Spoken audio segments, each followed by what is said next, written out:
record should reflect the jury's act. Nothing on behalf of the state, Your Honor. Say the record for the defendant. No, sir. Would you take a stand, please? Mr. Sheriff, you may invite.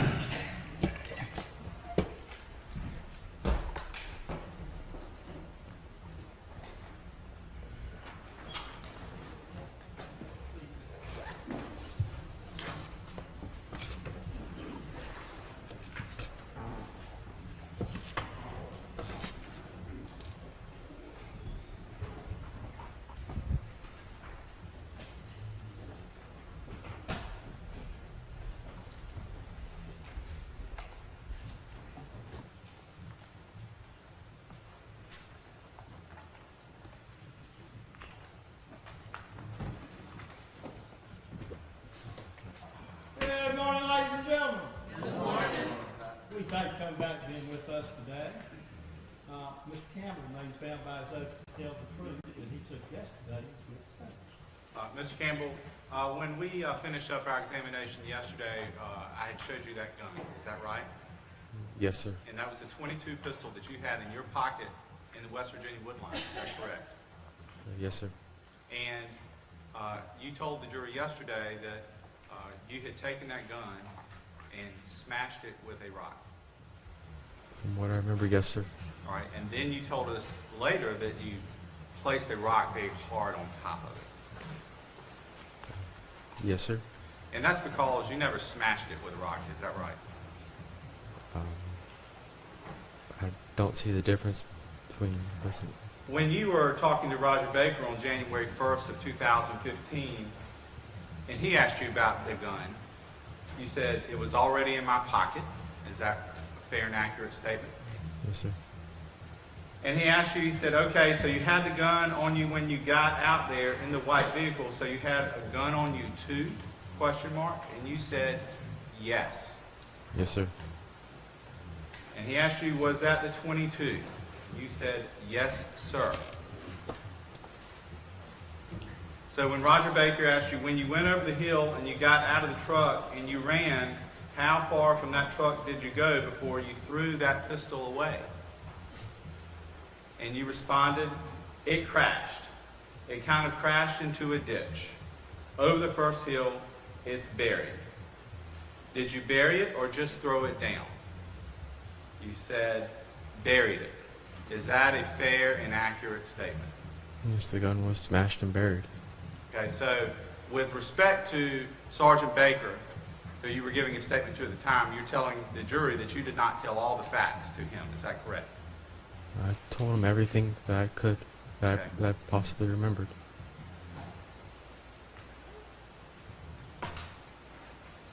Now, at the time Roger Baker was questioning you,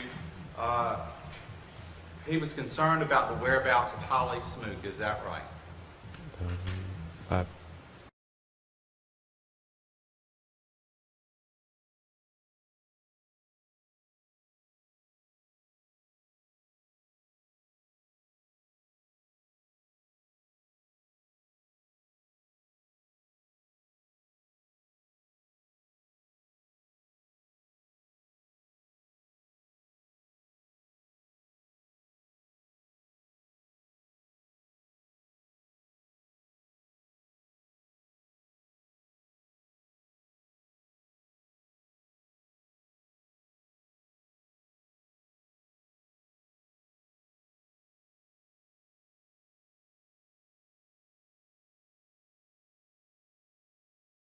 On him.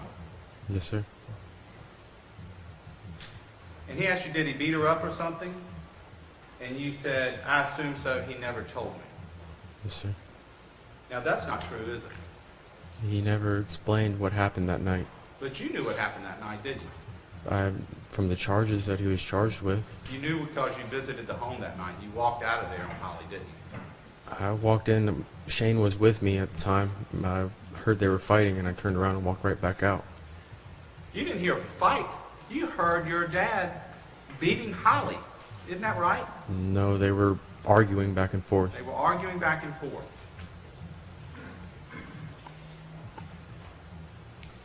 Now, you visited that home often, is that right? Yes, sir. but you weren't living there. No, sir. And when Roger Baker asked you where you live, you said, no, at the time I was living in a different home. Okay, my driver's license says 2015. I did that so I could keep going to school and getting my grants because I couldn't afford it all the way. And he said, okay. And you said, I lived at 816 Riverside Drive. Yes, sir. It wasn't 2015. It was 3015. 3015. Yes, sir. And you were living separate and apart from your father at the time. A few miles away. Yes, sir. A few miles away. You had a job. Yes, sir. You were getting ready to go to work for Gary Edmonds at that time. Yes, sir. I was working for him. Okay.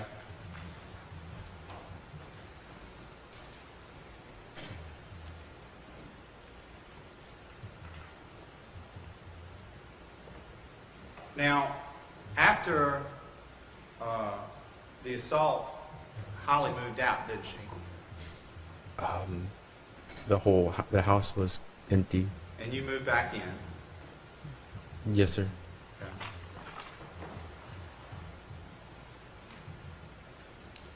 Okay. And you don't know where Holly was, do you? No, sir. During that time, you never had any idea. But when Roger Baker asked you, you don't know, or he didn't kill her, you said he didn't kill her. Yes, sir. And the reason why is that from the time your dad got out of jail, you were with him a lot, weren't you? I knew he didn't kill her because I saw her when she showed up at the house. You knew he didn't kill her because you made sure he got up to Huntsville State Park, right? Yeah, he was going on a lamb, and it was the closest state park. And he was up there dependent upon you and your brother for support. Yes, sir. He was dependent upon you and your brother to help bring him food. Yes, sir. He was dependent upon you and your brother to help communicate for him. Yes, sir. He was dependent upon you and your brother to help him evade the authorities. Yes, sir.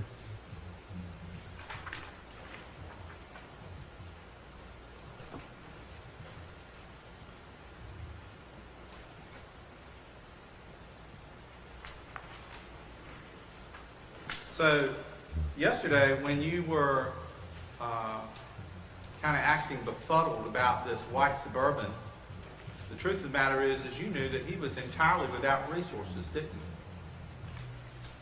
While he was camping, he wanted to stay in the state park. I mean, your resources have to be brought with you. All right. Well, Sergeant Baker said, hold up, hold up. The stolen vehicle is the least of your worries right now. I don't care about the stolen vehicle. Where did he get that vehicle? He said, he told me he got it from Huntsville. Sergeant Baker said, Huntsville? He went down, and I'm sure you told you it was stolen. He said, once we had left. But you knew from the time you saw it was stolen. No, sir. I've never seen a stolen vehicle before. Right, but your dad was up there dependent upon you for food, Yes, sir. communication, Yes, sir. money. Your dad was not going to use a credit card up there, was he? I don't know. I wouldn't think so. No. Well, you wouldn't think so because he did not want to have a credit card transaction for anybody to know where he was. Yeah, that makes sense. Yes, sir. And you're well aware of that. Yes, sir. He didn't even want to have a cell phone. Yeah, he's paranoid. Well, he was paranoid, but he was thinking that if I have a cell phone, I'm going to give away my location. Is that right? And he told you that. I guess so. Yes, sir. And because of that, you continue to aid him by being his pipeline for communication for all kinds of messages. Is that right? I didn't see him after I dropped him off in the forest. Next time I saw him was at that field next to the airfield. Okay. And the time you saw him after that was at your brother's house? Yes, sir. And y'all were in the Nissan? We, my dad left with me in the Nissan. Okay. And you had gotten everything on that list that he'd asked you to get, right? That and food stuff and other things. Yes, sir. Okay. And you went and got in Suburban because you wanted to have a vehicle that if things turned out a certain way, you could ditch it. Wasn't yours, was it? I don't know what was going through my dad's mind when he picked the Suburban. I'm not asking you what's going through your dad's mind. I'm asking you what's going through your mind. I didn't know it was stolen at the time.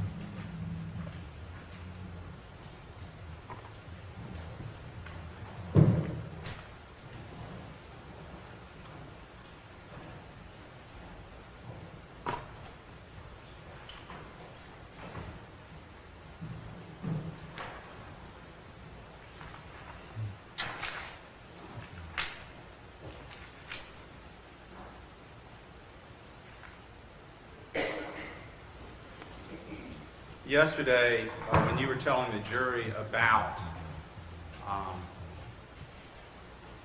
leaving the Faulkners burning residence, you told the jury that your dad pulled out and he said, "Stay tight on my ass." Is that what he said? Is that what you said? He wanted me to stay behind him Okay. in the vehicle. But that's not what you told Roger Baker, is it? I don't remember the transcript. Okay. Would it surprise you to know that you said, when asked if you're following him or is he following you, you said he was following me? That wouldn't surprise me. Okay, because as it turns out, when you were in that Suburban by yourself, you took a left and headed up north into Virginia. And I went the way I was instructed. Instructed. You went the way that you planned. My dad planned the way. And you went along with that plan. At that time, yes, sir, I did. Okay.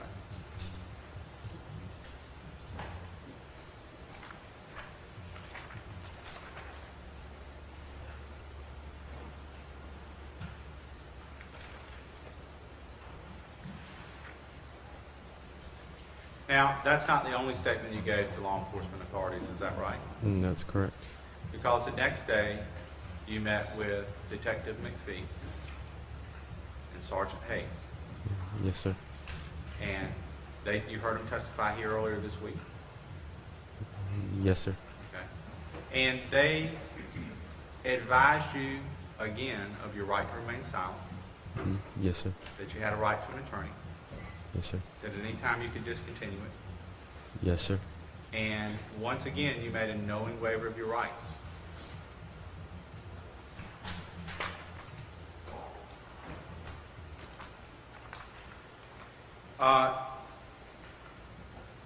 How tall are you, Eric? 5'10". 5'10", and do you weigh about 160 pounds? I've gained some weight since I've been in prison. Probably weigh 170 now. Okay, because you were pretty fit when you were before you were pretty fit before, right? I think I weighed about 150 pounds. Okay. Well, And your dad, he was smaller than you, wasn't he? I don't know what my dad's weight was. Well, I'm not asking you if you knew exactly what his weight was, but you knew that he was about 5'7", didn't you? Yes, sir. I was a little taller than him. Okay. And you knew that the two of you together still weren't as big as Mr. Jerome Faulner. My dad was a TIE fighter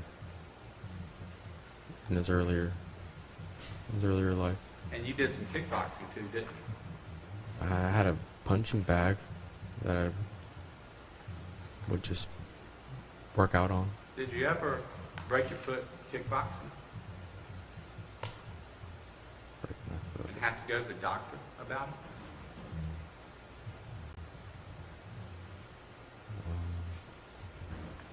I don't know.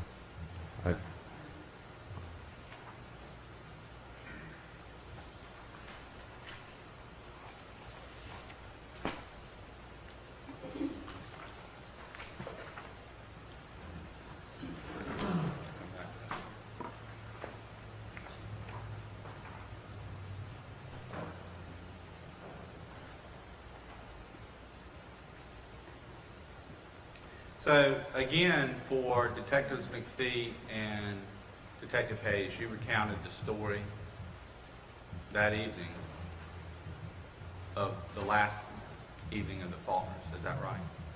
Yes, sir. That was all they wanted to hear. Okay. And Detective McPhee said, so y'all were driving down the road and he told you to turn around because he saw, ? And you said, so we got, well, an elderly man had gotten out of his truck. He was checking the mail. Yes, sir. My dad explained to me why he chose that house. Okay. And in response to his next question, he said there was a truck next to the box and he had gotten out of his truck. It was at the mailbox when I had driven by, because you were driving the car, as we have covered, right? Yes, sir. I was driving the vehicle, and it was. He told me to turn around, and he was looking at the house. He was like, told me to pull over to the left, and it was like an abandoned house. He told me to get out, switch seats with him, and he pulled out to there was a field across the street.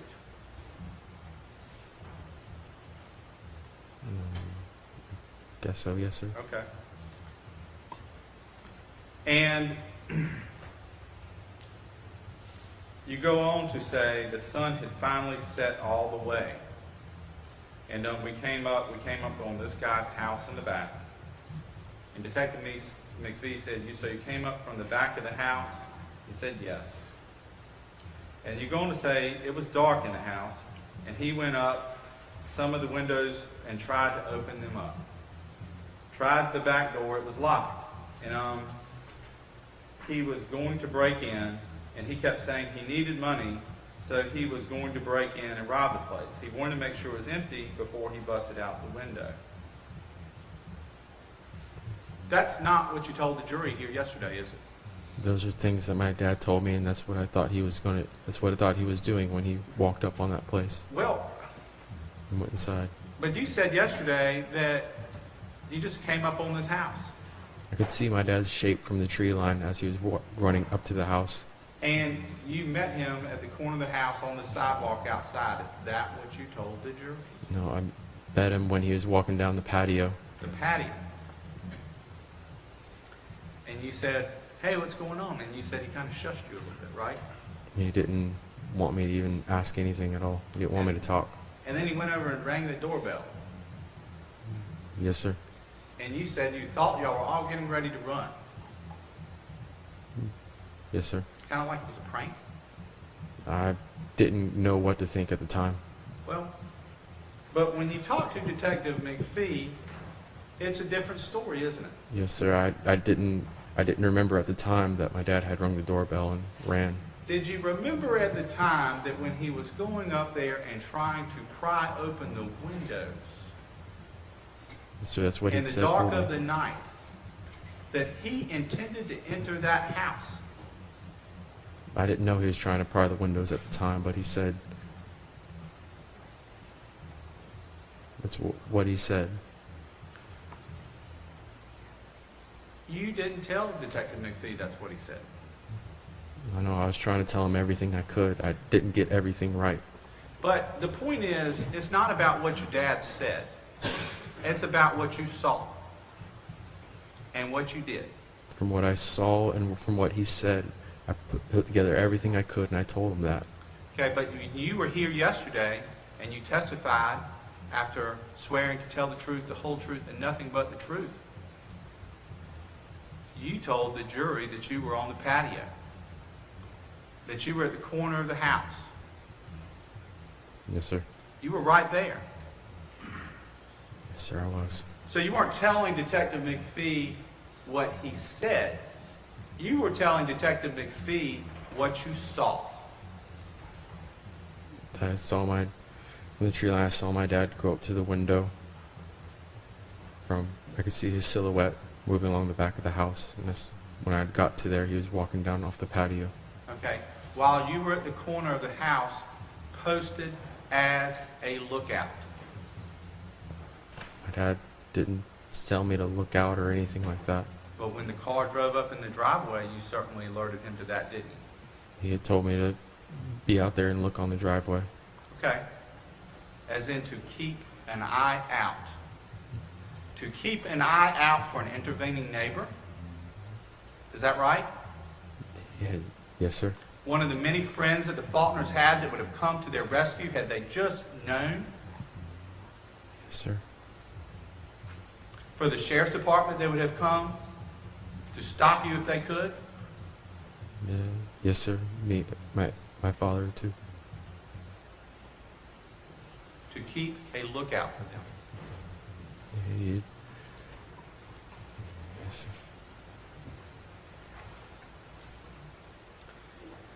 sir.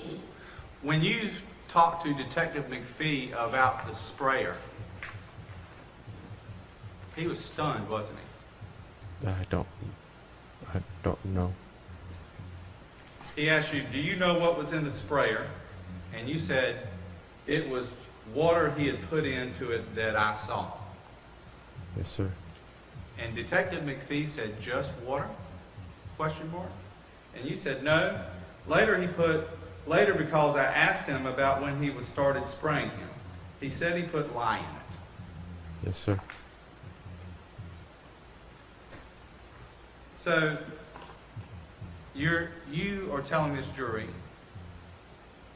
that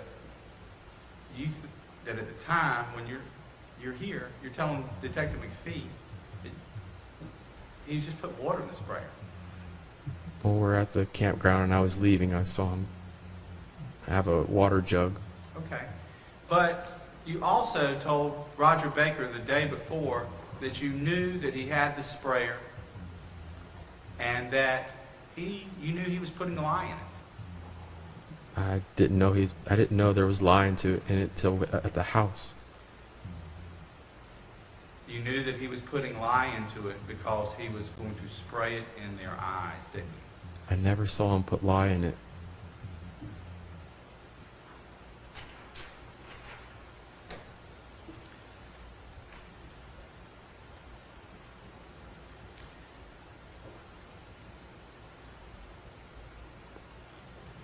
When you said, because I asked him about it when he started spraying him, he said he put lye in it, it's because you were in the house when he was spraying him there, wouldn't you? Weren't you? No, sir. Detective McPhee said lye, L-Y-E, lye, question mark, and you said, yeah.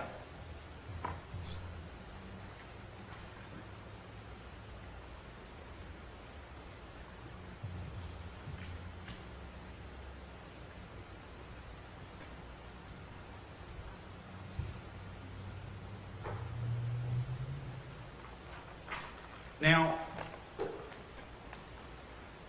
you knew that when he was up there and going to prying up windows, you knew that that's what you were there to do, was to rob that place. I didn't know he was prying windows. It was too far away. Detective McPhee, when he was talking to me about this, he said, okay, keep going, please. And you said it was dark in the house. He went up to some of the windows and tried to open them up. He tried the back door. It was locked. Yes, sir. That's what he explained to me. That's why he said He was going to break in. He just kept saying he needed money so we could break in and rob the place. Objection. Objection, misstating what the fact is. Restate. He just kept saying he needed money so we could break in and rob the place. I'm reading off the defendant's prepared transcript.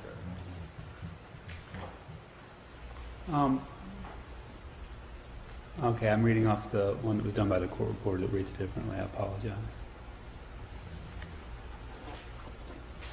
He wanted to make sure it was empty before he busted out a window. So he went to the front door and he knocked on it. A porch light turned on. He had a crossbow in his right hand and a wand in his backpack. yes, sir. So when he walked up to the house and you walked up there with him, you knew that he intended to break into that house. Not at the exact moment.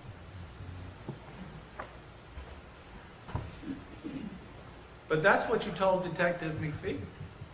I was trying to explain to him everything that happened and why it happened, and everything that my dad told me and what I thought I knew. But this, you're not saying this is what your dad said. You're saying this because you were there. If I got it wrong, I didn't mean to.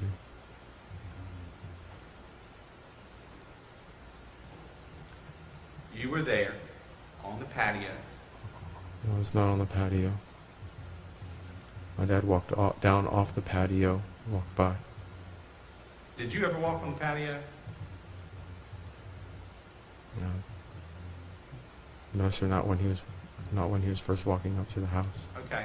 But at some point, you agree that you were posted up at the corner of this house, right?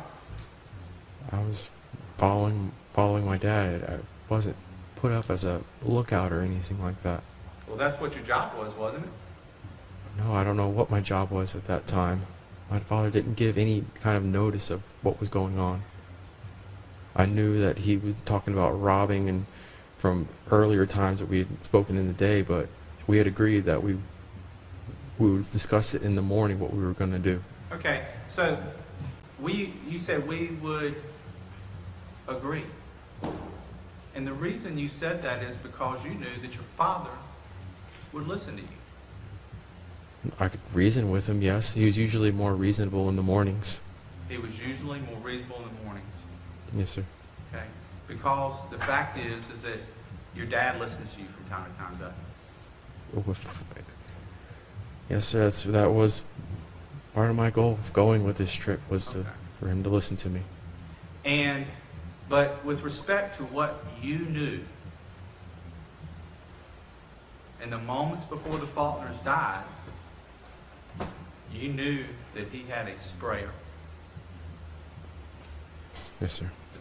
that was filled with lye Yeah. Yes, sir. in a backpack, pumped up just as hard as he could get it, But I never saw him pump it. to the moment that as soon as he pushed that button, that caustic fluid would come rushing out of that wand. You knew that, didn't you? I didn't know. I didn't see him pump it. I didn't know there was lye in it at the time when he was walking up to the house. Well, it doesn't work without pumping it up, does it? I never saw him pump it. You knew that he had a crossbow. Yes, sir, I did.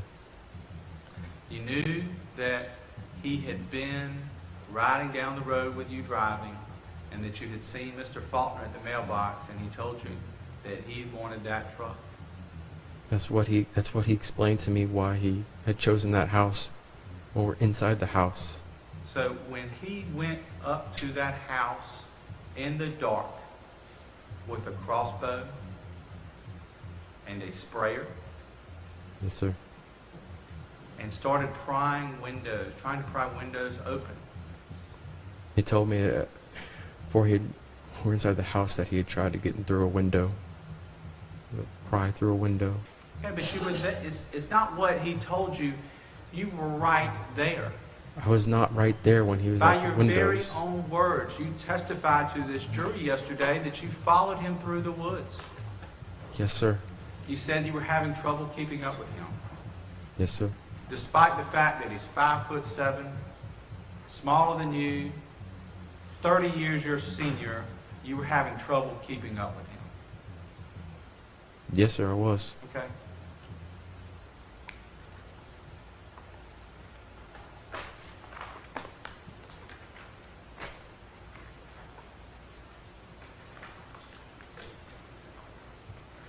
Now, yesterday you testified that your dad rang the doorbell and Mr. Faulkner came to the door. Is that right? Yes, sir. He did. I could hear a male voice. regar- I could hear a male voice. Yes, sir. Okay.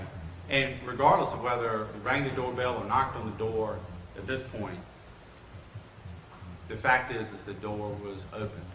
Is that right? This is the first time the doorbell was rang, right? Well, let's assume it's the second. I'm lost. Repeat your question, please. Well, I guess let's go back to what you told Detective McPhee. Detective McPhee says, brought the sprayer and lye. Okay, all right. And so you knock on the door and the light came on. And you said, and the guy opens the door and asks him, can I help you? Sir. And my dad says, my truck's broken down. Can I use your phone? Yes, sir. And he asked him a couple of times. The guy hadn't opened the door. He was asking him through the window. Okay. And the reason Jerome Faulner didn't open the door is because, as we talked about yesterday, you were strangers to him. He had opened the door. He had answered my dad that he would let him use the phone. Okay? And so you're saying that he let your dad in, who was carrying a crossbow in one hand. I don't think he saw And those in fact, things. you don't think he did, No. but you saw them, didn't you? When when he started to walk in, yes. You saw them. You saw them as you walked up to that house. Is that right? I knew he had a crossbow, yes, sir. Okay. And you knew that he intended to rob the Faulkners. When he's walking through the door with a crossbow, yes. You knew well before that, didn't you? No, sir. And you said, and the guy opened the door and let him in. Did. Now, Detective McPhee says, when you say you heard some screaming, do you know who was screaming? You said, it was a woman. And he said, okay. And Mr. Campbell, you say, and they kept saying, please, God help us, God help us, and over and over again. And I heard my dad screaming at them, you know, be quiet. And I heard a gunshot. And my dad came outside 5 minutes later, and he started yelling at me about why I didn't back him up. And that's basically the story that you recounted yesterday, is that right? I believe so, yes, sir. That your dad walked in there with his backpack sprayer, pumped up with lye,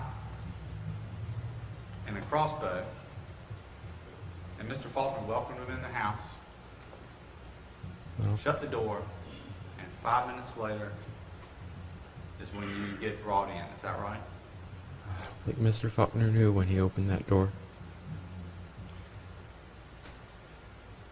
He didn't, He didn't. but you did. I didn't know he was going to hurt those people.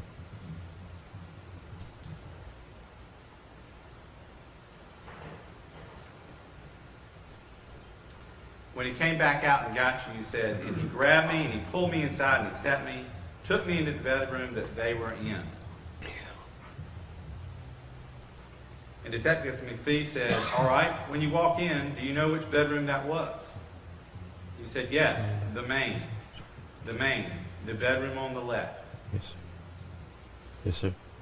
When you walk in, it was the bedroom on the left. Yes, sir. And you saw Special Agent Matt Bivens testify here earlier with his diagram. That's exactly where that bedroom was, wasn't it? Yes, sir. It was the first door on the left. Yes, sir. And he put me against the wall, and he took the crossbow and reloaded it. Yes, sir.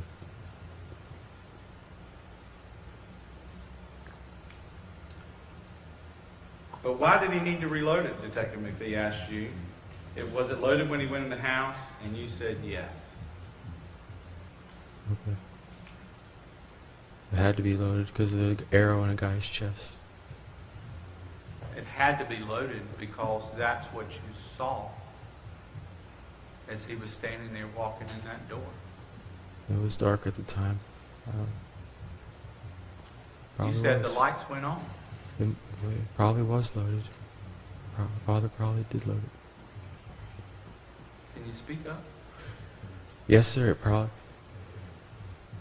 Yes, sir. It was loaded. It was loaded. Yes, sir. Those porch lights went on. And you could see clearly what your father had in his hands. Yes, sir. And stretched over your shoulder was a camo bag with a spotting scope. Is that right? The telescope, yes, sir. Okay.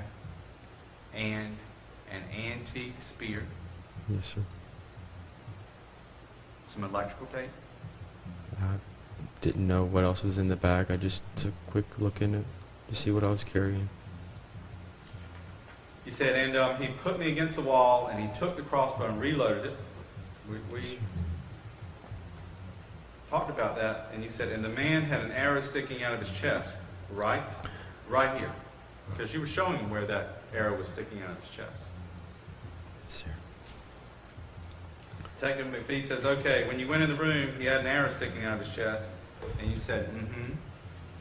And Detective McPhee said, okay. You said he was clutching at it.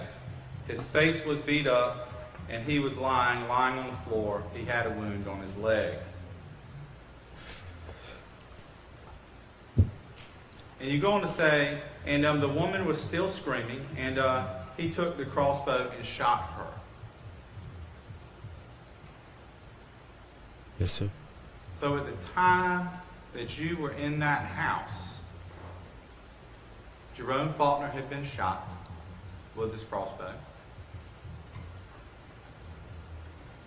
And you're telling the jury, as you said yesterday, and as you told Detective McPhee, that your father pushed the stirrup of that crossbow against the floor and put his foot in it and used both hands to pull that string back.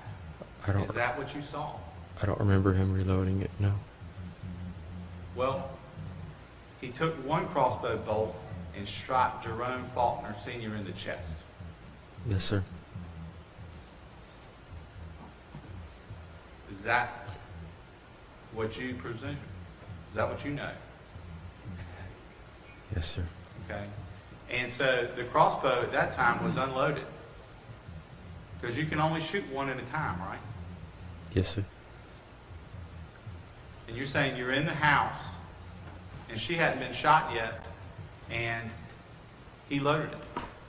I know it says reload, but yeah, I didn't see him actually load the crossbow, but you have to load it to shoot another arrow. But you're in this bedroom with her and your father. I was. And you're up against the wall. And the lights are on, right? Yes, sir.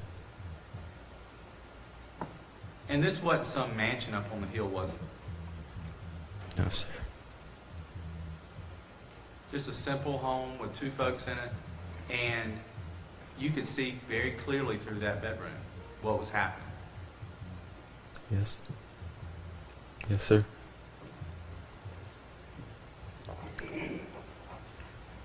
And you said that he shot her. Where's the part where she gets the gun out of the top of the dresser and shoots you with it, or shoots your dad? My dad said he had disarmed her when he But ran in on her. your dad walked back out of the house and got you. Yes, sir. And Dora waited on the bed for you to shoot her, and for your dad to shoot her with a crossbow? I don't know what my dad did to her. Well, but she was not tied up. No, sir. And there was a struggle that you say lasted at least 5 minutes. Is that right? That was a guess. That was a guess. Yes, sir. But when you came back in, she was crying. Yes, sir. Not injured. I don't know. I don't know. Well, the injuries that Dora Faulner sustained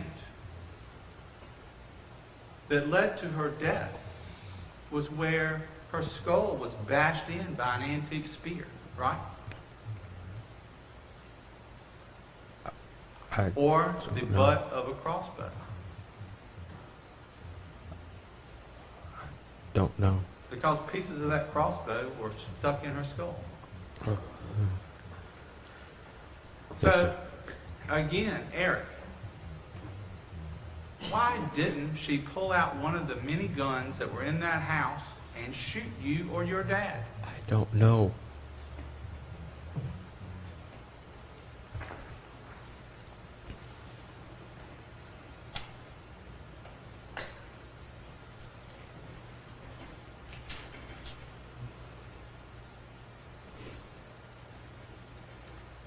You said the spear was a break-apart spear, is that right?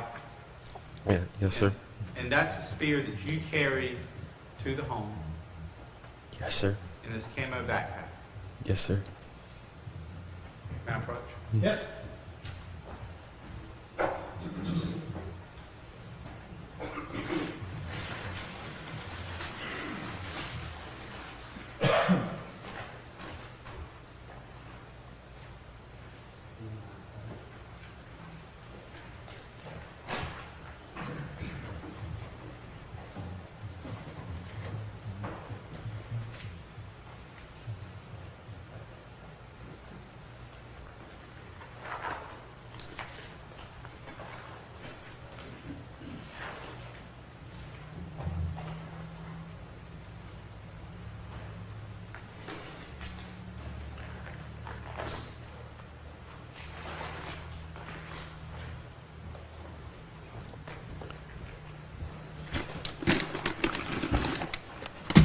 Eric, I'm showing you what has previously been marked and admitted into evidence as State Exhibit 497.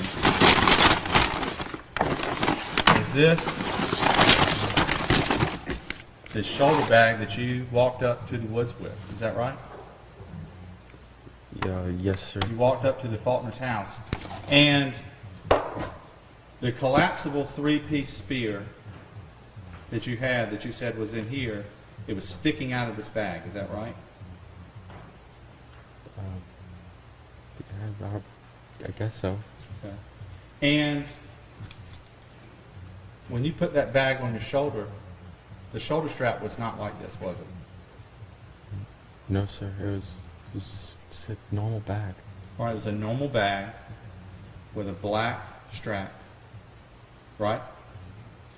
And it did not have the bleaching from the lye, did it? Because that's what this is, isn't it? Yes, sir. That is. It is. And it's got that right there because you wore it into the house that way, right? My dad took it from me, sir. I don't know how it got lye on it from him.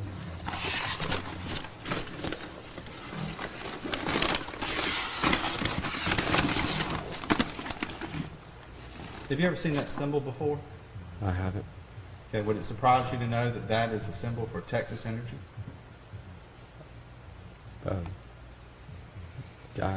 Yes. Okay.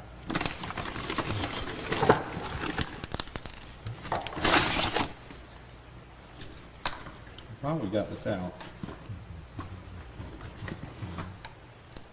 Do you recognize that?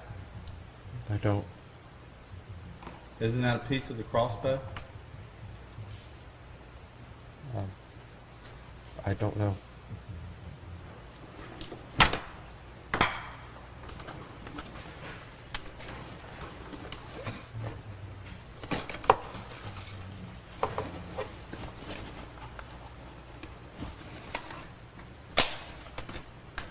That is.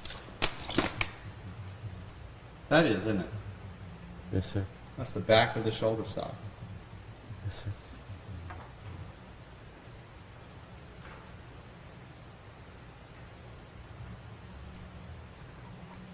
And this is the bottom of the shoulder stock, isn't it? Yeah, yes, sir. That is the same plastic.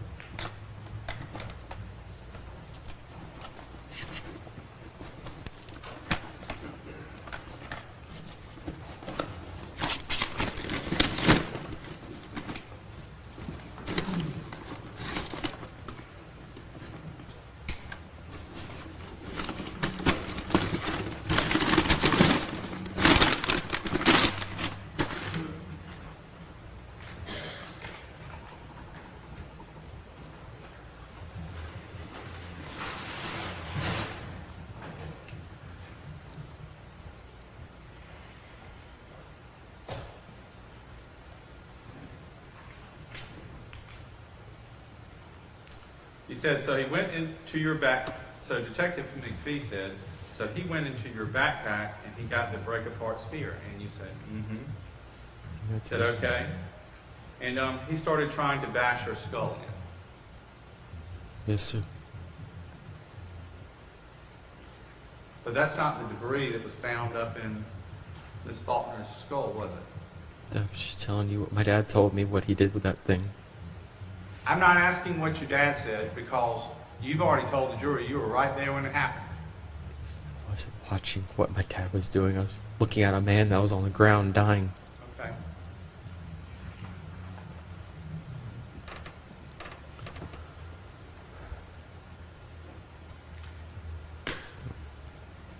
You said he was trying to cave her skull in. You didn't watch that? No, that's how my dad said he was trying to do.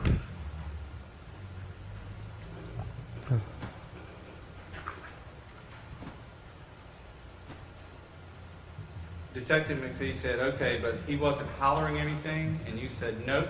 After the wife went limp, he walked over to the husband and took a spear and stood over his head, grabbed it with both hands, and impaled it downward into his neck. Is that what you said? That's what he explained to me. But that's not what you I told said- Detective McPhee. It sounds like I said it in first person. I know that. It does. And the reason why is because you were there. I was not there when my dad was doing those things to those people. I was in the office and he explained all those things to me.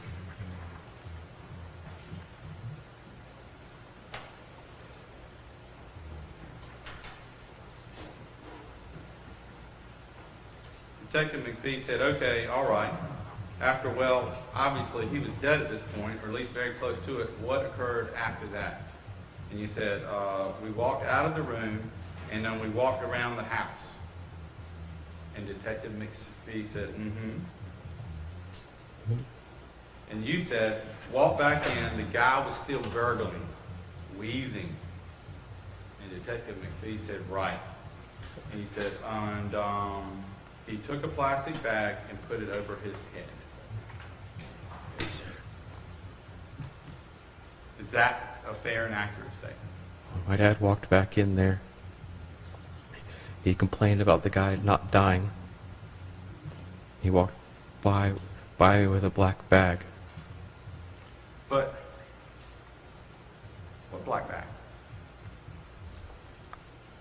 I don't know. Okay. But you didn't tell Detective McPhee that's what your dad said, did you? No, I didn't. Because that's what you saw. I tried to tell him everything I could. Okay. And there are some things I got in the wrong order. I know that. So you got some things in the wrong order. I was trying to tell him everything I could. Now, Everything. you testified, or you told Detective McPhee later, I was in the office going through things and he brought me a plate. And I didn't eat it. I took a bite and then, I don't know if it was just the smell or something, but I almost threw up. And I ran out of the house. I walked to the truck, the distance, and I got in. And I just sat there. After a while, I fell asleep. And I woke up to him, waking me up and telling me to come back to the house. So, Now, you testified yesterday to the jury that you pulled this Suburban up into a field at a power line easement. Is that right? yes, sir. And that you had a long walk and run through the woods to the Faulkner's house. Yes, sir. And you told Detective McPhee after your dad brought this plate to you and you couldn't eat and you left out, you took that long walk back to the Suburban. No, sir. Well, that's what you told Detective McPhee. The Suburban wasn't out in the field. It was at the house. So you had gone back and moved it. No, sir. It was at the house after when we came back from Walmart. I'm not talking about after you came back from Walmart. I'm talking about before. That happened after we came back from Walmart. You went to sleep in the Suburban after you came back from Walmart. I don't know if I can call it sleep.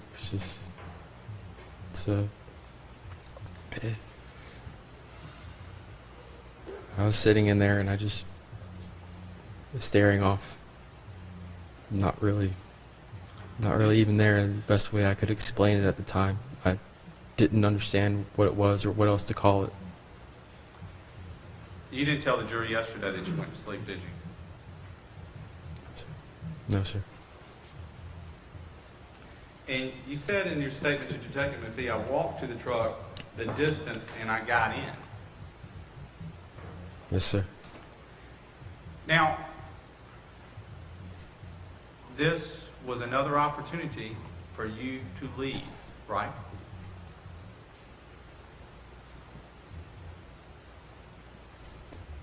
Yes, sir, it was. It was.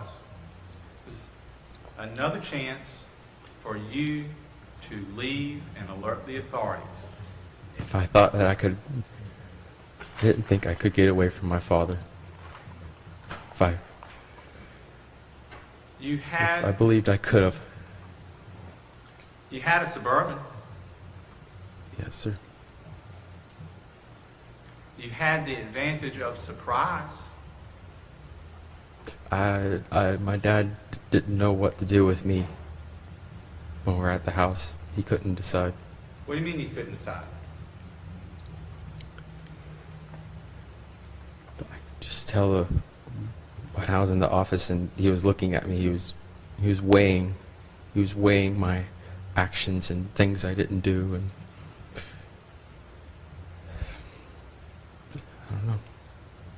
I don't know everything that was in his mind. Well, at the point that he slapped that .22 pistol in your hand and said, "Take this," you can assume that he wasn't planning on killing you anymore, right? He put it in my pocket. He put it in your pocket.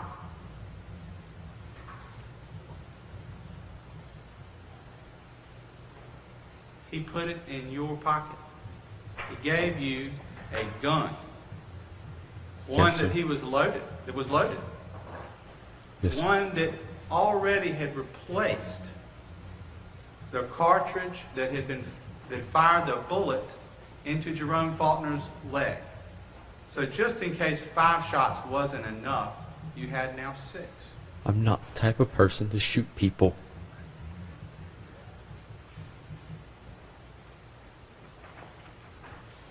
But if you weren't the type of person to shoot people, you still had a Suburban, some gas, the keys. Keys? Yes, you had those things, right? I don't know. Well, you told Detective McPhee that you had them at the Faulkner's house. Yes, sir. I was. And Not- you had it at Walmart. Yes, sir. You were sitting in the parking lot, and you saw your dad walk through the 2 sets of glass doors into a Walmart that was about to close. I didn't see him walk through the glass doors. I remember sitting in the driver's seat and I was staring at the steering wheel.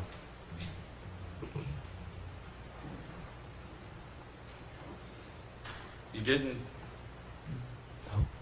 You didn't drive away, did you? I didn't drive away because I was scared my father was going to come back out and start shooting. And even if I did drive away, he would have killed somebody in there and taken their car. Well, you weren't concerned about him killing the Faulkners, were you? I didn't know he was going to kill the Faulkners.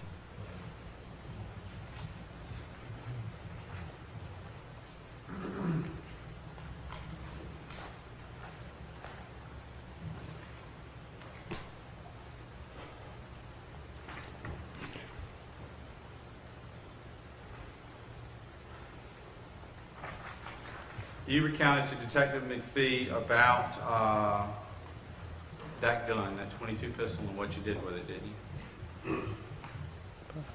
I guess so. Yes, sir.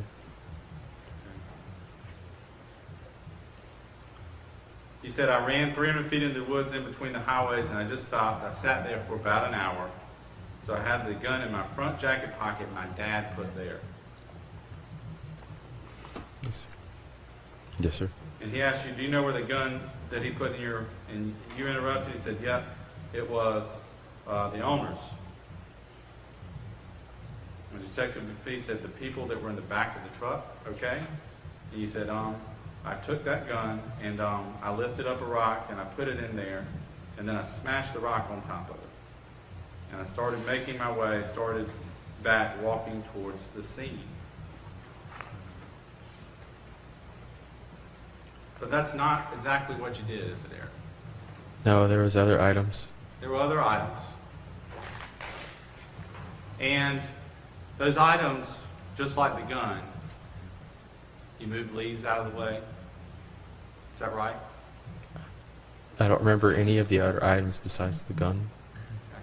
You made a deliberate decision to conceal the other items, didn't you? I don't remember anything else besides the gun.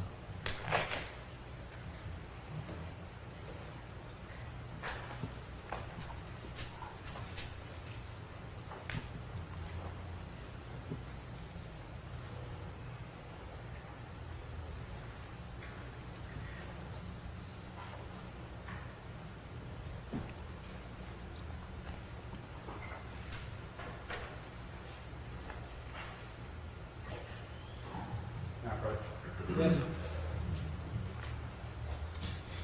Mr. Campbell, I'm approaching you with what's previously been marked as State's Exhibit number 90. You take a look at that. And I'm showing you what's previously been marked as State's Exhibit number 98. Yes, sir. You see them, don't you? Yes, sir. And State's Exhibit 90 is a hole in which Senior Trooper Wade recovered a significant number of things that belonged to Dora Faulner, right? Yes, sir. And State's Exhibit 98,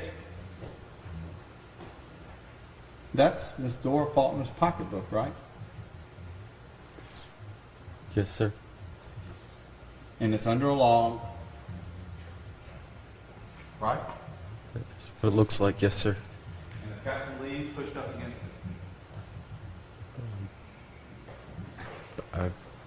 Yes, there's leaves in the picture. Yes, sir.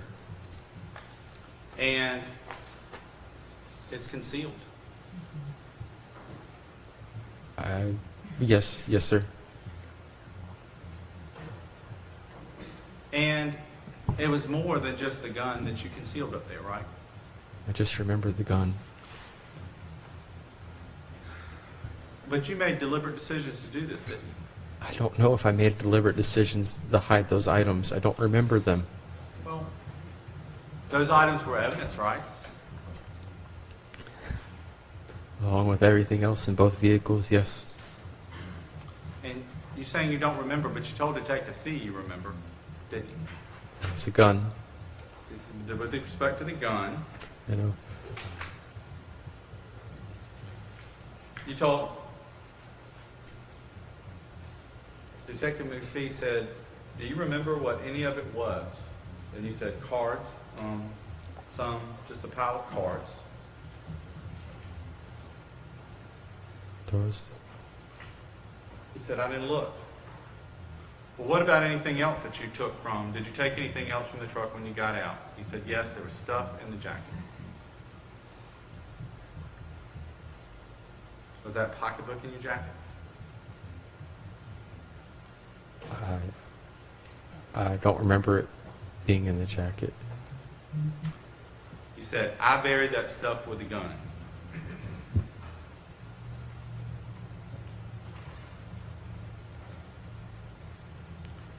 He said, there was, I don't know if there was litter with it, I just took everything that was in the jacket and I just threw it down on the ground. Yes, sir. But that's not what you did, is it, Eric?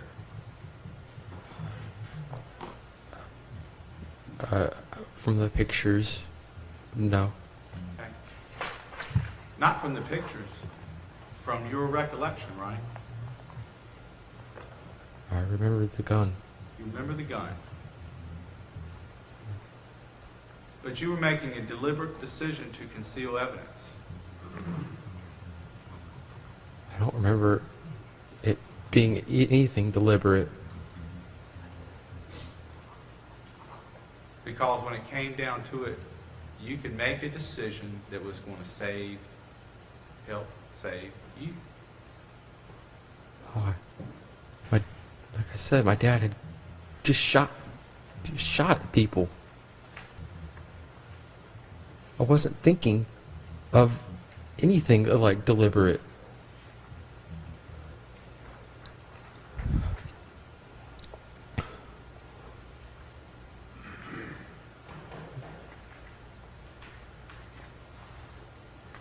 Now, Detective McPhee, just like everybody else, was curious as to how this started.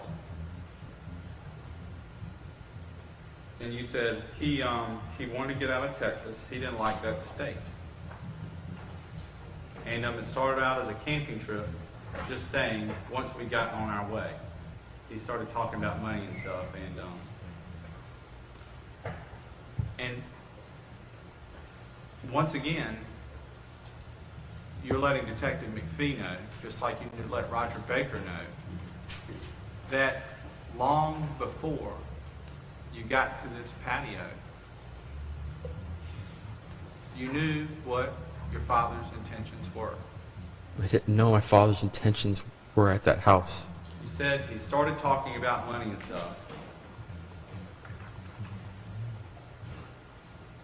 Yeah, he talked about money, talked about Holly, the kids, finding a job, living on the land. Matter of fact, he talked about lots of things, didn't he? Yes, sir. He had a tendency to ramble. He had a tendency to ramble. You just talked. That's what I thought it was, just talk. Your dad's the kind of guy you can have margaritas with.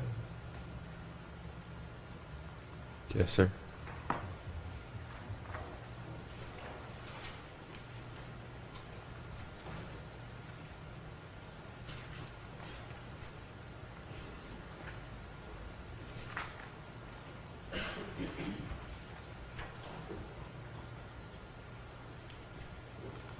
Now, how long did it take you to get from the Faulner's residence to Walmart in Oxford? Do you remember? No. If you told Detective McPhee 20 to 30, would that surprise you? Okay. Okay.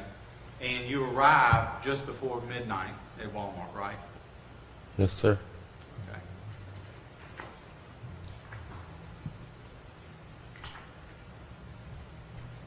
And when you arrived at Walmart, the Faulkners were dead. Yes, sir.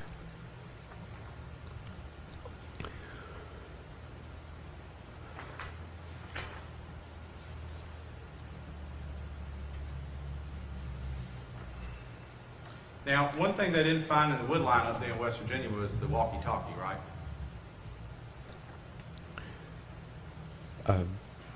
No, sir. They didn't. They didn't find it because you hid that a little bit better. No, sir. I don't remember if I had a walkie-talkie or not. Well, you and your dad were communicating with walkie-talkies, weren't you? Not after the Faulkners. There was a walkie-talkie that was lost. Okay. Well, in the Suburban, there was a manual for a Cobra walkie-talkie, right? Yes, sir. And there was a charger for a walkie-talkie, right? Yes, sir. And there was a walkie-talkie, right? Yes, sir. That was. And as a matter of fact, the charger had two different bays for two walkie-talkies. Yes, sir. Because a walkie-talkie without another walkie-talkie, what's it good for, right? Yes, sir. And you were in the same car together before the robbery. Yes, sir. and murder. Yes, sir. Yes, sir. And afterwards, your dad got in that red truck. Right? Yes, sir. And he got in there with a walkie-talkie. I don't know if he had it or not. Well, that's how y'all were talking to each other as you went down the road, right? The walkie-talkie was lost. If my dad had a walkie-talkie, he would have told me to do something when we were stopped by the cops. Well, you've seen all this stuff here, right? Yes, sir. And you don't see two walkie-talkies, do you? No, sir. There was only one. There was only one. Yes, sir. Because sometime after the Faulkners, the other walkie-talkie disappeared. Didn't know where it was, sir.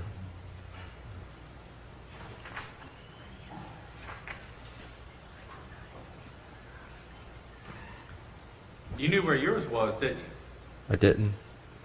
I know it was sitting right there in the center console, but I don't remember seeing it there. Right beside the driver's seat, Yes, sir. in front of the radio and the air conditioning.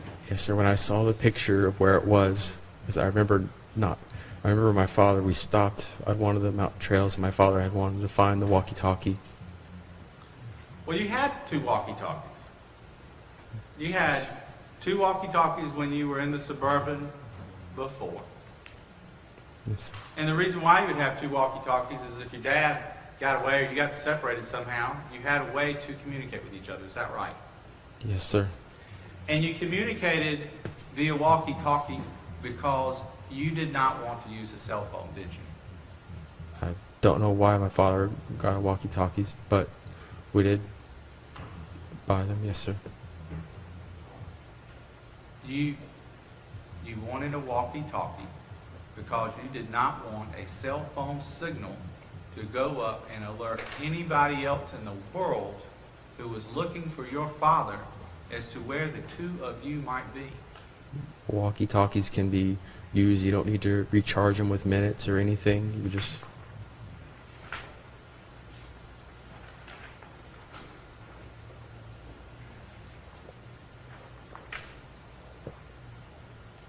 Now, you arrived in Granville County that day from Hillsborough, North Carolina. Is that right? I believe so. Okay. You spent a couple days in Hillsborough. Yes, sir. You went to the Walmart a couple times. Yes, sir.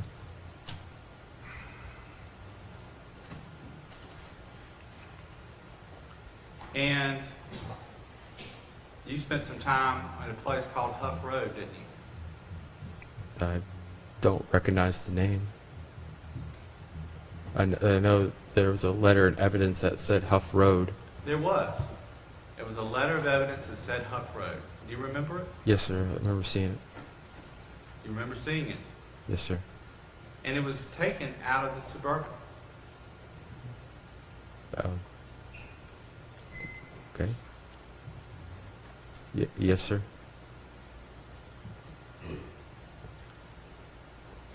And you knew why you were at Huff Road, didn't you? I don't know where Huff Road is.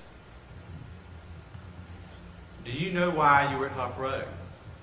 I don't know where Huff Road is, sir. Well, you stayed there for 3 days, didn't you? We moved. We camped at a different spot each night.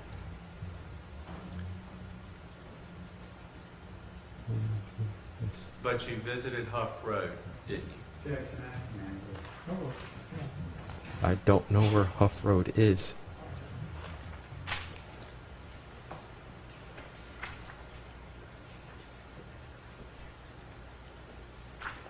Your dad gave you directions how to drive there, didn't he? Yeah, I remember him telling me to go left or right. He was wanting me. It's one of his objectives at the library. He wanted to find Holly. He wanted to find Holly. Yes, sir. Why were you in Hillsborough to find Holly? I wasn't particularly too curious when asking that. I knew she was most likely still in Texas. You thought she was most likely still in Texas. Yes, sir. So why were you in Hillsboro looking for Holly? I don't know. I didn't particularly care to ask my dad. He seemed like he was doing better. You didn't have to ask your dad, did you? You knew. I knew he wanted to find Holly, but And you knew why he might find Holly in Hillsboro, right? no. It's because John Hilson lives on Huff Road, doesn't he? I guess it's the email said that John Hilson was her friend, but I don't know how good of friends. Do you remember meeting him at your parents' wedding? I don't. Do you remember him coming to visit with you and spending a few days? I don't remember him. Do you remember your lawyer asking her about how few friends she had?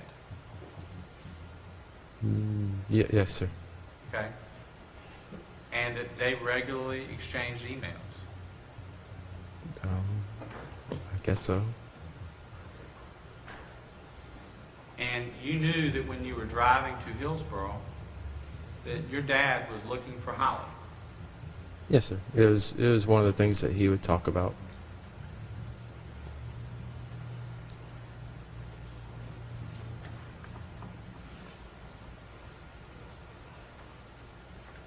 The stack of passports you had in your vehicle, they came from John Hilson's house, didn't they? I didn't know they came from his house until they were brought up here, and they said some deceased woman's passports. But you know now, don't you? Yes, sir, I do.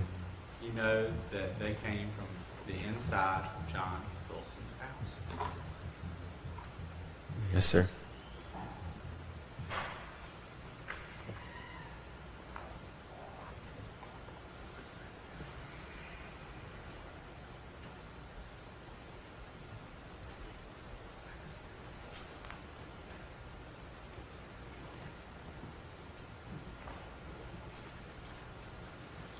Now, yesterday,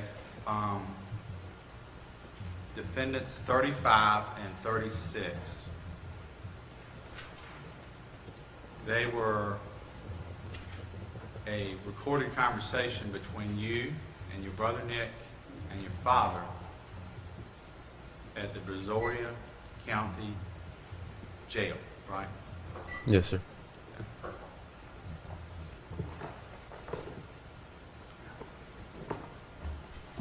If I could retrieve defendants 35 and 36.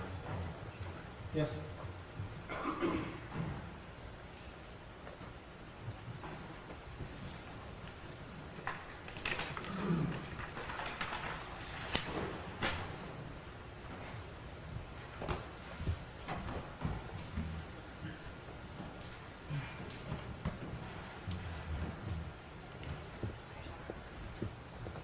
Can I have the note?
Your Honor, if we could take a break just for a moment to allow me to get a couple links up. Okay, ladies and gentlemen, we'll take our morning recess. At this point, during our morning recess period, it is your duty not to talk among yourselves about this case. It's your duty not to talk to the parties, the witnesses, or the lawyers about anything at all. It's your further duty not to talk to anyone else, to allow anyone else to talk with you, to say anything in your presence, about this case. If anyone communicates with you in any way, you need to let the sheriff know about it when you come in. Don't do any individual research or investigation on your own about any issue touching on this trial. Stay away from your smartphones. And do not form or express any opinion about this case during this time. With that, while everyone else will remain seated, I'm going to excuse the 17 of you and ask that you return and assemble in the jury room at 5 minutes after the hour of 11. Again, we go by that clock. You are excused.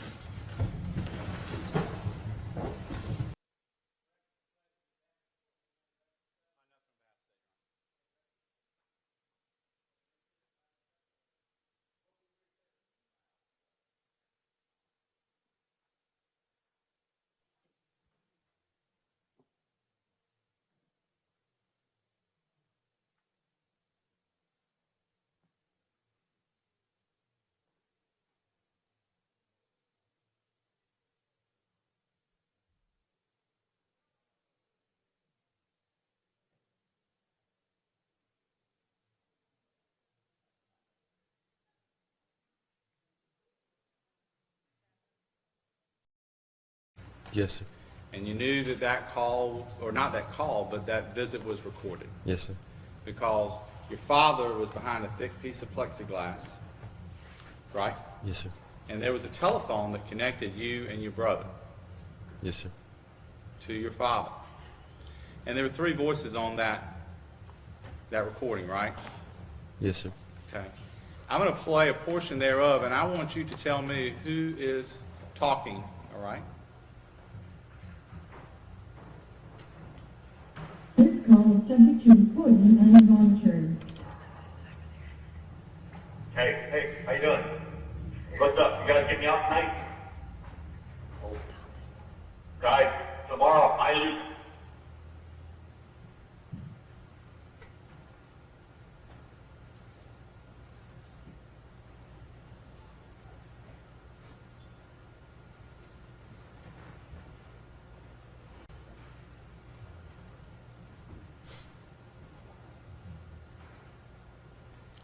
Now, about 24 minutes into this recording, if you could tell me who's talking. How's the book? Very good. It's an unusual history book. Yeah, how's it? Now, who are the 2 voices that you hear talking?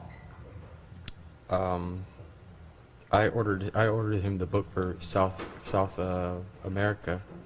Okay. I And you recognize your voice? I believe so. Me and my brother, we sound very similar, but I did buy him that book, so I would assume that. But that is you and your father, and you're talking about the book that you bought him, right? I assume. How did it take to get to me? It was supposed to get to you on Thursday, which is, I ordered on Monday, last Monday, it got to go 1 week. Exactly. It took a week? Yep. Wow. They should have gotten there in like 4 days, took an extra 3. Yeah. Is that your voice?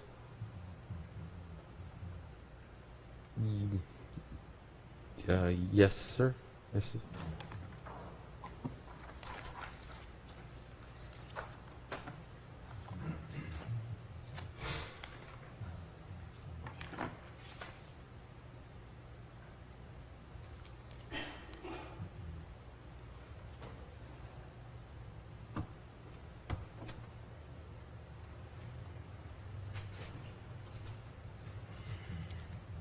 Now, going back about 1 minute into that recording, if you could tell me who's speaking now. Okay, go to Sharp then. Give it to Sharp. Who said we need a bond reduction? It didn't sound like me, or it sounded like a person that was talking, not Okay. talking into the receiver. Okay, go to Sharp then. Please do. What's interesting is you have the same attorney that I had. You got a court-appointed attorney. Now, That's my brother. That's my brother. when he said, what's interesting is you have the same attorney that I had back in the day. Yes, That sir. was your brother, right? Yes, sir. And then you said you've got a court-appointed attorney now. That's what I said. I don't know. Let's go back and listen for it. Just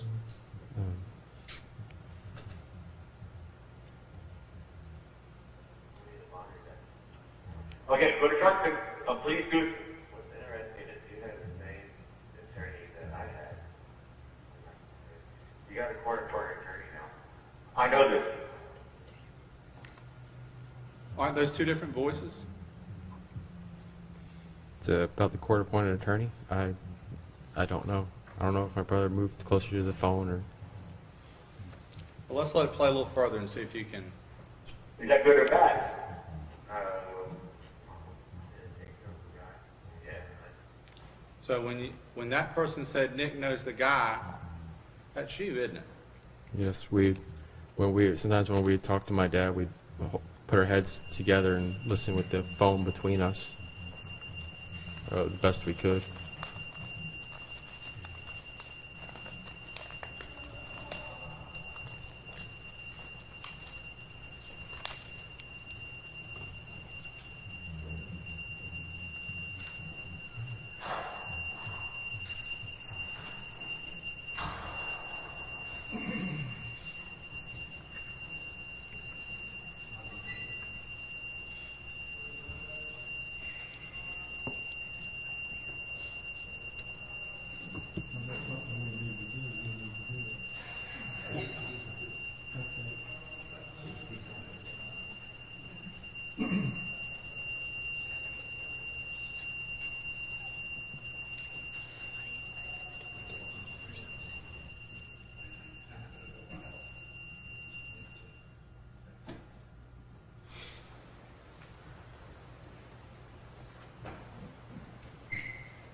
Now, Mr. Campbell, I'm going to play a portion of this recording 17 minutes into the recording.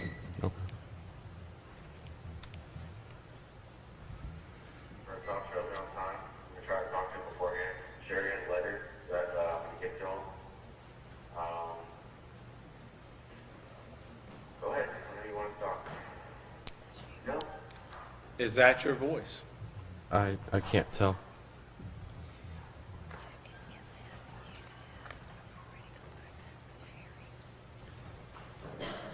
Did you say in that recording, I've already gone over that with Sherry also, what to say and everything? The main thing to say was the first off, show up there on time. I'm going to try and talk to him beforehand. Sherry has the letter and I'm going to give it to him. Go ahead. I know you want to talk. You said that, didn't you? I don't know. We both went to the courthouse that day, and we met Holly there.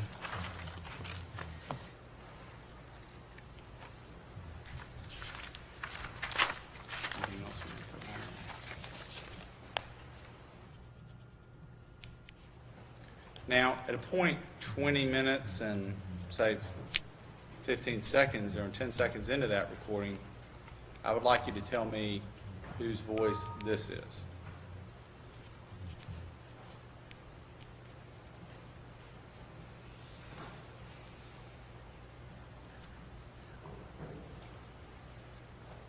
Tomorrow. Okay?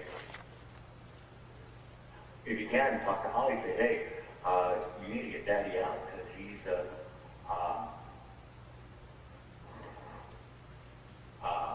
we're concerned while you're leaving him in here, and the more he's in here, the harder he's going to fight. You need to talk to him and negotiate where things are doing. Okay?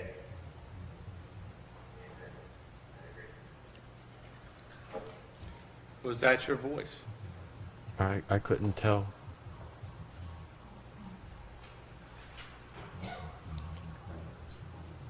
But please make sure she doesn't get threatened or anything. We don't need that. When that person said, yeah, was that your voice? I couldn't tell. You guys don't need it. And she'll jump on that boat in a heartbeat.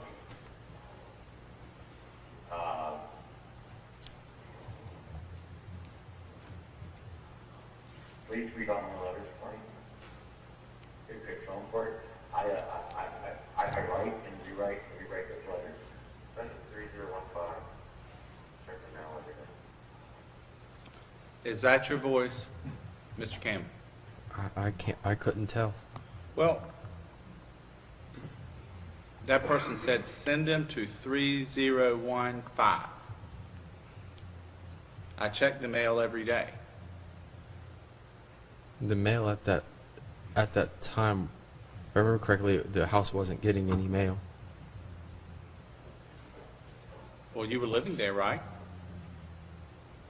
During the time, yeah, part of the time my dad was in jail, yes. And the mail was coming to the house for you.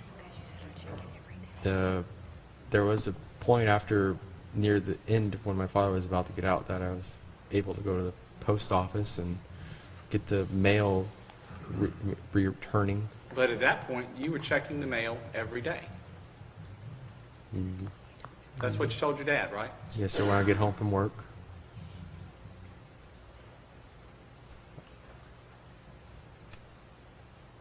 Is the mail getting delivered now?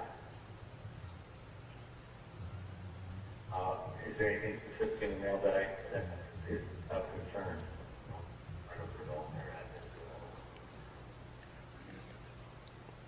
Now, you said, no, I go through it all, didn't you?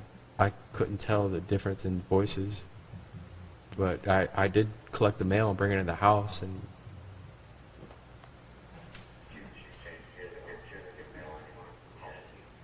Your brother said it's her address and I wouldn't send it to, and you interrupted and you said she changed, she doesn't get mail anymore. play those voices again. I wasn't happy able. to. I wasn't able to tell.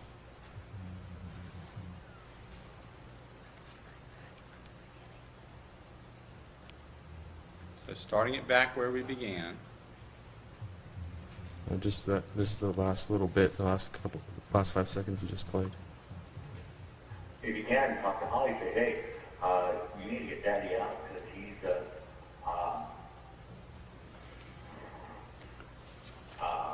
we're concerned while you're leaving it in here, and the more he's in here, the harder he's going to fight.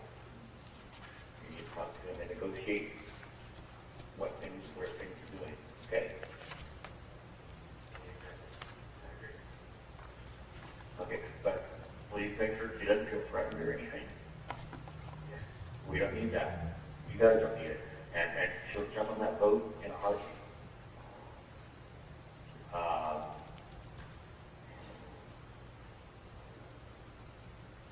Please read all my letters for me.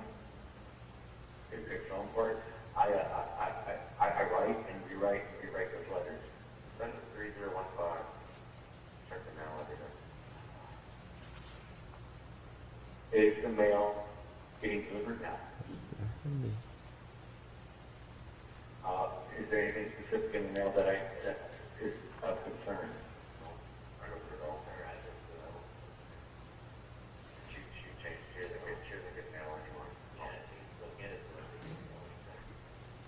now, with respect to the voices that we heard, I could tell a slight difference. you can. Yeah, when they're speaking right against each other. You can tell the voice of your father clearly, right? Yes, very. And you can tell your voice when you say, send them to 3015 and check the mail every day. Yes, that most likely. I mean, I'm sure that was me. And you can tell your voice when you say, no, I go through it all. Yes, sir. And you can tell your brother's voice when you say, it's her address and I wouldn't send it to. And you interrupt him, you say, she changed, she doesn't get mail anymore. And he says, she can still get it though, legally. Still getting. What do you mean?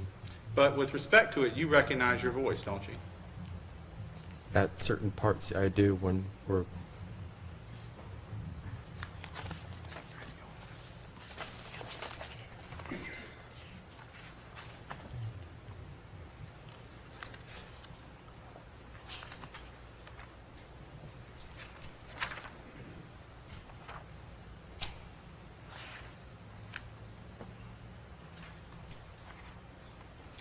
Now, yesterday you testified about another meeting between you and your brother and your father at the Brazoria County Jail. Yes, Right. sir. And that was on October 30th of 2014. Is that correct? Yeah, that's yes, sir. And you visited with him. Yes, sir. And you knew that that conversation was going to be recorded, Yes, sir. as all the conversations are recorded. Yes, sir. And you testified that it fairly and accurately represented the conversation between you. Yeah. Yes, sir. Okay. Your Honor, permission to publish State's Exhibit 35 with respect to, for impeachment purposes. Yes.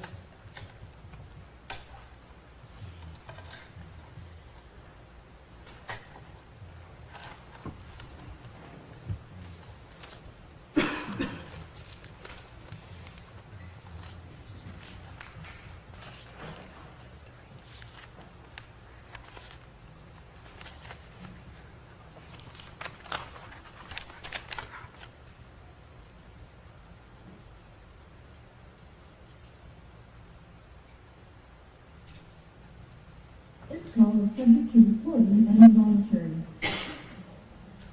Hey, what's the number to get me? Did you bring the pen? You guys are both bring pens here. Huh? Please. Okay, she gives me the money or not. If not, she go fuck herself, you know? Real. If she gives me the money or she go fuck herself. She really doesn't have the money though. That's all I needed to know. Is that you speaking? Um, When you said she really doesn't have the money, though, do you recognize your voice? I guess. You talked to Sherry, right? Yes, sir. We both talked to her. Well, you talked to Sherry, and you told your dad she didn't have any money, right?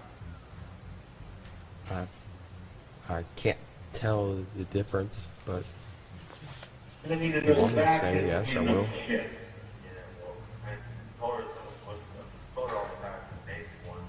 So, Now, was that you saying, yeah, well, I told her some, I told her all the facts, the basic ones, just so?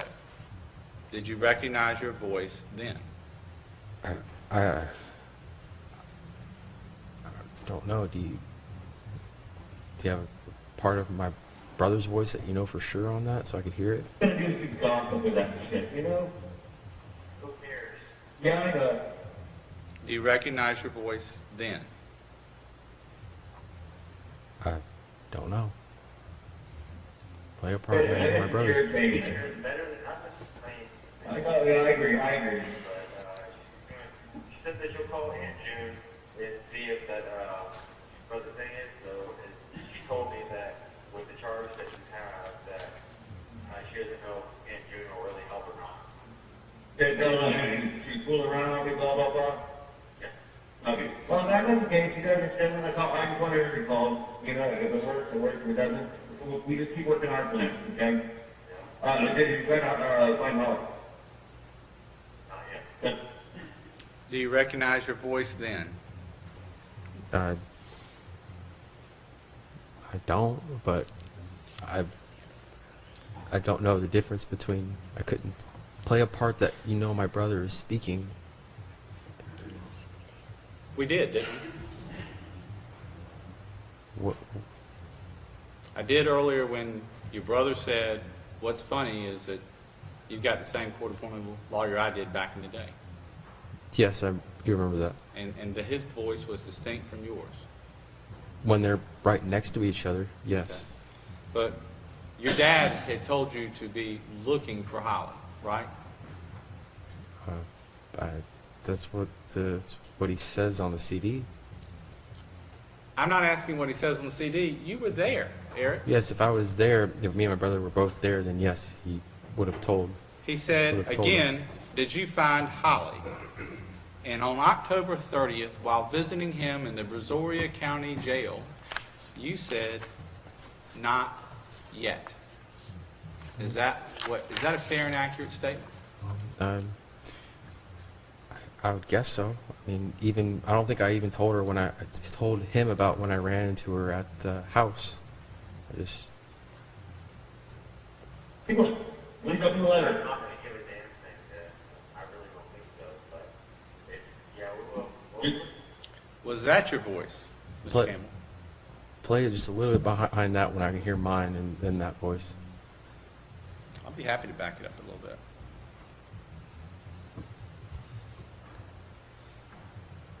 Link up in the letter. I'm not gonna give a damn thing, I really don't think so, but it's, yeah, we will. You're going to back it up a little further than that? Please do what I ask you to do. Don't worry, we doesn't. We just keep working our plan, okay? Did you read out, find out?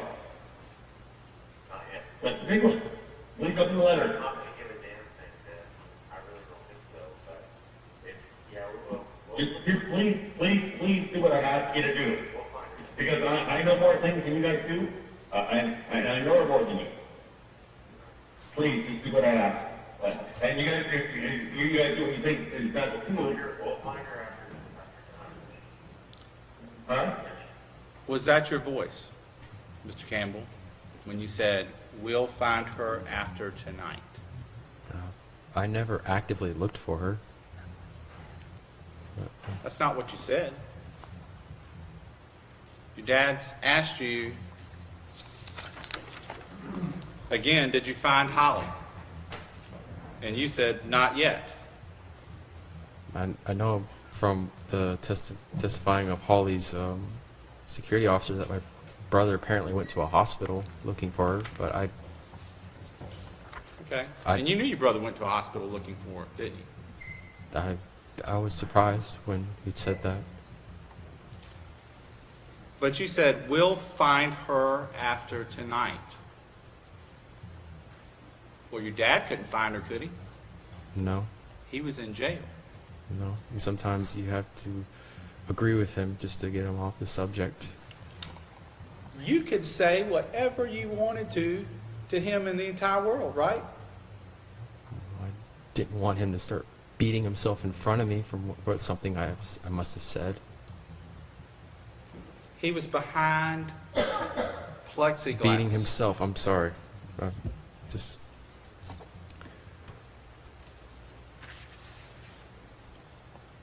She's going off the becomes disability benefit. Oh, okay, yeah, that's fine. that was my brother talking about the disability benefit, if I remember. Okay. Would you be surprised that the transcriptionist thought it was error? I don't know.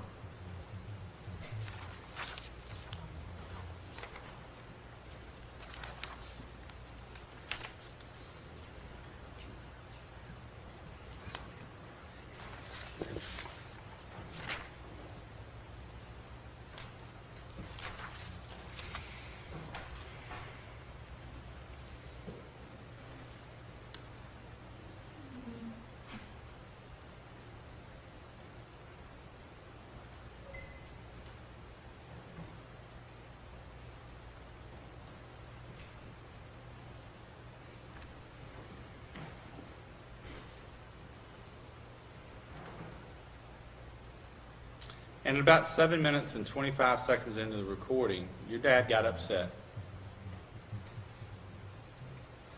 It's angle 10. Listen, guys, I've got 10 more days in here. I said, Dad, you understand?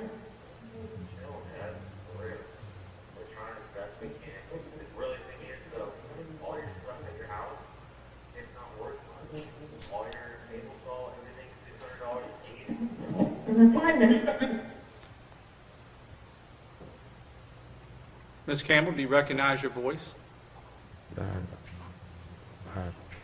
I can't tell the difference between. I know my brother was selling stuff on eBay. You told your dad, chill, Dad, for real. We're trying as best as we can. Really. The thing is, though, all your stuff at your house is not worth much. All your table saw, everything is $600 a piece. Is that what you told your dad? I don't know. I know it's on the tape. I can't tell you who's speaking. Well, yesterday, when you were talking to the jury and your lawyer was leading you through your direct examination, you testified as to this Is that my brother? being your brother's voice. Yes, didn't sir. you? Yes, sir.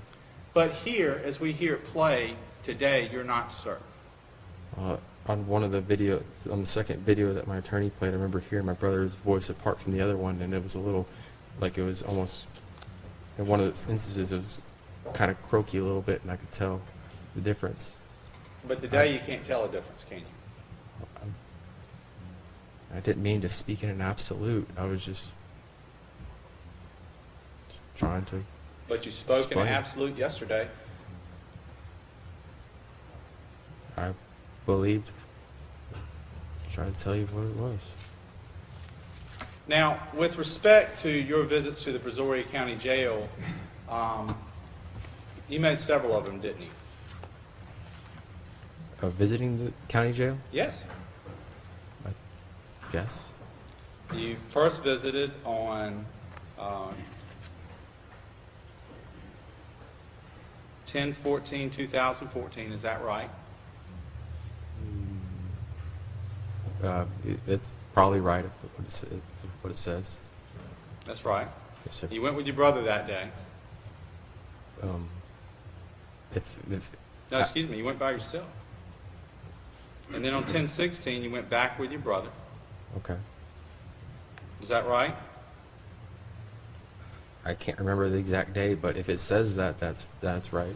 Because they keep a log of who comes in, is that right? Yes, sir. And when you came in, you had to give them your driver's license. Yes, sir. And your driver's license is TX 281-37533. Is that what you recall? My driver's license number? Yes. Okay. So you went back with your brother on 10/16, and then you went back with your brother on 10/23, is that right?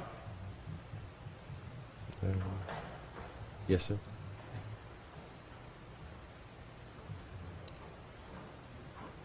And then you went back again with your brother on October 30th. The conversation that you played for the jury yesterday. You went back with your brother again on November 3rd. Is that correct? Yes, sir. And when you went by yourself on November 7th, Yes, sir. you went again on November 10th. Is that correct? Yes, sir.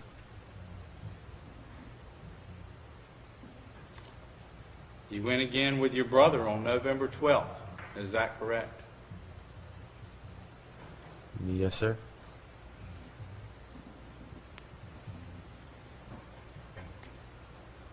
You went again with your brother on November 20th. Is that right? Yes, sir. And then you went by yourself again on November 23rd.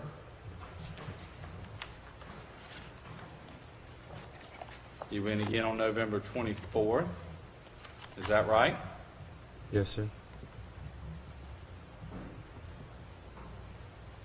And you had two visits that day because you went in and visited with him by yourself, and then your brother got there and y'all visited again. Is that right? Yes, sir. It was the day before Thanksgiving. That doesn't really help clarify, but yes, sir. If it's what it says, that's what happened. And you went again and you saw your dad on November 26th. Excuse me, that was the day before Thanksgiving. With your brother. Yes, sir. And each time you went and visited with your dad, you visited with him for about 25 or 30 minutes. Okay. Yes, sir. And you talked with your dad, Yes, sir.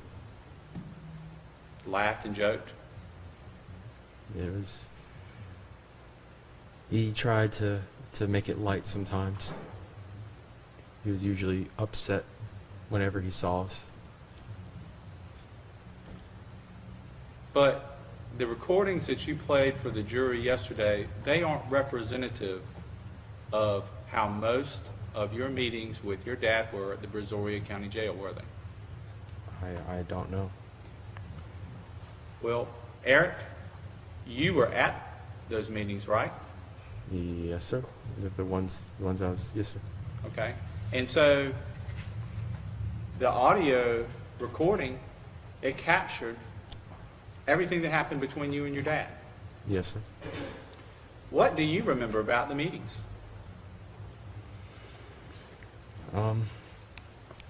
Our dad usually telling us, that we weren't doing enough for him, that we kept procrastinating.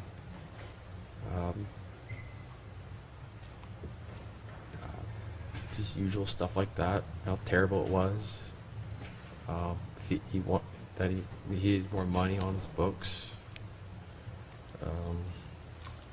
Sometimes we weren't answering his phone calls. You weren't answering his phone calls because it was $15 a call, right? Yes, sometimes it was that $15 a call was an excuse not to answer the phone. But you went twice a week for several weeks, right? Yes, sir. You went twice a week, which was the maximum amount that you could go. Yes, sir. And you visited him with 30 minutes at a time. Is that right? Yes, sir. And most of those conversations were pleasant, weren't they? I don't know. I wasn't there. I understand. I was. You were there, right? Yes, sir. That's what you testified to. I told you the things that I remember him talking about, the usual things at the visits. But the two conversations that were played for the jury yesterday were not representative of how most of that went, right? I don't know.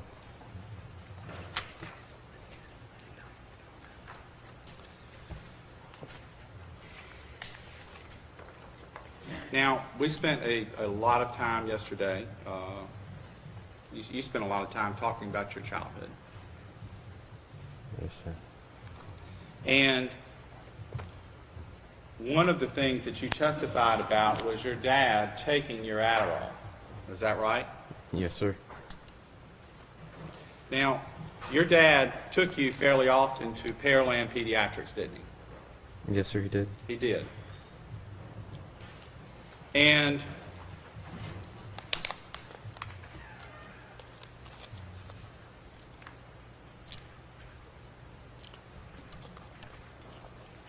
on or about September 19th of 2006, your dad took you in because he was concerned about how your Adderall prescription was affecting you.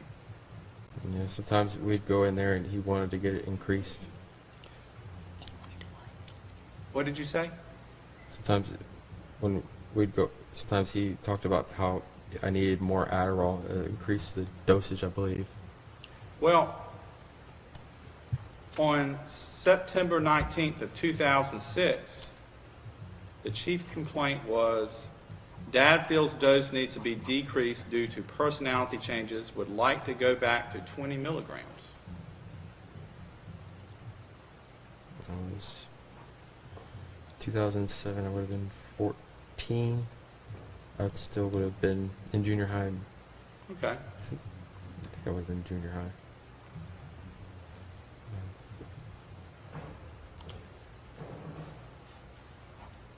And the narrative on that record, underneath that, would it surprise you to say, says, doing well in 8th grade, no conduct problems, want to decrease dose to 20 milligrams, dad impatient, deny person side effects or personality changes, dad just wants the lowest dose that works.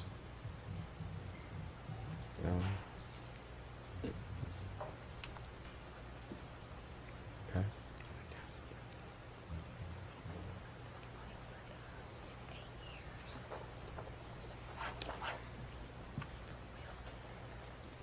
You visited Pearland Pediatrics a total of 21 times in 8 years. Is that right? I have no idea how many times, but yes, that's probably what it says. And you went there as a teenager. Yes, sir. You drove yourself. Yes, sir. And yet, in the 21 times that you went to your pediatrician, You never disclosed any of the things that you were telling the jury about yesterday. No, sir, I did not. You were there by yourself. Yes, sir, I was. You had physician privilege. Your doctor, you trusted him. It was, yeah, yes, sir. You had a fairly significant relationship with your physicians, didn't you? If I had told the physician, she would have discontinued the Adderall, and my dad would have been angry. But you had an opportunity to tell someone about Yes, what sir, you I told did. the jury about yesterday, Yes, sir, I did. and you didn't. No. As a matter of fact, at one point, you visited a neurologist, didn't you?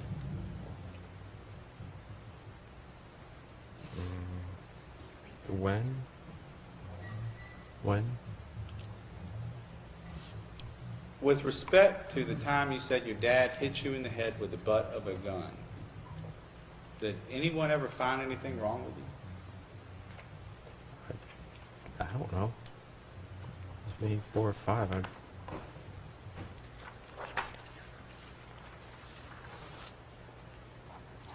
Now, earlier I asked you about kickboxing, Yes, sir. and as a teenager, you participated in kickboxing, didn't you? I saw my brother enjoyed it and my dad. And so you thought you'd do it too, right? I usually go out there alone and just play around. And on August 26th of 2010, you went to the doctor because you'd injured your foot kickboxing. August. What year? Of 2010, in August.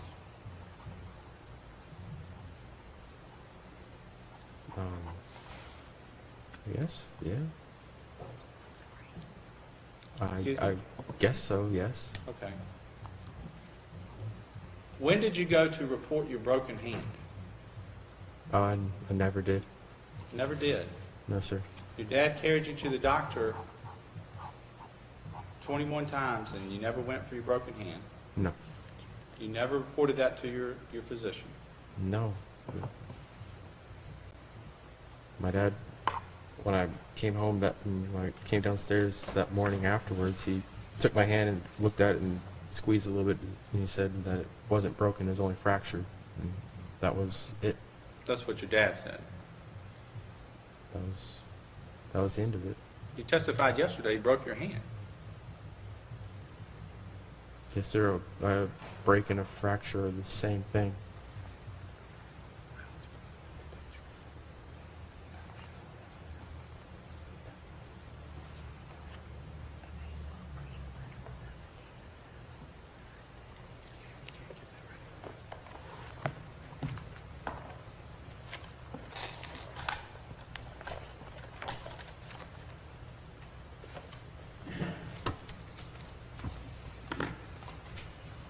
Approach. Yes.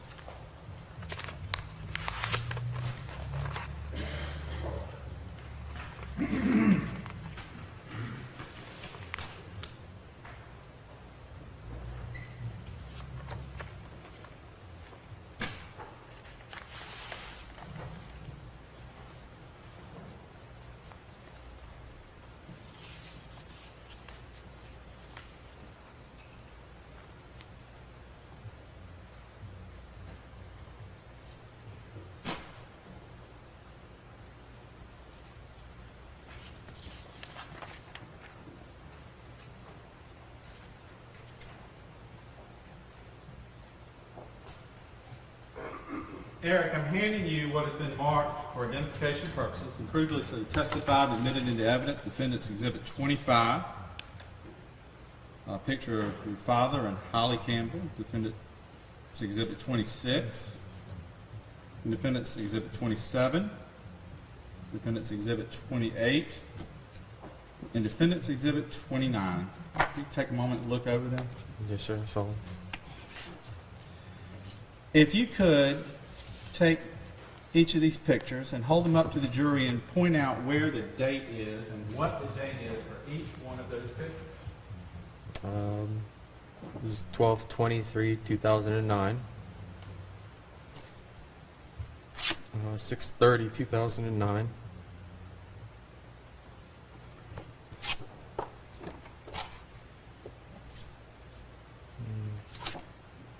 8/19, 2009.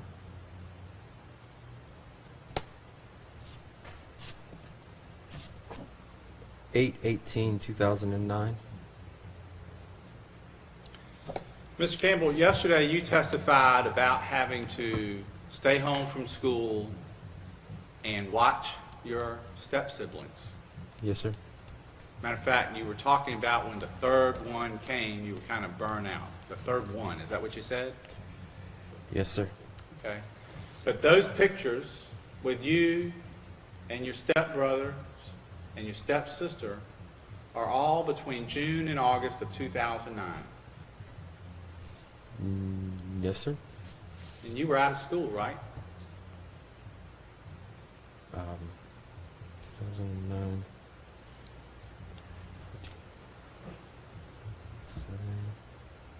16. I don't know if I was homeschooled or not at that time. Well, it was summer vacation, wasn't it? August, December, June. I guess so. Yes. It was 1 December, 2 Junes, 2 Augusts.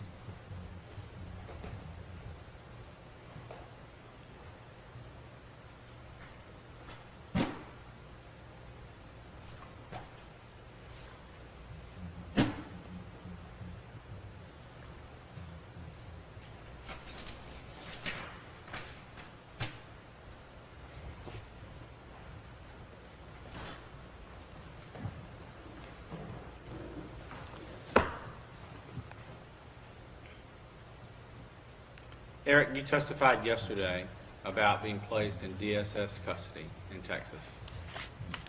I vaguely remember it, yes. Right.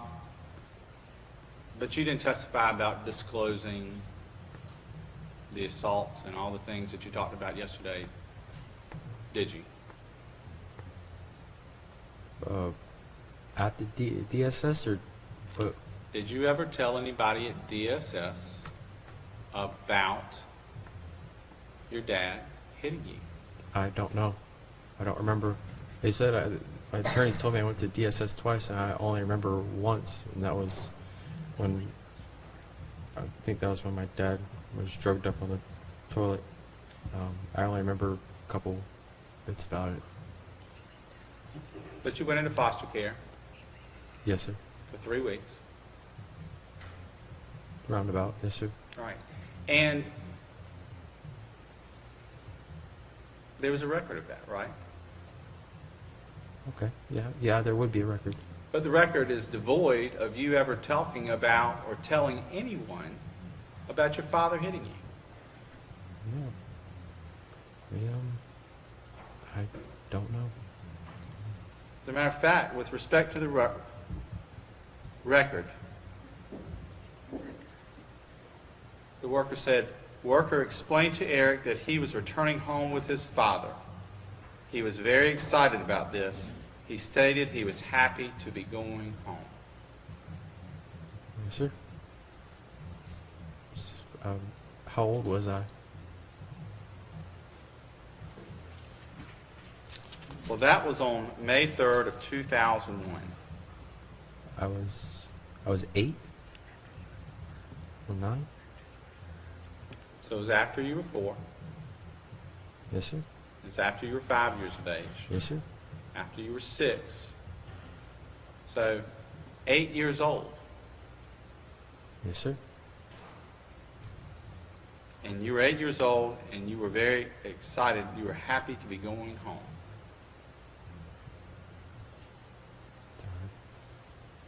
I don't know what to say.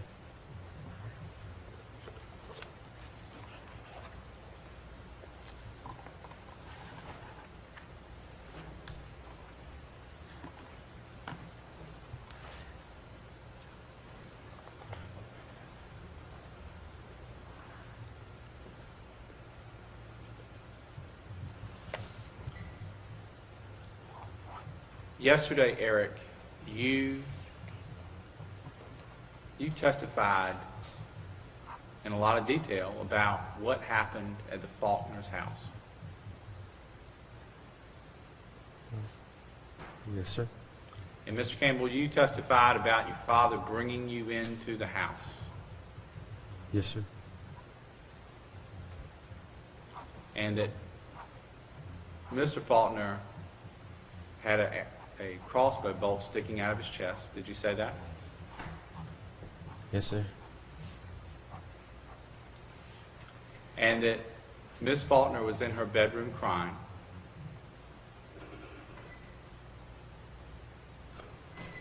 Yes, sir. Is that a fair representation of what you told the jury yesterday?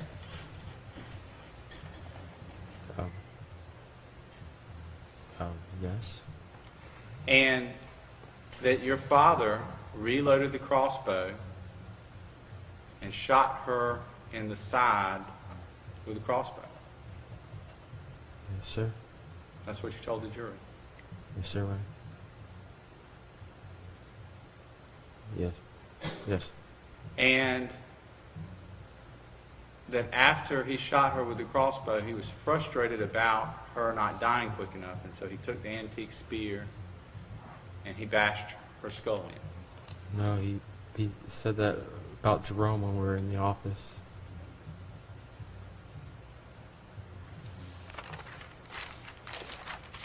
He said that he took the spear and bashed in Jerome. No, that he had tried to impale him. Okay. But at the point that you were inside the house and could see everything clearly that was happening, Clearly. Okay. Yes, sir. you testified that he took the spear and he struck Dora Faulkner in the head to kill her. Is that right? No.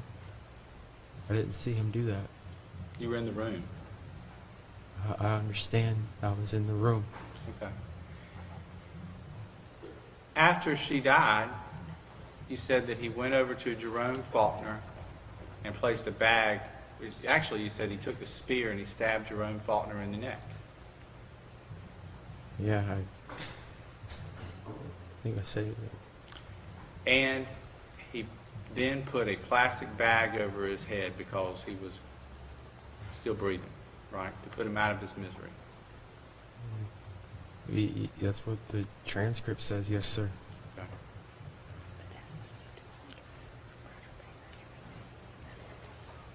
And that's what you told Roger Baker. Yes, sir. And that's what you told Doug McPhee, Yes, sir. that you saw this, I know I told them. I know I told them I saw it. that you were there. I was not in the room while my dad was doing those things. Well, I'm talking about the parts where you were in the room, Yes, Mr. sir. Campbell. Yes, sir. Talking about the things where you were in the room. And you testified yesterday that you were in the room when your dad shot Dora Faulkner with a crossbow bolt. I was. And that crossbow bolt went in through her arm and into the side of her chest. That's what you saw, right? Arm? Mr. Campbell, you said she was on the bed crying, and your dad shot her with a crossbow. Is that right? Yes.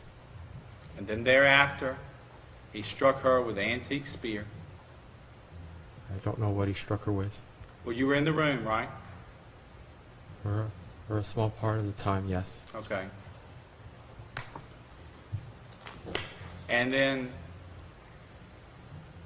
he went outside, or he went into the next room, and you said he stabbed Jerome Faulkner with the antique spear. Yes, sir. And you told Roger Baker that, Yes, sir. and you told Detective McPhee that, Yes, sir, I did. and you told this jury that. Yes, sir. And then you said that your dad took a plastic bag and put it on Jerome Faulkner's head. I know I said that I did not see him do that. Okay, but that's what he did, right? Even when we were moving him, I didn't see the bag. Well, you testified earlier today that you were in the bedroom with your father and Dora Faulkner and Jerome Faulkner.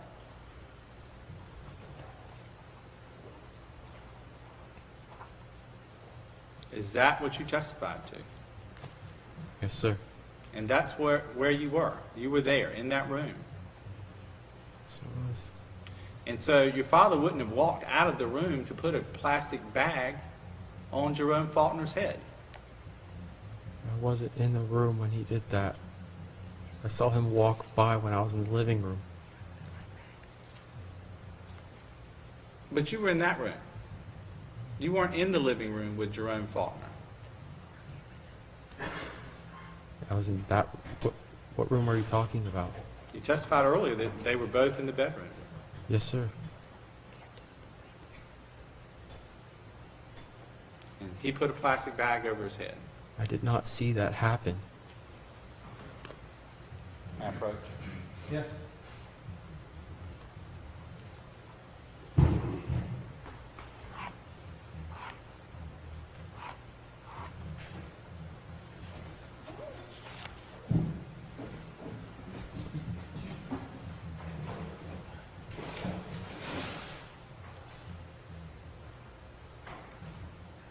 Mr. Faulkner, I'm approaching you with what is State's Exhibit 500. It's the Ranger crossbow that your dad had. Is that right? Yes, sir.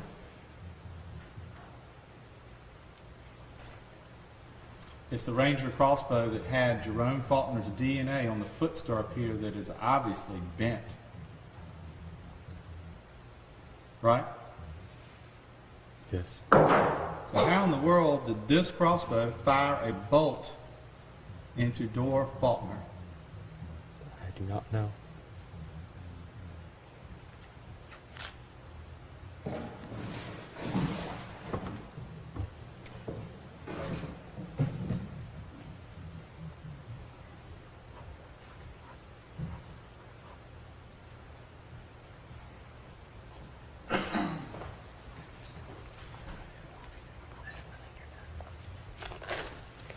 I don't have any other questions this time, Your Honor. Thank you, Your Honor.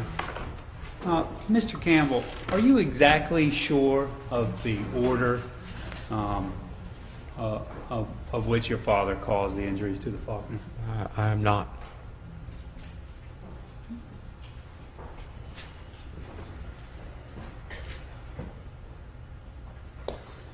Now, the district attorney asked you quite a bit about an interview that you had with Roger Baker on January 1st, 2015. Do you remember that interview?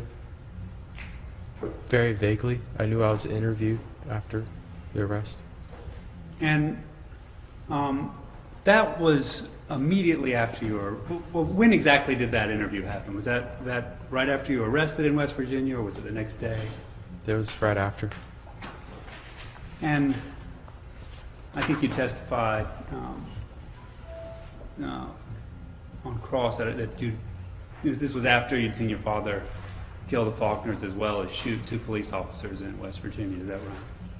Yes, sir. I object to leaving, Your Honor. You care about that, please? Yes. I'm just trying to establish where we were. I'm handing the State Defense Exhibit 38. Upon approach. Yes. Now, Mr. Campbell, I'm handing you what's been marked as Defense Exhibit 38. Is that a photo? What's that a photo of? Or who's in that photo? That's myself. And is it an accurate photo of the physical condition you were in, at least on your face, when you were interviewed by Detective Baker in West Virginia? Partway, at some point I wasn't able to see either eyes, and one of my eyes is open. So at some point you lost the ability to see out of one of your eyes during that interview with Mr. Baker, or Detective Baker. Just about.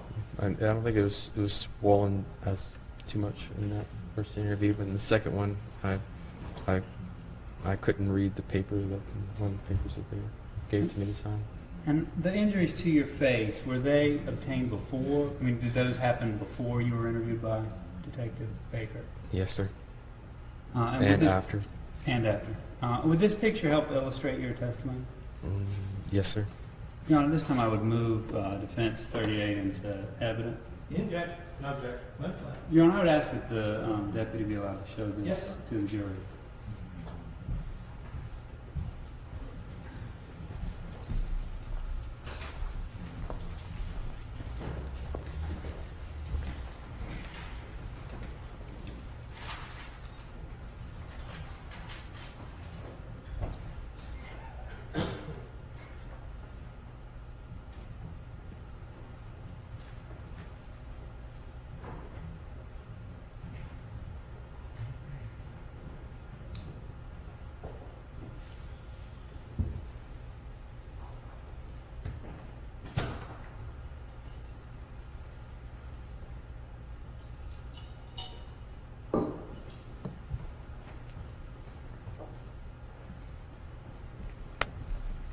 If you remember, during that interview with Detective Baker, what was your emotional state?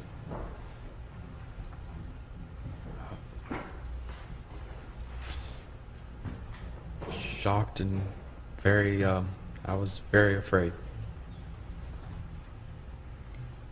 Now, at the beginning of the interview, the detective gave you a Miranda warning. He told you had a right to remain silent and asked if you would be willing to voluntarily answer his questions. Did you agree to do that, to answer his questions? If it's what it says on the transcript, then yes, I did say that. So do you actually, you don't actually remember whether you got those warnings or not, but if it's in the transcript, I almost remember nothing of the interview. you remember almost nothing of that interview. At any point during that interview, did you know of, did you refuse to answer his questions or try to terminate the interview? No, I was trying to answer him in any way and always possible. Now, the next day you were interviewed by Detective McPhee and Detective Hayes. I think the state also asked you about those. Do you recall that interview the next day? Yes, sir.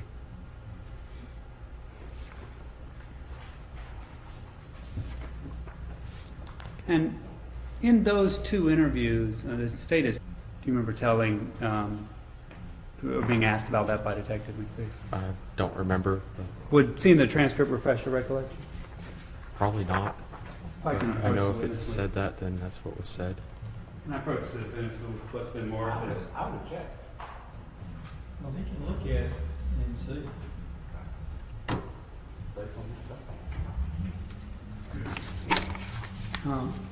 If you would read He needs to read it to himself. to himself. I'm sorry. Yes, to yourself.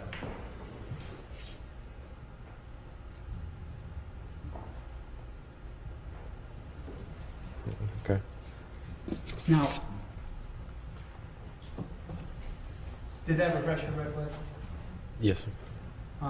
When Detective McPhee asked you about your dad grabbing the spear with both hands and impaling it down, do you remember now what you said to him? Yes, sir. Right after that, I said that's what my dad told me. What page? 6325.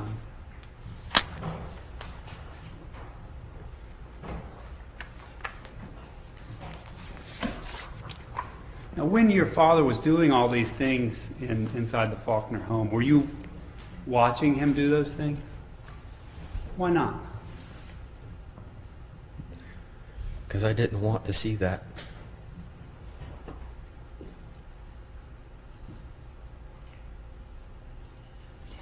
Now, those weren't the only two times you were interviewed by the police, was it?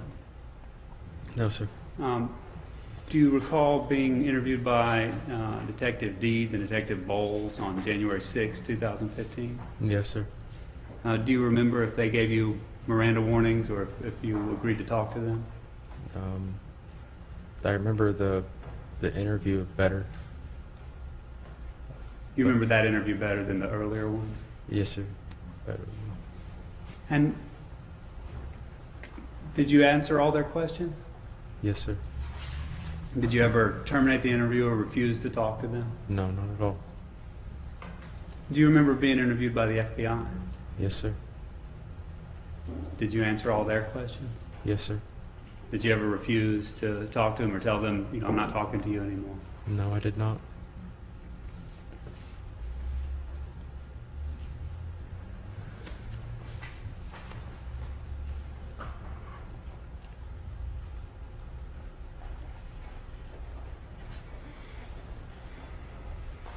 Now, the state asked you about your dad buying a lye and a sprayer at Home Depot. When your dad bought those items, what did you think he was going to use them for?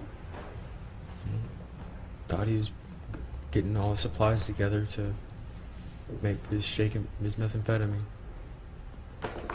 And did you later learn that he had a different purpose? Yeah, I did. And how did you learn that he had a different purpose? When he was inside the house taking off clothes because he said that he was burning up. And he had lye all over him. And what did he tell you after that? He said it would have made a good threat, but it made an even better weapon until it exploded on me. Now, on this trip, did your dad talk at any point about robbing people or stealing things? Yeah, he did. Yes, sir. And I know you've testified extensively about some of the acts of violence you've seen your father commit and things that he's done to you. Had you ever seen your dad rob anyone before? No, sir, I have not. Were you expecting, was that something that you'd ever heard about him doing, or you'd ever seen him break into someone's home and steal money from them? No, I've never seen that before. Have you ever seen him shoot anyone or use a weapon like these against someone? No. No, sir.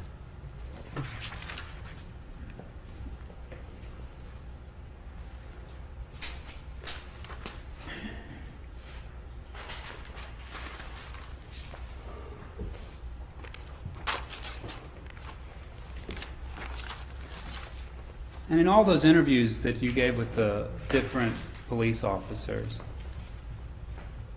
did you ever tell anyone that you wanted your dad to do this? No. Did you ever tell anyone that you actively shot the Faulkners or stabbed them? No, I did not. And is that your testimony today as well? Yes, sir, it is.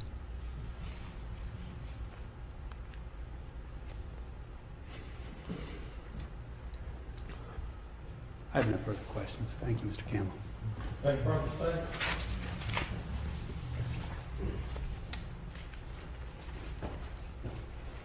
You were involved in a car wreck in West Virginia. Yes, sir, I was. You don't have any other questions?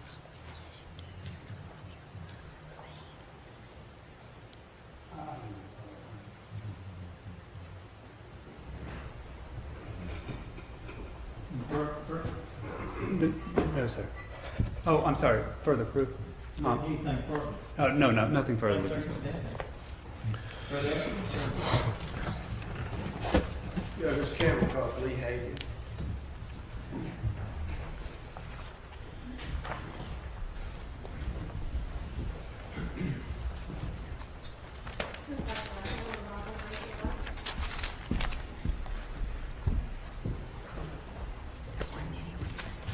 You satisfy the evidence you should report and the truth and the truth and nothing but the truth, so help you God? I do swear.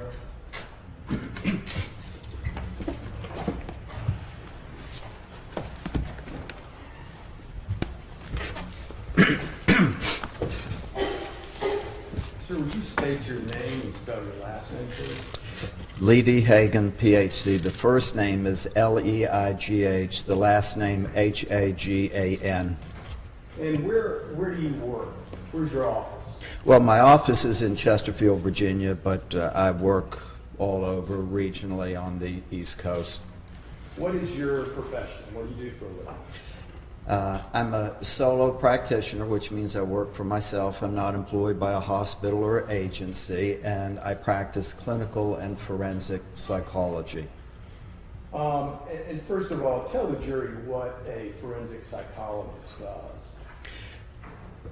Well, first of all, it's not what you see on TV, because we can't take commercial breaks and that sort of thing, and that's all drama.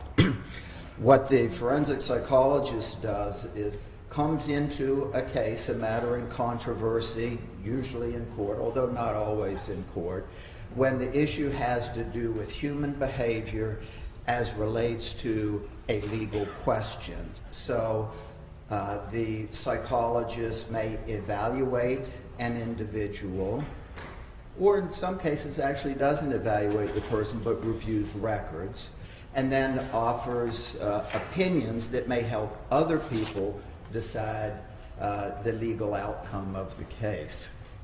When were you first licensed? In 1982. And when were you first licensed as a clinical psychologist in Virginia? In Virginia in the same year. My first license was in Georgia, but then the same year in Virginia. And what type of practice do you have? For 30 years, I have practiced on my own independently. My office is right there in Chesterfield. Before that, I was with VA hospital and a mental health center.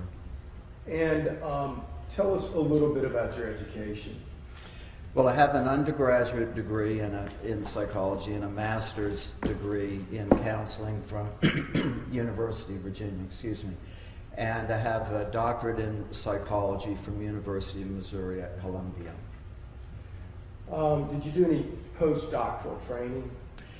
Yes, almost all of my postdoctoral training is in the field of forensic psychology, staying on top of the scientific literature, developments in the field, changes in law to the extent that that impacts my practice. You hold any faculty positions? I hold an adjunct faculty position in the Department of Psychiatry and Behavioral Science at Eastern Virginia Medical School. I'm not a teacher in the classroom, but I have on occasion been invited to address the residents there who are in training in psychiatry and behavioral science. Do you have any advanced certifications? I do. I have basic and advanced certification in conducting forensic psychological evaluations. And I'm also a diplomate of the American Board of Forensic Psychology. A diplomate is someone who has earned a diploma. Another way to express that is I'm board certified in forensic psychology. And do you provide continuing education for other professionals in this area? I do for people in my field, and I have presented for attorneys by invitation to defense attorneys, prosecutors, and judges at what are called bench bar conferences. Have you published in peer-reviewed articles?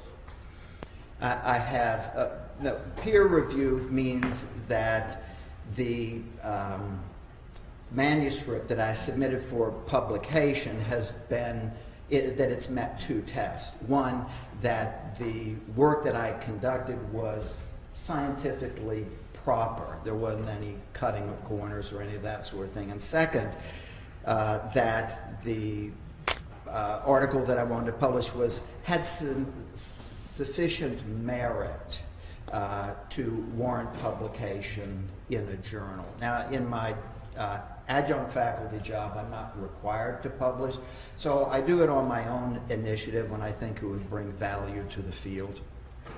And have you given professional presentations or CLEs with respect to the standards of practice and proper methods and procedures of psychologists should follow?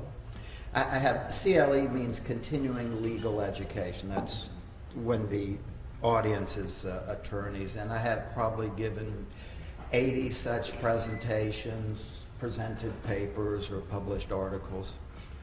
Approximately how many times have you testified as a forensic psychologist? Over the course of my career, maybe 420 times. And in how many capital cases have you been appointed? I believe it's 128, 129.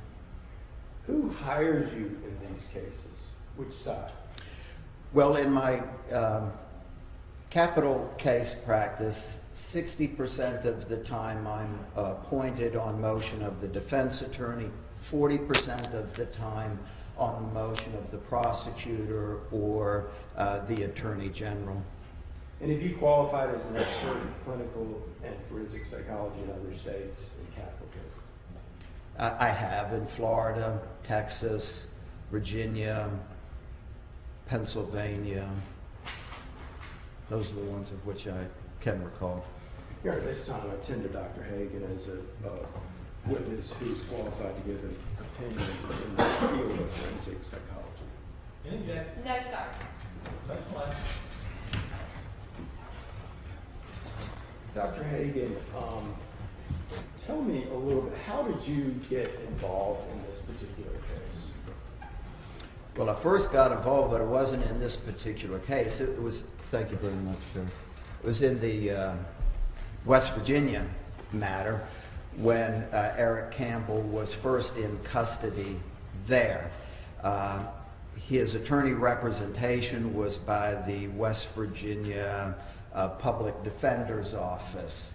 The public defender there, Mr. Joe Nagy, called me and asked me if I would evaluate Mr. Campbell in connection with the matter in West Virginia. Tell me a little bit about your response to that.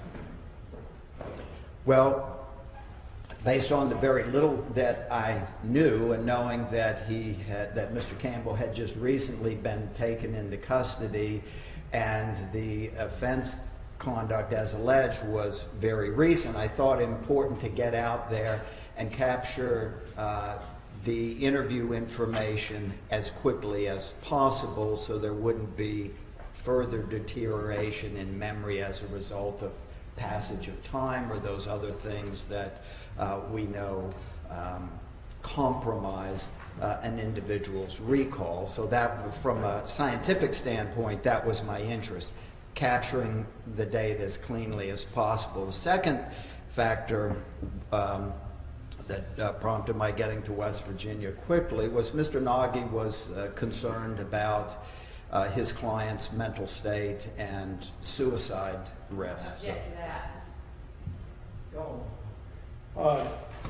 Dr. Hagan, when did you go to West Virginia? Do you remember? It was February of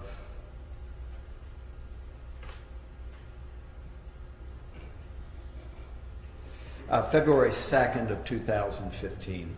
And what did you do when you went to West Virginia?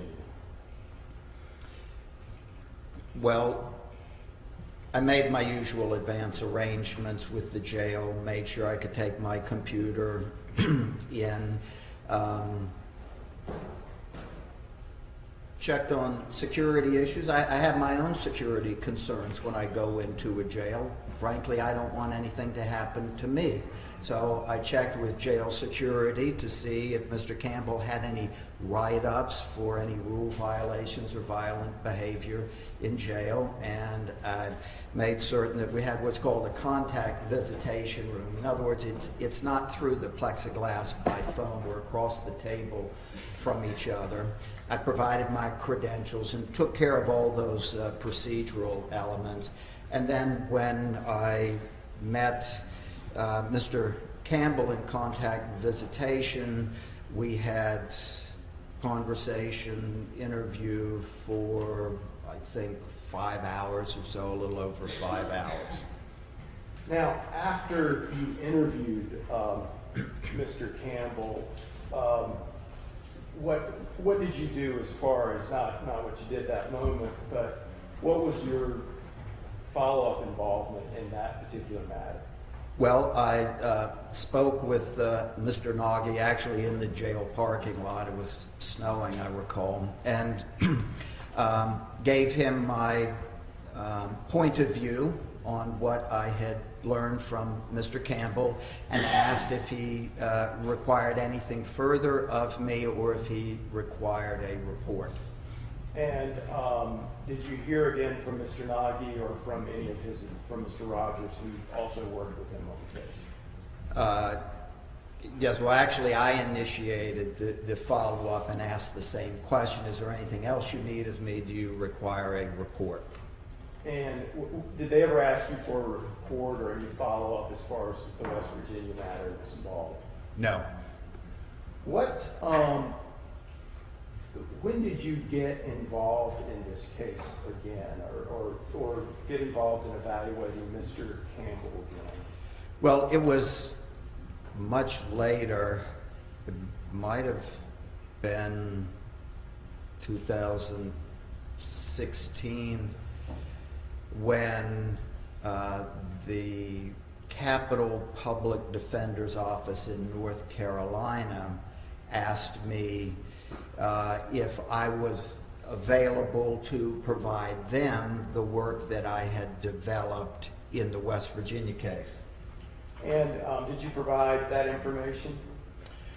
Well, not right away, because I had to make certain that information that I had collected for one purpose, Mr. Nagy's engagement in West Virginia, that I had proper authority and informed consent to turn around and use that information for another purpose. So I told the North Carolina PD's office how to get in touch with Mr. Nagy so they could work that out to take care of informed consent and release authorization and make the communications proper. Did that take some time? It took a long time, yes. And after that part was completed, Mr. Nagy agreed to sign the release. Were you reappointed to get involved in Mr. Campbell's case? Well, yes, but there was an intervening step, and that was that I conveyed all of my information to the North Carolina public defenders. They had to read through it. They had to make their own decision process, and then they got in touch with me to ask if I would be available to consult further in the North Carolina case. And ultimately, did you agree to get involved? Yes. And was that relatively recently or within the last year? Oh, yes, that's right. So tell us a little bit about going back to West Virginia. What were your initial impressions February 2nd of 2015 of Mr. Campbell? My impressions of Mr. Campbell? Yes. Well, during the course of the interview, which was multiple hours, I had two concerns. One was about the nature of the offense and the conduct involved in the offense behavior, and the other concern was about his history and what he had related to me about his history and how that impacted his mental state in the present moment. Because I heard some very, very deeply concerning things from him about his own history. Did he, while you were talking to him, claim that he had any sort of mental disorder or mental disease or anything like that? No. He never did that. And well, I have more to say on that, but you haven't asked me. Okay. Well, did he use any sort of psychological terms to explain or describe his behavior? None. Talk a little bit about psychological considerations, how you approach a case, in other words, how you evaluate a case. Well, in any case, I try to read as much as I can before I see the person. Sometimes that's not possible because it's an emerging situation that is rapidly developing, or the record hasn't been developed yet and the information just isn't available. But I want to read what I can, learn what I can before I go see the person. not just for my protection, but because I need to know what to ask and what not to ask so that I don't taint, that is, contaminate an individual's statement to me. When you saw Mr. Campbell originally, was any of that information, any background information available to you? The information that Mr. Nagy had given me by phone and the nature of the charges, but none of the deep history, say, going back to Texas, for example, that hadn't been developed. Had you, based on your conversation with Mr. Campbell, developed any sort of what you might call hypotheses or sort of considerations as to what might be going on? I did. And what were those? Well, one was that Mr. Campbell's conduct arose out of antisocial behavior, callous indifference and disregard, and that he would just as soon lie to me as tell me the truth. You have to have that in mind when you're dealing with someone who's charged with something criminally. So that was one hypothesis, and then the other hypothesis was that the story, that there was external corroboration, even pre-existing corroboration, that supported Mr. Campbell's narrative about the pathological dynamic in his relationship with his father, his abuse history, and so forth. So I wanted to look fairly at both sides of the coin, because my job is not to be the mouthpiece for the person who hired me.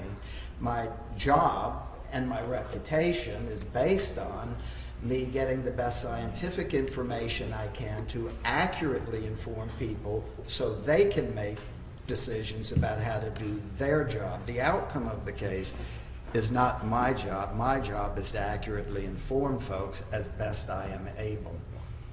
Now, did you have the information you needed after interviewing Mr. Campbell, or sufficient information to complete your sort of your study or your analysis of the case? Yes, well, I did, but that was only after the North Carolina Public Defender's Office engaged me and then started sending me records going back to Mr. Campbell's early years, all the way up to the time of these killings. Now, Dr. Hagen, we've talked a little bit about Mr. Campbell specifically and your hypotheses.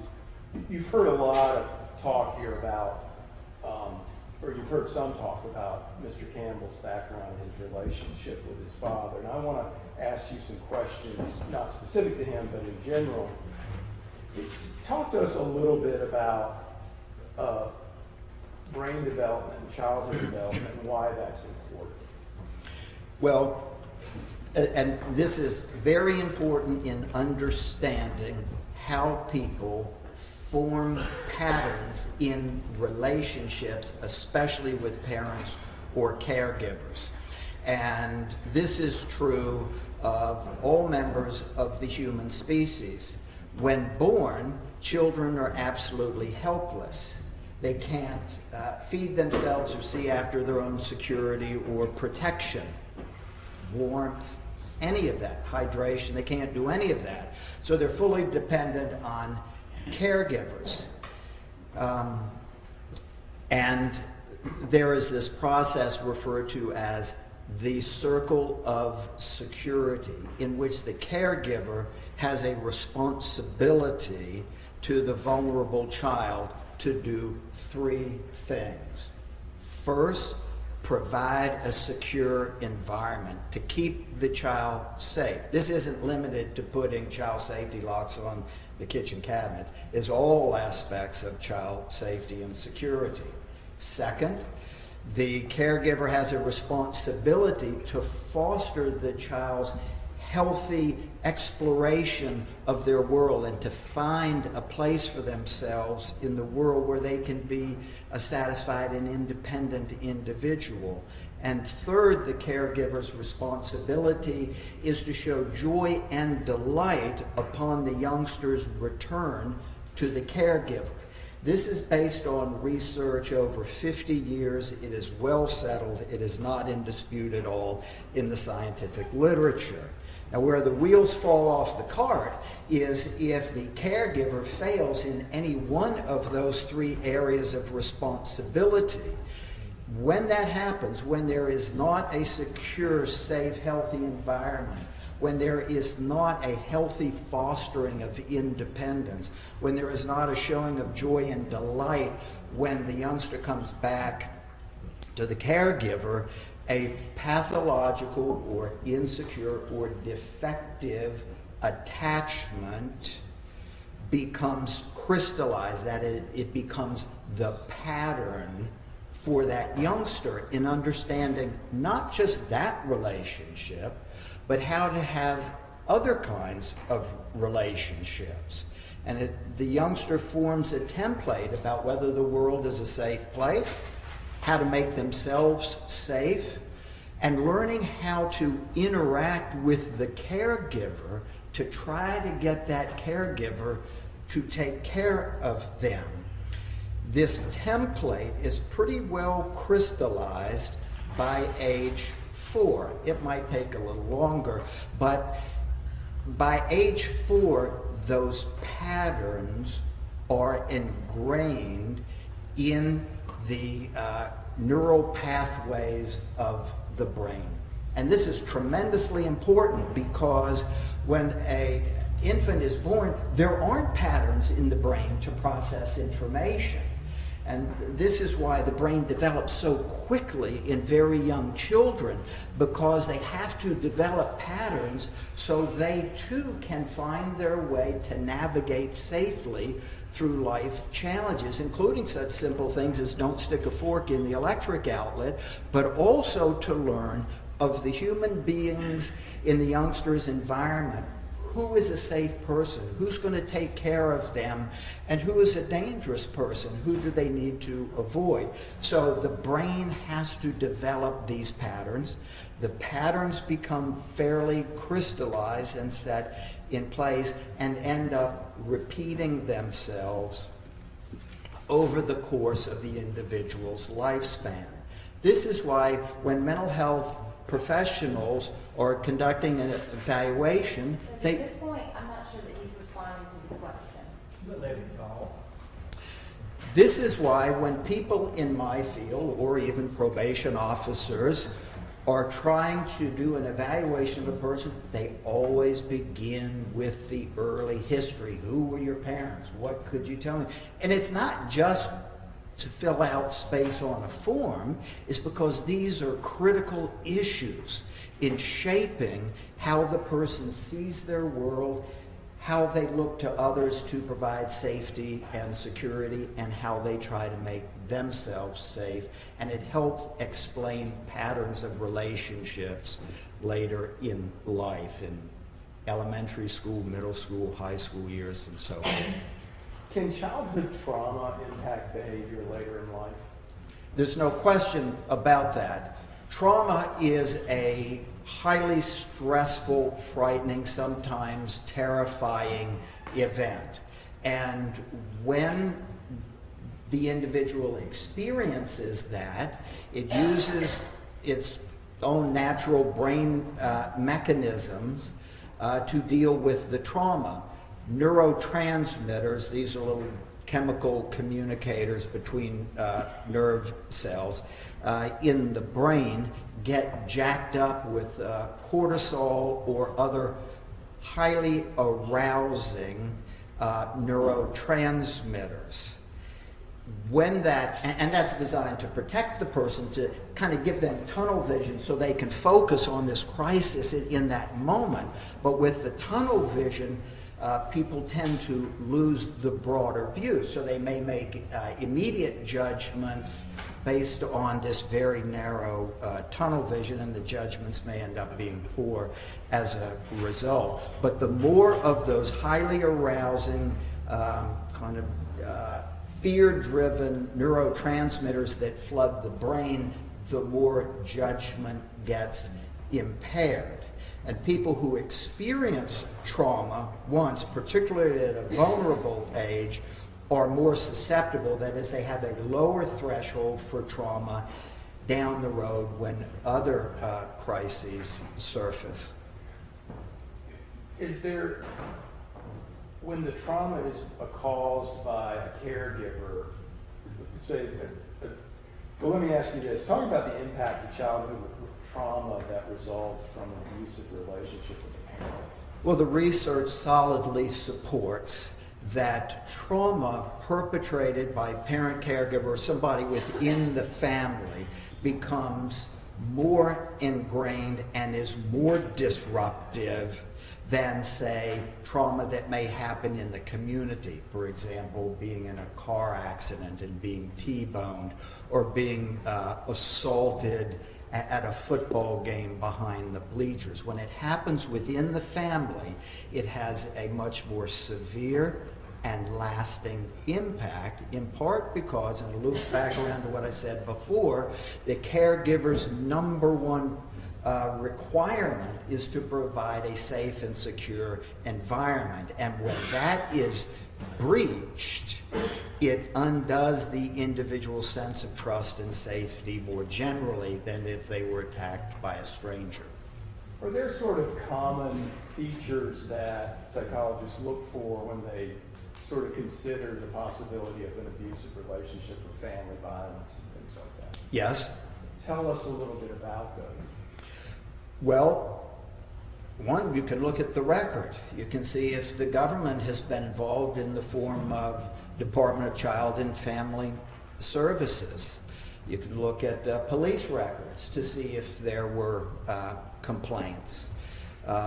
Can interview other people. We call them collaterals. A collateral is not the person you're evaluating, but somebody who has relevant information who may help you understand the circumstances.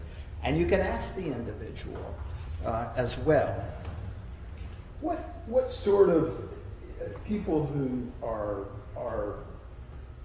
committing these types of abusive conduct, what are some of the common considerations or features you see with people who commit those offenses? Well, where intimate family violence is concerned, there's already a built-in relationship. So for the purpose of this answer, I'm going to speak to adult-child abuse as opposed to adult-adult domestic violence. So there is a motive, there is opportunity, there is means, and there is access to the minor against whom the violence is perpetrated. Let's talk about a little bit specifically about this case. Now, when you had developed these hypotheses, when you got re-engaged, what kinds of information were you provided for your consideration? Well, when I was engaged for the North Carolina case, there was a wealth of information available.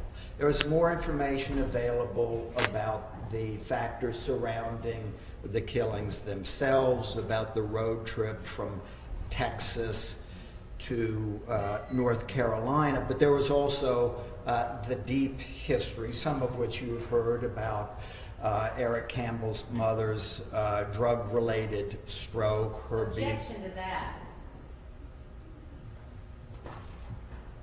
Like you know, I'll speak to the jury in just a few moments while they're downstairs. The case number says that should be more express and continued evaluation in the trial during the time. That's your speech.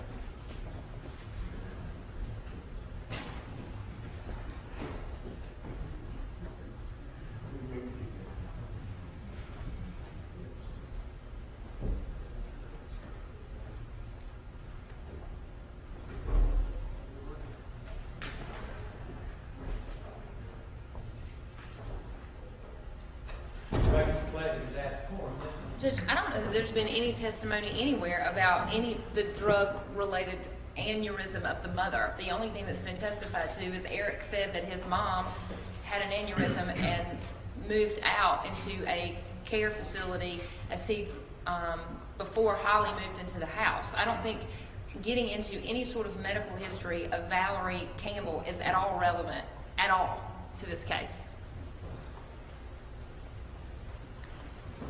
Your Honor, Dr. Hagan reviewed a mass of information. I think that's what he was telling them, that he reviewed these medical records. That was his interpretation of the records. I don't know if that's why Ms. Campbell. I just want to see that. That's fine. I wonder if this is outside of his expertise, if he's going to be offered an expertise, if he's interpreting medical history. But I'll be glad to see it. Well, yeah, I think it's his impression of what the records show. I mean, and I'm not going to ask him to give an opinion as to why she had an aneurysm, obviously. He just did. Well, I mean, that's not the basis. I mean, we can skip past that. I mean, I think he's reviewed the records and he's basing that on his understanding of what happened.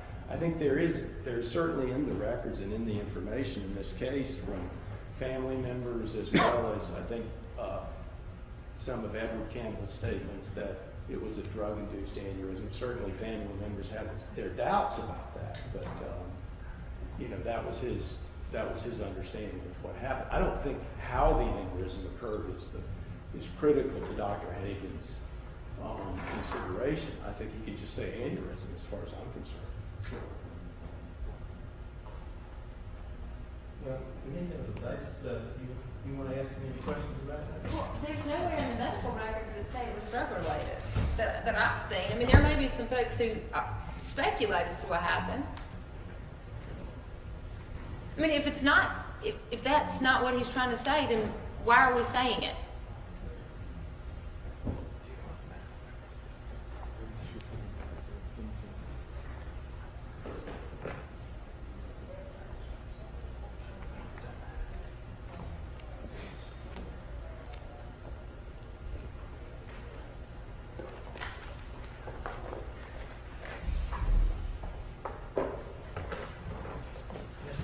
What's the basis of the drug-related aneurysm? Two sources, Your Honor. One is the Columbia Valley Regional Medical Center records from July 1997, and Eric and collateral source information advising that the mother and What is the medical record study? it says subarachnoid hemorrhage with acute hydrocephalus. That was the admission diagnosis.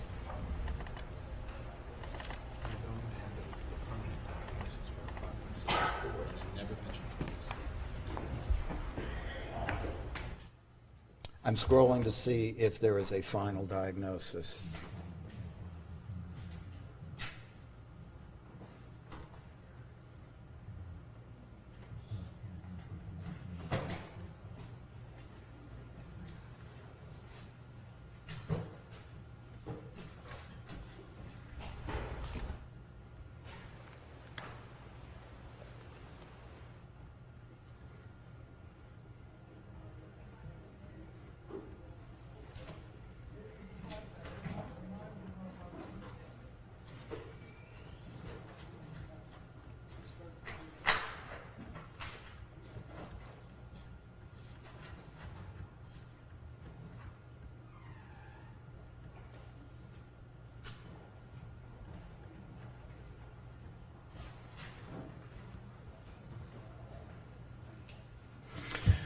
So I do not see that I highlighted in the hospital record reference to drug-related that came from collateral sources.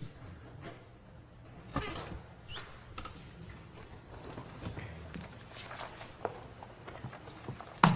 ma'am. So, Judge, I would just ask that he be precluded from making that. I mean, that allegation or that assessment when it's not based in fact? Well, it is based on information, although it's not central to our consideration here, so I'm happy to not say that. I'm just asking him what he reviewed, and that's, she had an aneurysm. Everybody agrees on that, and the photos certainly support that, so I don't have any problem with him just saying that. He's mischaracterized it. Well, I certainly don't want him to talk about that, and I don't want him to mischaracterize anything else that's in the record that we can't unring the bell for the jury to hear. Well, it's not true that he's mischaracterized. I mean, what he's saying is his understanding is a drug-induced aneurysm. Now, she can cross-examine it about that, but I'm not. I could really, how she got the aneurysm to me is not a critical feature. I mean, I've got real questions about whether it's drug-induced or whether it was a result of trauma, but I don't have any support for that. And that's based on interviews with family members who question diagnosis as well. I mean, you can just say aneurysm.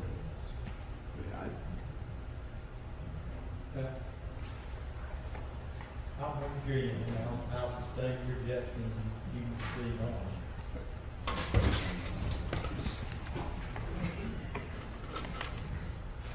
Yes, sir.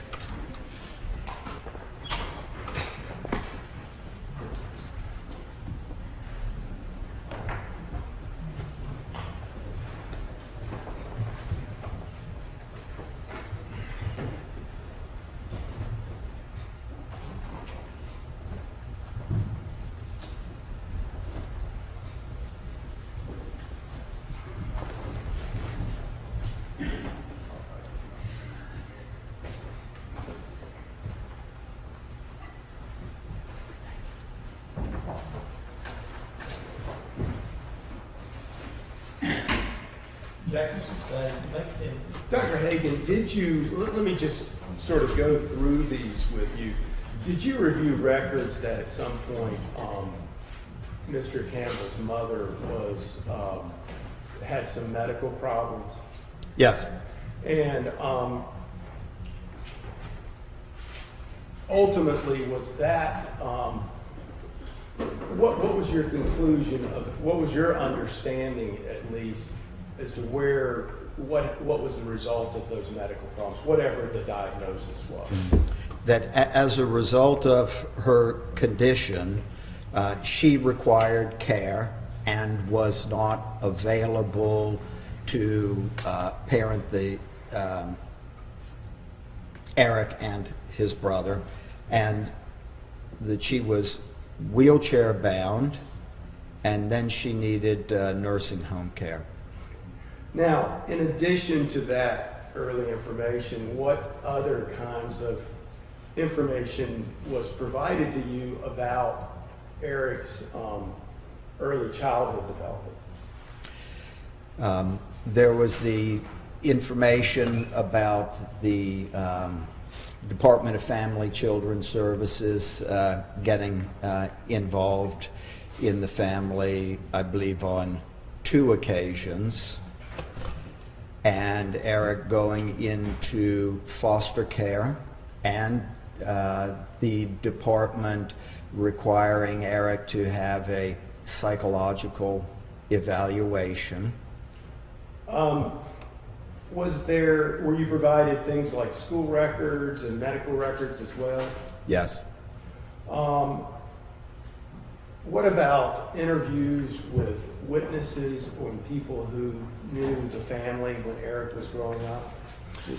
Oh, yes, and I need to amend my earlier answer. With respect to the question, what did I have to go on in the West Virginia case, they had an investigator who a public defender had an investigator who interviewed a family member, and I had the benefit of hearing, I think it was 3 or 4 audio recordings between the investigator and that family member. So I had that information coming into the North Carolina case, as well as collateral interviews with other people who knew the situation in Texas, all of which had been developed in connection with the North Carolina case.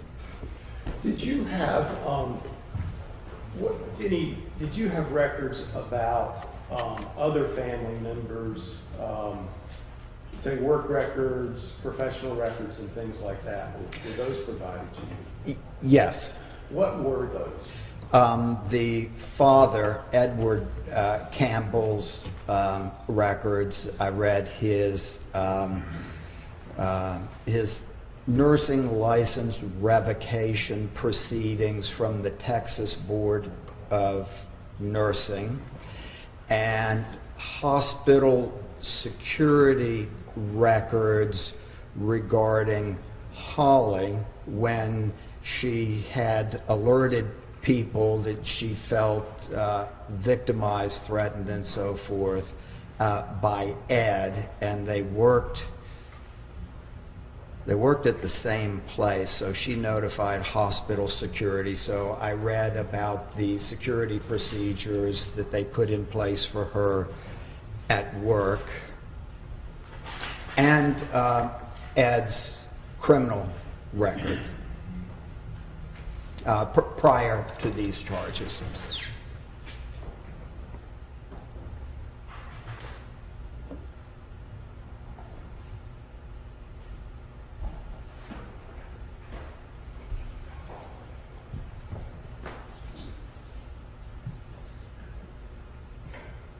Were you provided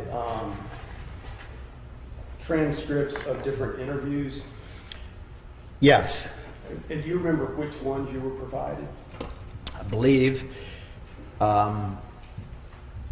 it was the West Virginia law enforcement interview with Eric. That was from January 2nd of 15. And then, now that may have been January 1. And then there's an interview by North Carolina law enforcement with Eric, and I think that was January 2nd of 15. And then there was, I don't know that it was exactly a transcript, but it was information in connection with Eric's interview with FBI. Were you provided transcripts of interviews with Edward Campbell? Yes. And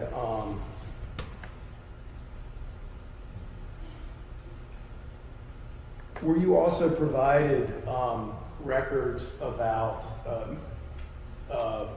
from the North Carolina Department of Corrections from Mr. Campbell's pretrial confinement? Yes. Tell us a little bit about what records you had, without going into the details of those records. Tell us what you got from them. Well, from Central Prison, where he was being held, there were thousands and thousands of pages with entries by mental health professional, and jail security professionals. And did you, in doing your analysis, do you review all these records as you go along, as they're provided to you? Yes. And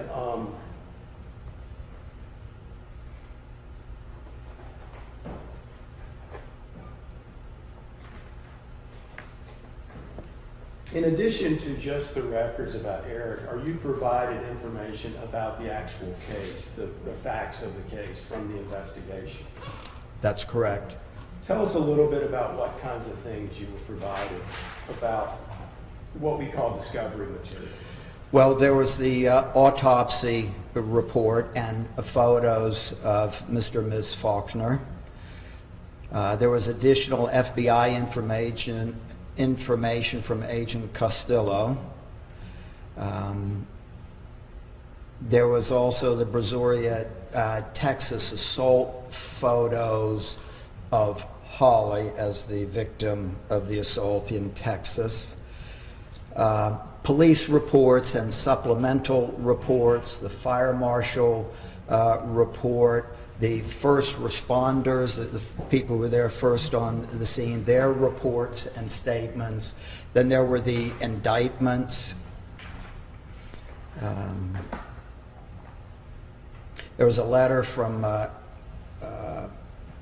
about a conversation with the Sheriff Wilkins, and a letter regarding Eric Campbell's car ride. That is while he's being transported. Photos of the victim's vehicle. And then there was the suicide report regarding Eric's father while he was incarcerated pre-trial. I had the transcripts of Holly Campbell's 911 call back in Texas that had led to Ed being locked up pre-trial. Driver's license information for Ed and Eric, and the Virgilina fire reports and statements. Ladies and gentlemen, we're going to take our lunch and recess at this point. During our lunch and recess period, you do not to talk among yourselves about this case. You do not talk to the parties, the witnesses, or the lawyers about anything at all. Further, you do not to talk to anyone else, allow anyone else to talk to you to say anything in your presence about this case. If anyone communicates to you in any way, you let the sheriff know about it when you come in. Don't do any individual research or investigation on your own about any issue touching on this trial. Stay away from your smartphones, and do not form or express any opinion about this case during this time. With that, ladies and gentlemen, while everybody else will remain seated, I will excuse the 17 of you and ask that you return and assemble in the jury room at 2:30 this afternoon. That's your excuse.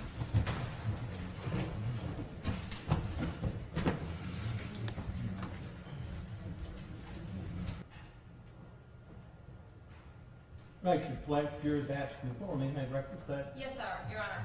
Dr. Hagan testified, I believe, that when he was going through the all of the things that he had been provided that he based his opinion on. He stated that he had a West Virginia investigator interviews of family members from the public defender's office there. I do not know that we have any of that information that we have been provided as the basis for his underlying report. I've looked through, and I could be mistaken, but I don't believe that we have any interview, specifically in our interview with Sherry Barnes, the aunt, by Steve Bostic, with the West Virginia PD investigator. Now, if I have that, I would be, perhaps I've overlooked it. And I would just say, Judge, that that is a violation of 15A 905. We have been asking and asking for the underlying data and what this expert based his opinion upon. In fact, 15A 905C2 says that we are to be provided the expert's opinion and the underlying basis for that opinion. If he based his opinion on what Sherry Barnes or anybody else told a West Virginia public defender investigator, we're entitled to that. And we were entitled to it back in May. The defense made an inquiry of the state earlier this week as to whether we had turned over everything, even email correspondence with Dr. Wolf, and the state has done that. We have not been given the same courtesy unless I have missed it. Yes, Your Honor. On April 25th, 2017, I filed a certificate of reciprocal discovery, number 5, and in it, I provided the state a copy of this after it was filed. And in it, it says that I provided the state with a disc labeled 008361. When I labeled discs, I labeled them as an additional base stamps page with an audio recording of an interview conducted by a West Virginia private investigator referenced in the report of Dr. Hagan, which Dr. Hagan was discussing. I don't have a specific memory of that, but I don't normally file things like this unless I provide that information. Well, I will certainly look over lunch. Okay, please do. See if y'all can get together and see if this is resolved. Yes, sir. Anything further to reference? No, sir. Anything to reference? No, sir. Sheriff, recess, that's good. Everyone stand. Oh yes, oh yes, oh yes. Round County Spiritual Recess to 2:30. God said this lady. Never found them. I don't think we're saying we didn't get them, but we just, I mean, if he filed a certificate of service, then we just assume we got them. We just don't have them. I would like to wait till I see them.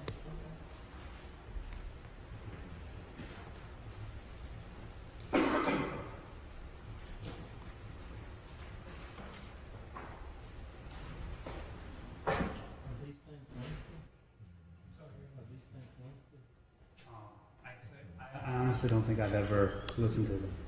They were provided by Dr. Hagan, and I think I just provided them directly under the state. So they're videos? I believe they're audio interviews by an investigator in West Virginia with Ms. Faulner. Do you have a transcript? No.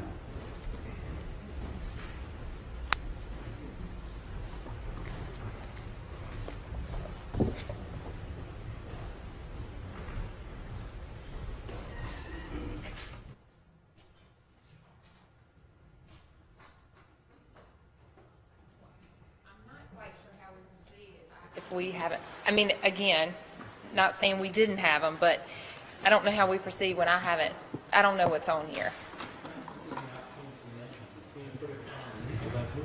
Okay. I'll need some, I mean, I can go to my office, I guess. I would need to listen to their videos, apparently, or audio of an interview, so if I can just step into my office.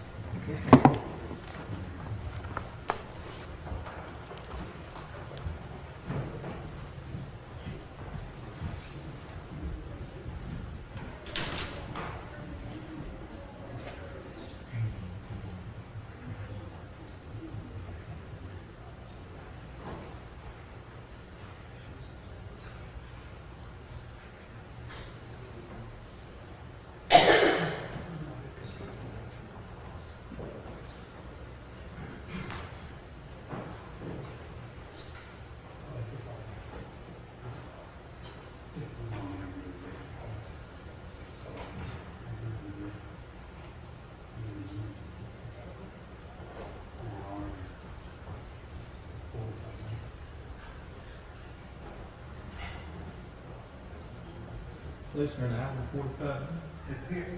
Yes, Your Honor. I do think I have reviewed it.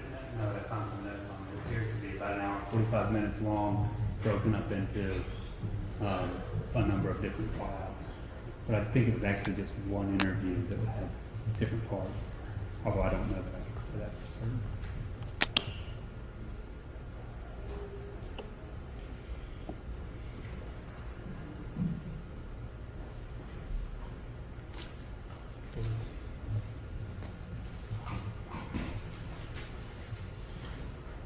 Should we go check with them?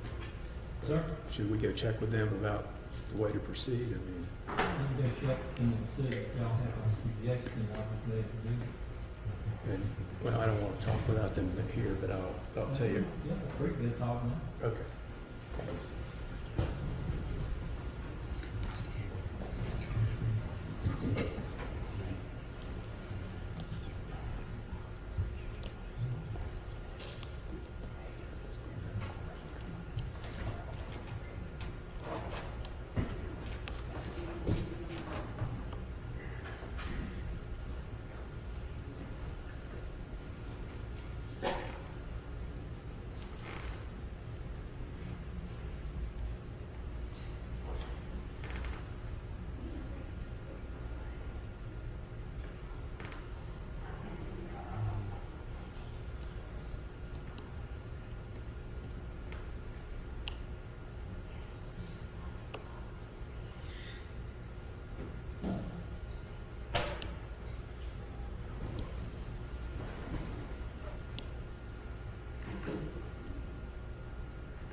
Hagan remains bound by his oath to tell the truth, the truth, the whole life, and the truth.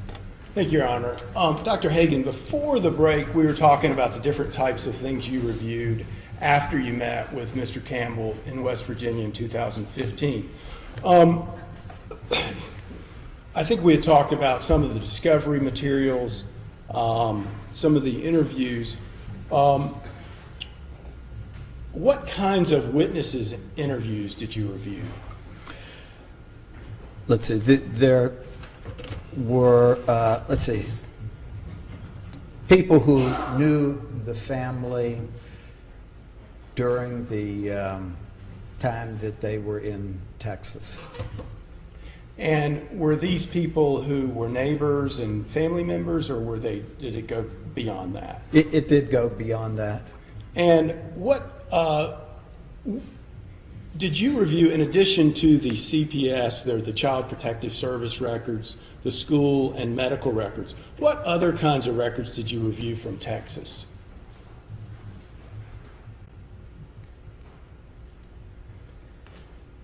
There were juvenile records regarding Eric.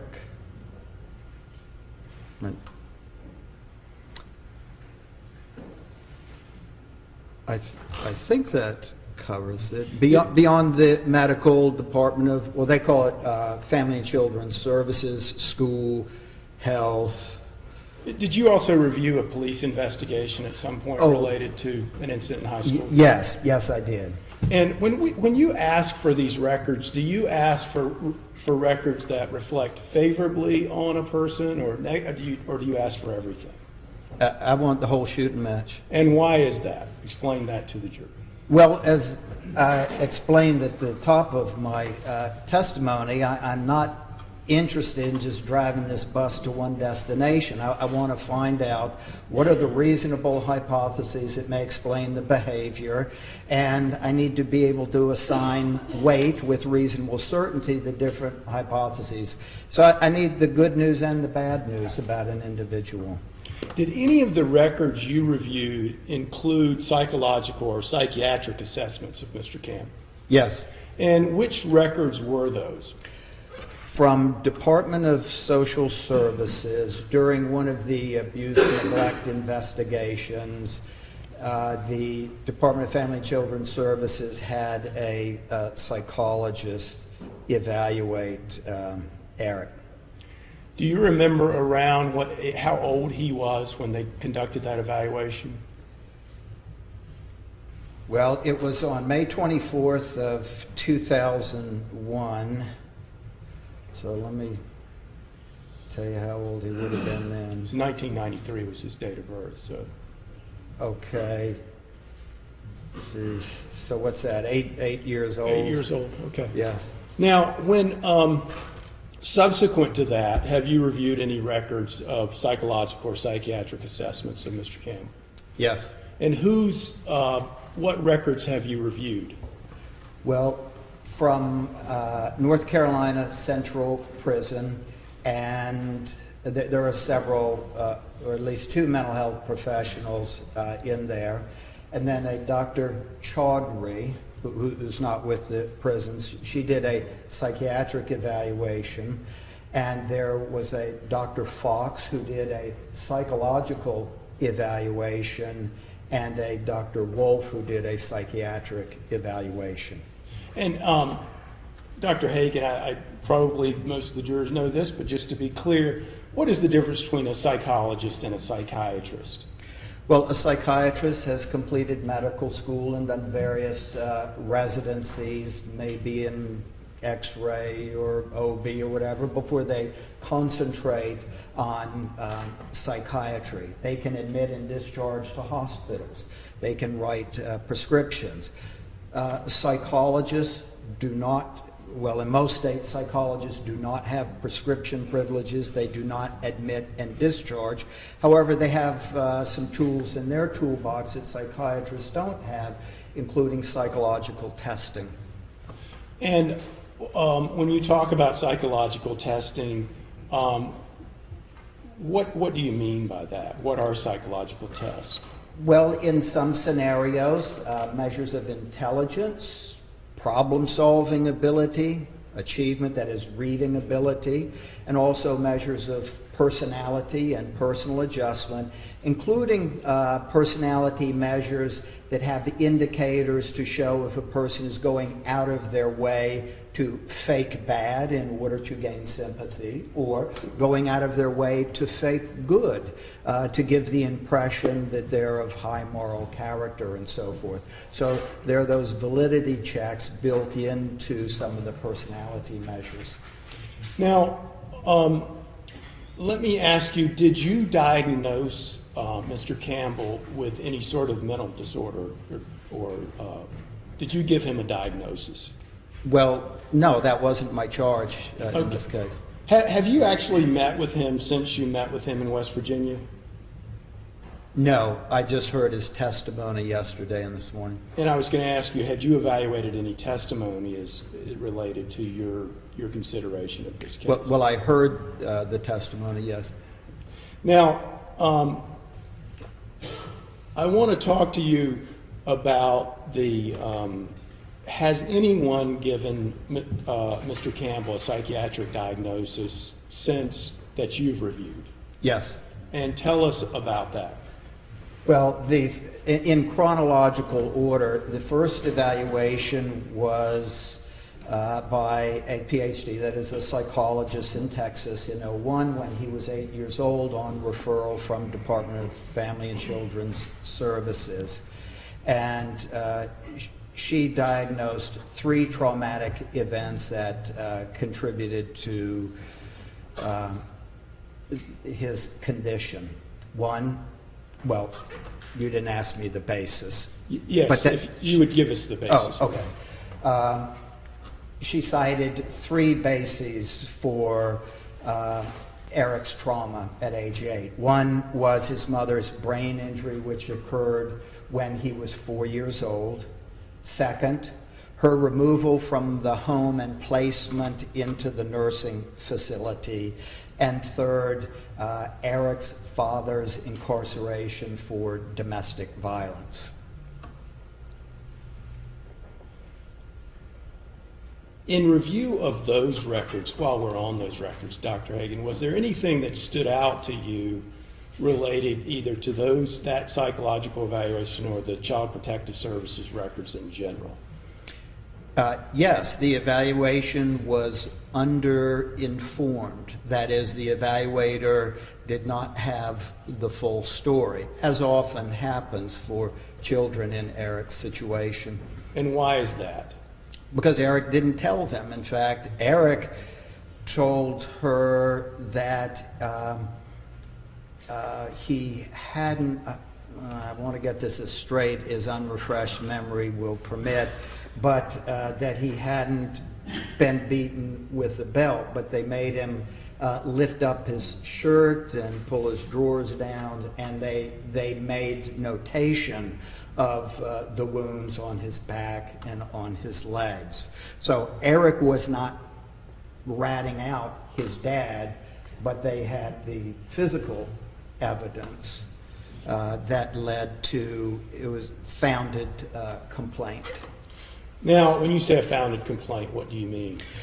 Well, abuse and neglect issues can arise in 2 arenas. One is the criminal arena. That's not what I'm talking about. I'm talking about the administrative arena, which is Child Protective Services, where where the agency is looking to see, is there abuse and neglect,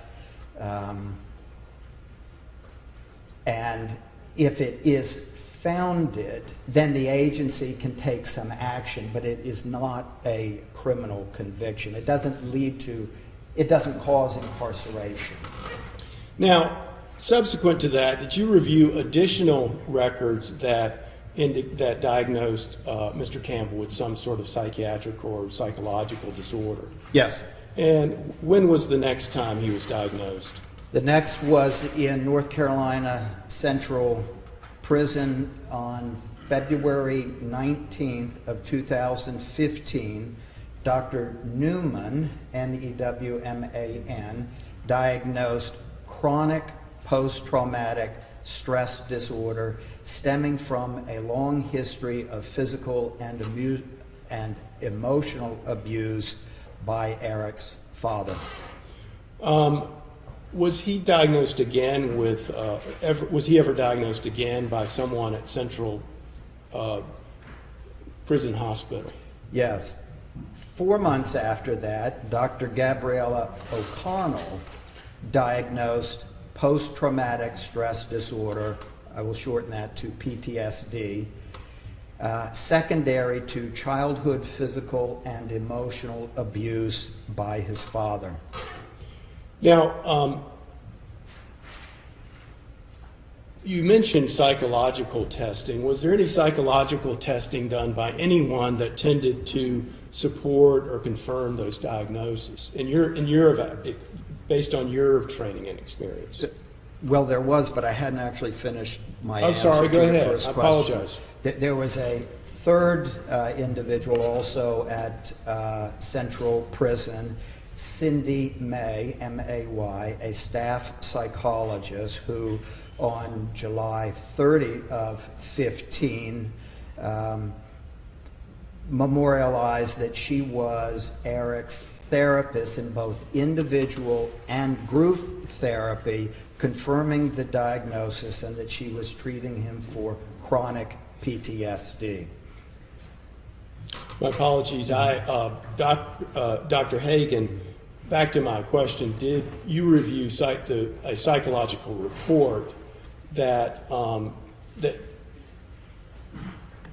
memorialized psychological testing that had been done, and did you rely on that? Yes and yes. Okay, and who did that psychological report? Dr. Fox. And who is Dr. Fox? Dr. Fox is a psychologist. I forget the name of the entity where she's employed. The state hospital, Central Regional Hospital? I think that's it.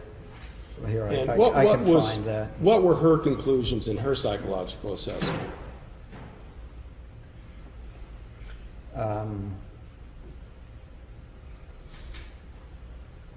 Yes, she's with North Carolina Division of State-Operated Healthcare Facilities, Central Regional Hospital, Granville. And she offered a summary and analysis on June 14 of this year. And she indicated that Mr. Campbell was referred for a psychological assessment to rule out feigning, that means faking or exaggerating psychological problems, and to assess personality traits and psychological functioning. She assessed that Mr. Campbell was cooperative and appeared to put forth good effort on the psychological testing. Mr. Campbell was not attempting to feign or exaggerate psychological problems, that one of the personality measures that she administered did not suggest that Mr. Campbell is experiencing symptoms of psychosis, thought disorder, and so forth, but he did endorse some symptoms of anxiety and depression, and at that time was not having suicidal ideas. Were there scales or measurements that she gave that indicated that supported the conclusions of the doctors at Central Prison? There were, and one of those measures is for short MMPI-2, which is one of the most often employed personality measures anywhere in the world. It is the single most often researched measure anywhere in the scientific literature for this purpose. I have had the privilege of publishing some of that research myself. And on this measure, it has two groups of indicators. The first kind are what we call validity scales. because we need to know, is the person being a straight shooter with us when they fill out this true and false personality inventory that has over 560 items on it? Because if they're just faking, there's no need to interpret the second set of data, which are what we call the substantive scales, things like psychopathic deviance, depression, and so forth.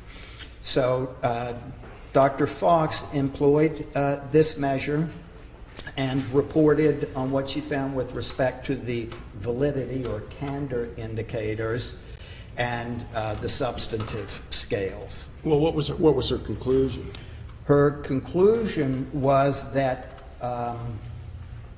he answered reliably and consistently and did not approach the test with the tendency to minimize or exaggerate psychological problems, so therefore the report was considered valid. That's with respect to the validity or candor scales. With respect to the substantive indicators, Dr. Fox memorialized that all 8 of the primary scales fell within the genuine responding range.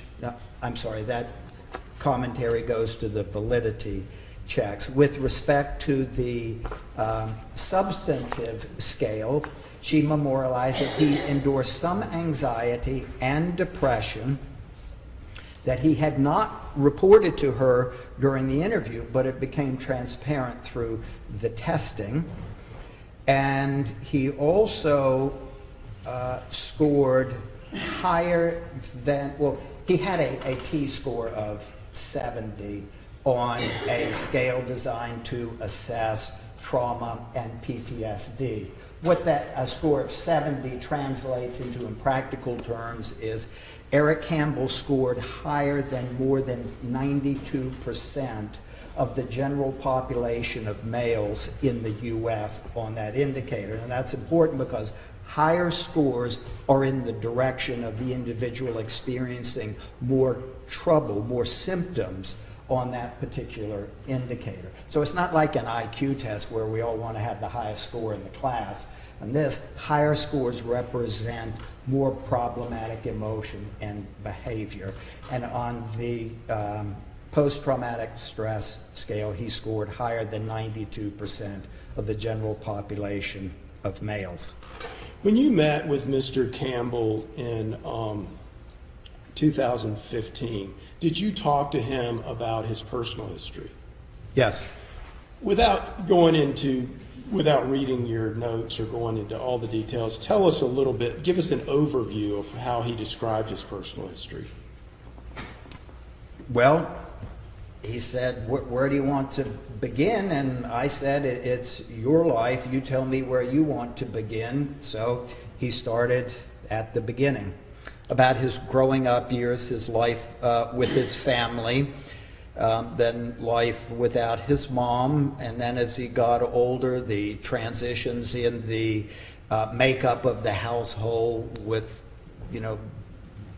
other people coming to live there, marrying, dad leaving, and then his transition from family life, trying to emancipate himself. Your Honor, I would object. He just needs to tell what Eric told him, not how he viewed it, or summarize it that way. I think that's responsive to your question. So yes, sir, you answered what he said. Did he describe a similar background to what he's described here in court? Yes. Now, did you also ask him about the events leading up to his arrest? I did.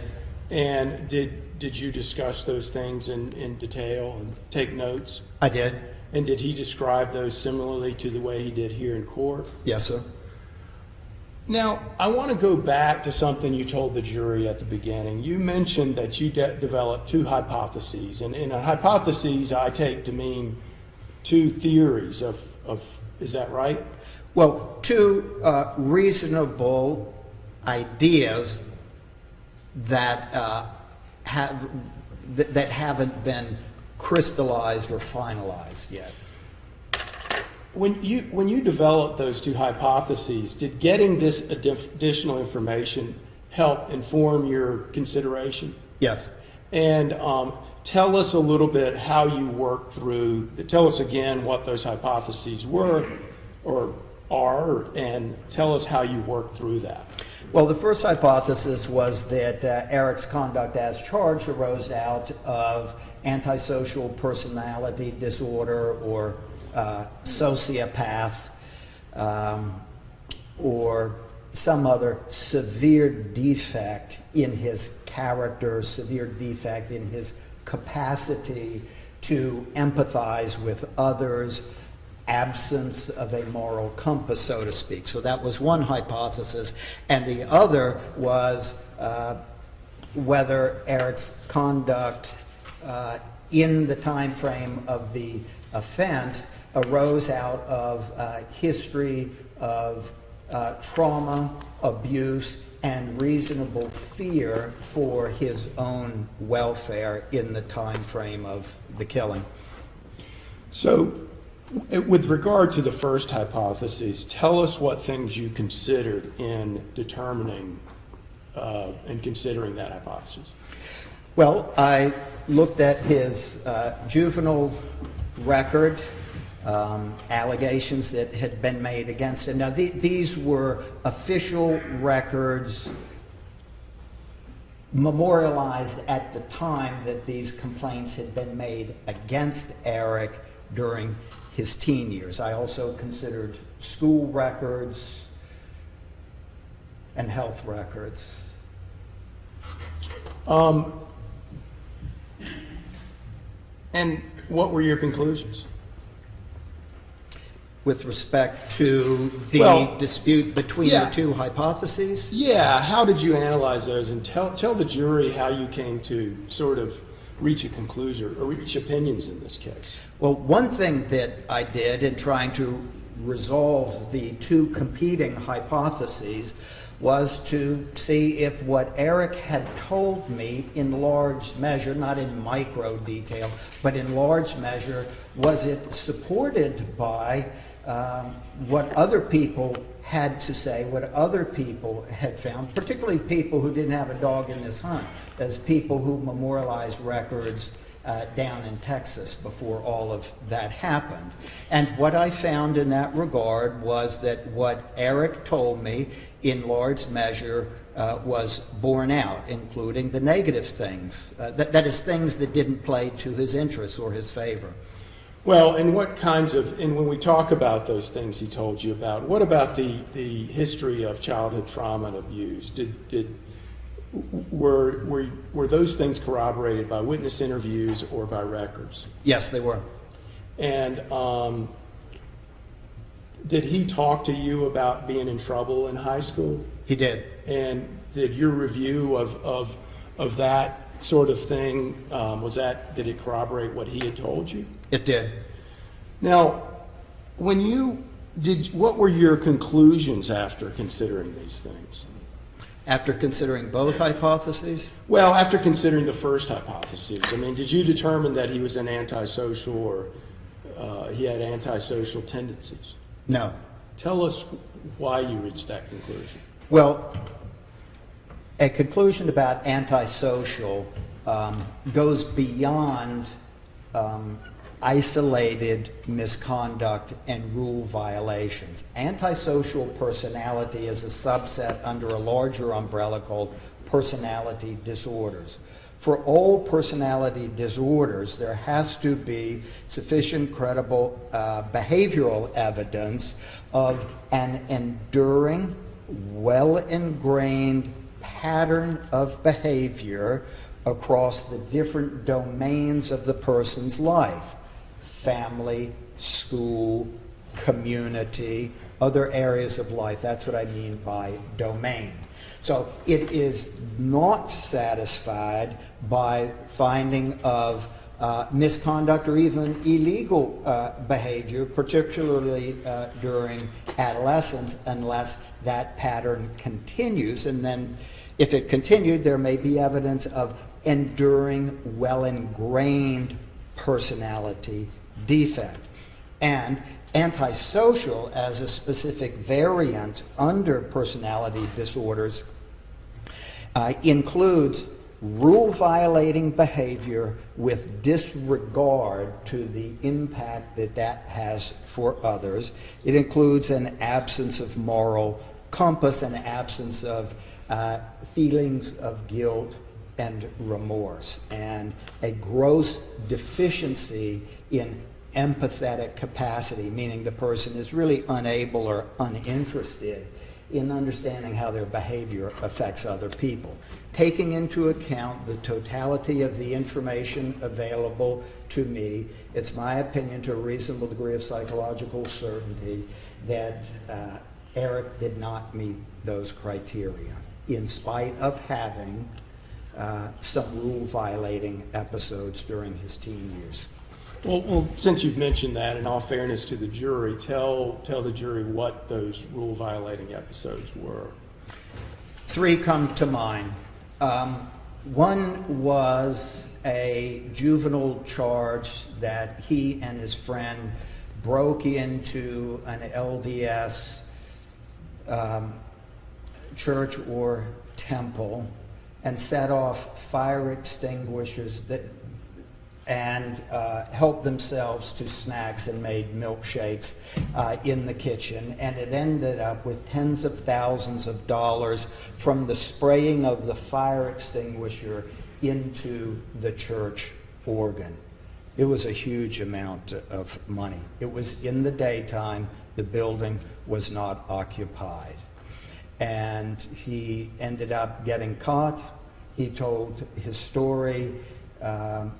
He completed the punishment that the court required of him. So that was the first. You say he told his story. Did he take responsibility? Oh, yes, yes. No, he gave a narrative. The judge required him to write a couple of letters. One to his dad apologizing, one to the church, and I believe one to the court. Eric did that. And I believe there was a community service requirement and a restitution requirement. Was it a significant amount of restitution? Well, there was that is unresolved. The church leadership said $50,000. Law enforcement report said probably closer to 10. And did he pay that back? Payment was made, and their entry of satisfaction was made on all of the things that Eric had been ordered by the court to do. Tell us why what other things you considered in determining that he didn't have these antisocial features. Well, there was a complaint about sexually violative behavior. What happened was, during some special event day at school, someone observed people in a fogged up car on school property during school hours. They approached the vehicle. They determined that it was Eric and a schoolmate engaged in sexual conduct there. The female alleged that it was a rape and that it was non-consensual. She submitted to what's called a Child Advocacy Center interview, sometimes called a forensic interview. Law enforcement investigated that and interviewed the young lady's father based in part on additional information the father provided.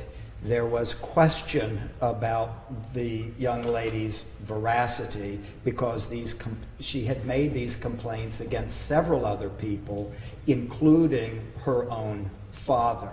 And the father... Your Honor, I'm going to object. This is all hearsay. Well, let me ask you, Dr. Hagan, ultimately was Mr. Campbell exonerated, or did the police take out any charges or anything like that? They did not. And now you talked about, those are sort of some of the negative things. Talk about some of the positive things you used. There was a third, if I may. And he was cited at school for skipping. And my unrefreshed recollection was that when he was getting in trouble about the LDS church event, he skipped school that day. Now, after, in addition to those things, did you consider sort of behavior that was later in life?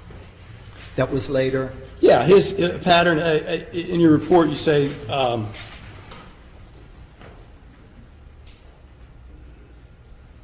you talked about his behavior since he's been incarcerated. Tell us a little bit about that. Well, when he was first incarcerated, he was put in administrative segregation for his own protection, to make sure that he didn't take his own life and that he wasn't victimized by others. And that included 15-minute checks on him, where somebody actually goes and checks the in-cell camera. And that went on for quite a while. He has not had any institutional write-ups.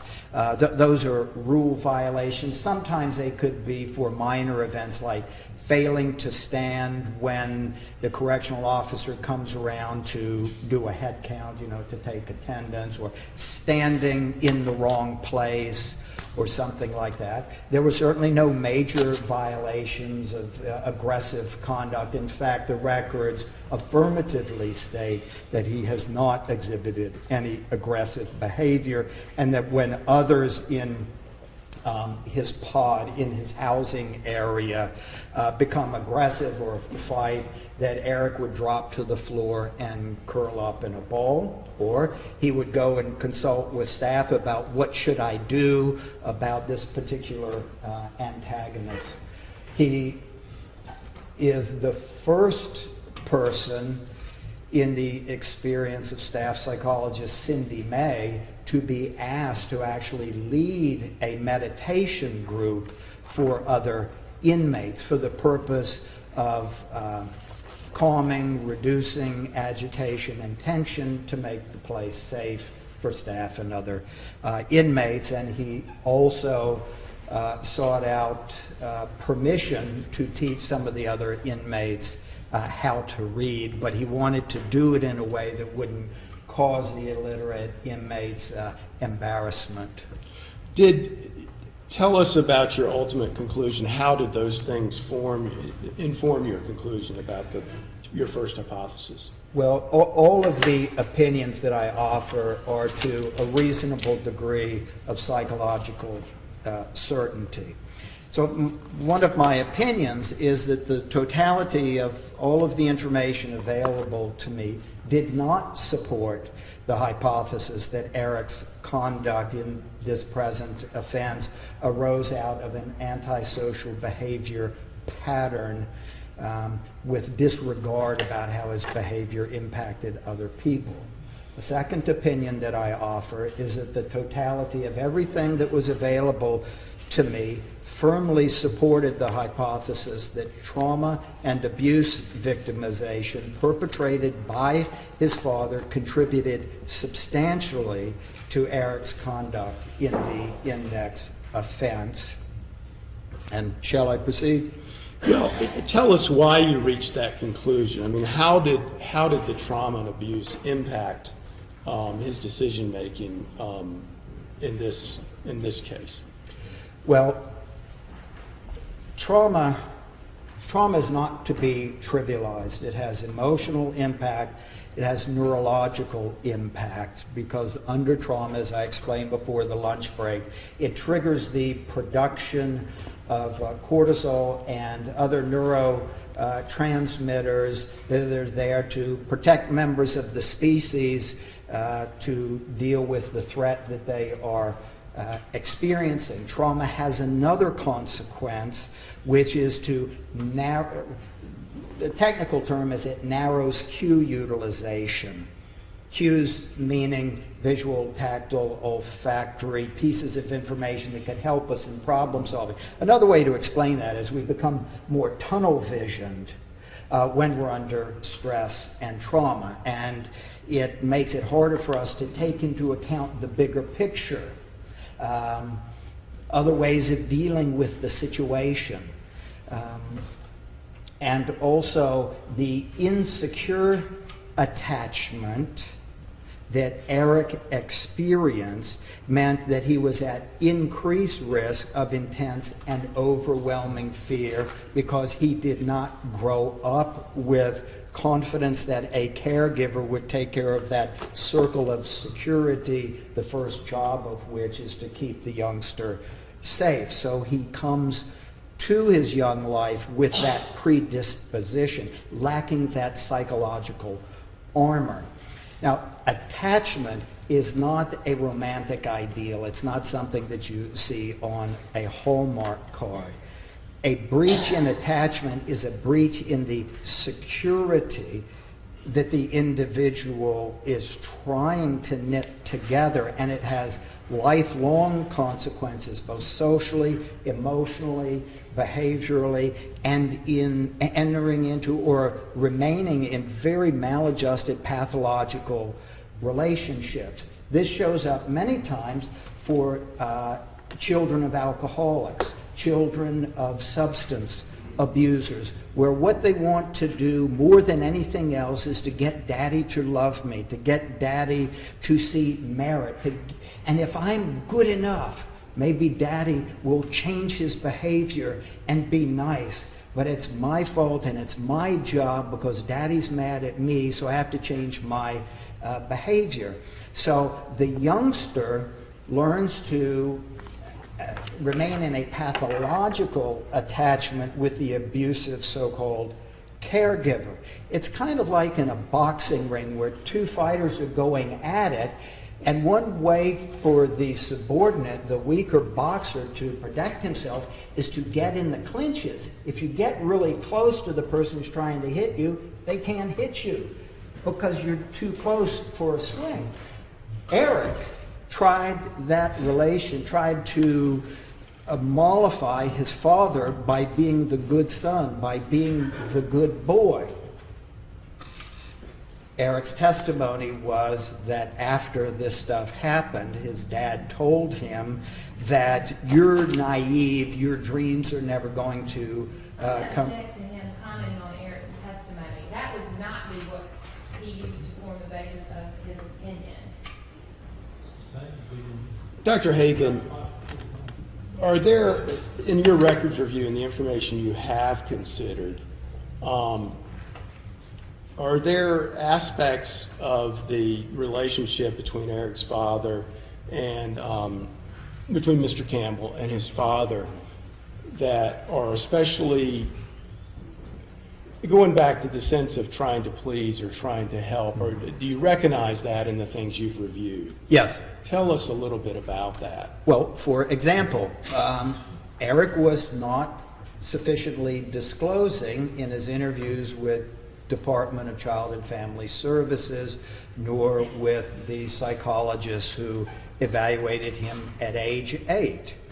Further, Eric was not honest and was not fully disclosing with his juvenile probation officer who did a background investigation into Eric regarding the vandalism at the church. Because Eric told him, my home life is happy. No, I've never had any abuse.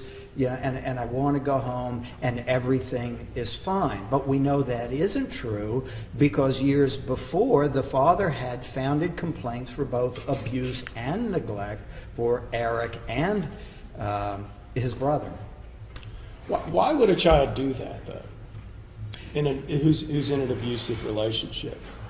Out of self-protection, out of weighing the price of, if I tell the government about what's happening at home, is the government going to protect me in a way that is consistent, in which I can have confidence, or is it better for me to align myself with my abuser, because if the abuser determines that I have betrayed him, there will be a much dearer price to pay.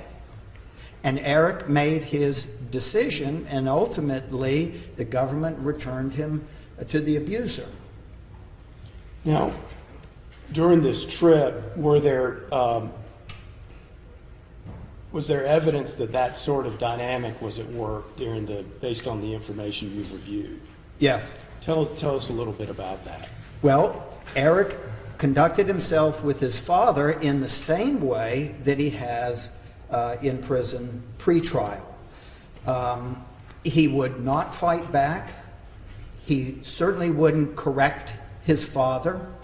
If his father threw a beer bottle at him, he would get up, pick it up, put it on the counter, clean up. He knew that if he cried, well, sometimes he was beaten because he was crying. And he knew that if he cried further, the beatings would be worse. So he didn't challenge his father. Why do people in these types of relationships not just simply leave or run away? This is very common in domestic violence. For Eric, he had the reasonable fear that his father would come get him, that Eric could not effect a lasting and secure escape. It is well known that the most dangerous time in domestic violence is when the victim tries to leave. The term for that is separation assault.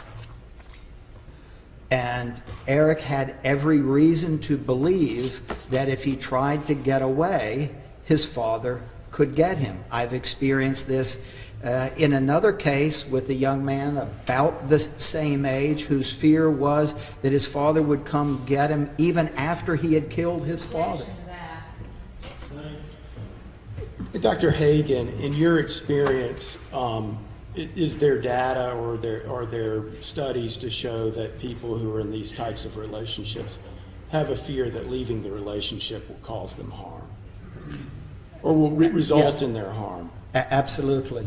In this particular case, did you review information that supported that Edward Campbell was dangerous to his family? Yes. And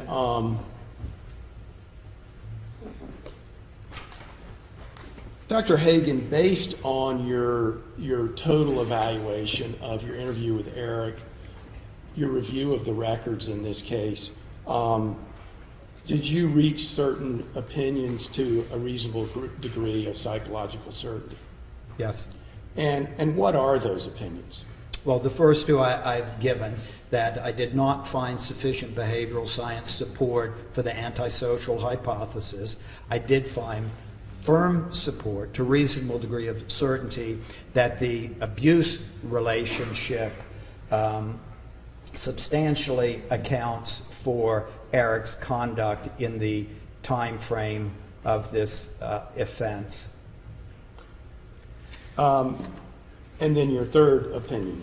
My third opinion, to the requisite degree of certainty, is that Eric endured reasonable fear that he would suffer immediate death or bodily injury if he didn't submit to his father's will.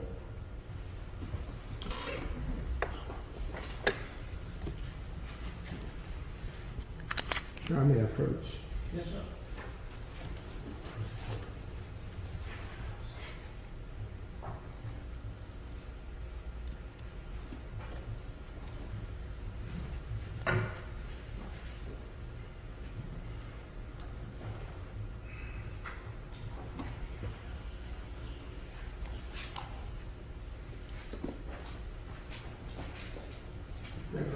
Yes. There are Dr. Hagen, I'll show you what's been marked as Defendant's Exhibit number 40. Is that the report you created in this case? It is. And I'm going to show you what's been marked as Defendant's Exhibit 41. Do you recognize those? I do. And what are those?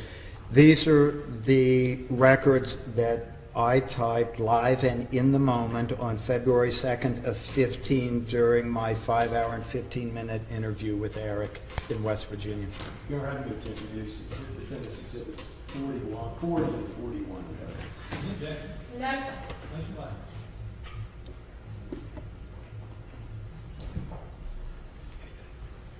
No further questions, Your Honor.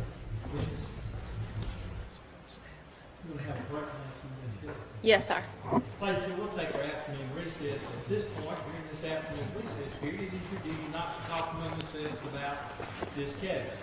Do not talk to the parties, the witnesses, the lawyers about anything at all.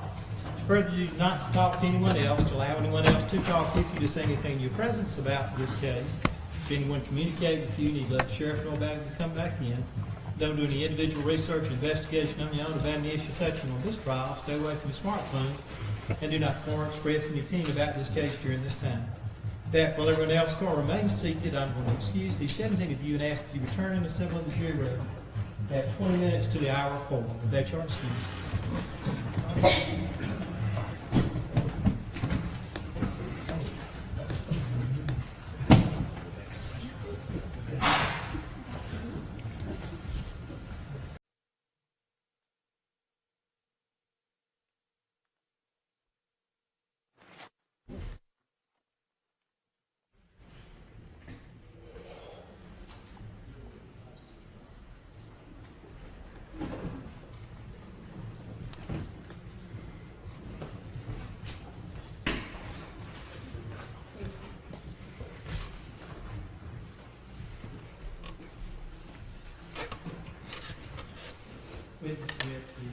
Thank you, Your Honor. Dr. Hagan, you stated that you went to the jail in West Virginia to visit Mr. Campbell. Is that correct? But to evaluate him, yes. And you went there with one of the public defenders, correct? I mean, there was an attorney with you when you went. You know, I don't recall that. Certainly he wasn't there during the interview, but he may have handled introductions, done kind of a pass-off, but he wasn't there for the interview itself. But so his attorney introduced him to you. I actually don't have a recollection of how that worked out. So if there was a record that you were with Sam Rogers and Sam Rogers was with the public defender's office and that was the attorney with the public defender's office, then that would be correct? I wouldn't have anything to disagree with that. And you stated you actually had been hired or hired by the public defender's office to evaluate him. Is that correct? That's right. And in fact, when you stated that it took a long while from things to get into place from West Virginia to here, that's because you had to figure out how you were going to get paid in order to testify. Is that correct? That's not correct. When you said they engaged me, what did that mean? That there's willing seller, willing buyer, and consideration. That means an agreement as to fees. But that wasn't what caused the delay. But so you are getting paid? That's my intent, yes. I haven't been paid yet. And you get paid every time you testify for the defense, isn't that correct? And prosecution, unless in advance I let folks know that I'm doing the work pro bono as I do for our sheriff in Chesterfield. But not in West Virginia. No, I like to get paid every day that I go to work. And when you went to the jail that day, you stated that you wanted to you wanted to talk to Mr. Campbell as soon as possible. Is that correct? Yes, ma'am. Because you wanted to make sure that not a lot of time passed so that what he told you would be more fresh on his mind. And so that intervening events wouldn't contaminate, corrupt, or taint his recollection. Because that's how that works, right? The sooner you talk to somebody after events take place, the more likely it is that that's what happened, because there aren't these intervening things that come into play. Well, I wish that were true, but it doesn't always work that well. No, ma'am. But that was the theory that you were working under in this particular case. That's what you testified to. Yes, well, that was one of the points to which I testified. The other was that Mr. Nagy was concerned that Mr. Campbell might take his own life, and if I thought services were needed, that I would be able to intervene there at the jail.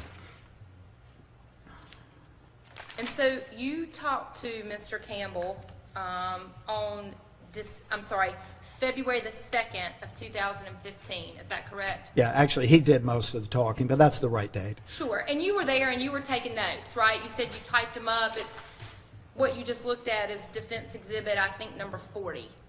Yes, ma'am. And these were the things that he was telling you on February the 2nd of 2015. Is that correct? Yes. And he goes through some personal history and talks about these times when all of this abuse happened. Is that correct? Yes, ma'am. And he stated that at 6, he was pistol whipped by his father. Is that correct? If you could direct me to a page, Sure. please. What I have is a bait stamp number from the defendant, which is 8348. That's the only page number that I Okay. have. If you're so looking- what I can do, if I may approach with the Sure. defense exhibit, I think it's number 40. I don't have any exhibits. My pagination is in the upper left-hand corner. Well, this is the very first page. All right. And he said that happened when he was 6. Is that correct? Could you direct me to a paragraph? I'm sorry. Yes, sir. The very first paragraph. The last sentence. Yes. And in the next paragraph there, he said the defendant lost his dog, F.A., which I'm taking to mean father, Yes, ma'am, you're correct. said it was eaten by coyotes, but D, which I take to mean defendant, You're correct. believes father killed the dog. Yes, ma'am. Is there anywhere in this report where you see anything about Gecko the dog? I didn't hear the name Gecko until this week. And is there anything in here where you see where he beat Gecko the dog with a 2x4? We didn't get into that level of detail about history that was more than a decade old. He told you about things that happened when he was 6, That's true. but you didn't get into detail with anything more that was a decade old? Well, not as to the name of the dog or the dimension of the lumber that was used on the dog. And also, Mr. Campbell told me that he believed that his father had killed the dog. He wasn't telling me with certainty that his father had killed the dog. So I didn't think that was a rabbit hole worth going into. And did he say that he believed he killed him by beating him with a 2x4? I don't believe that's in my notes.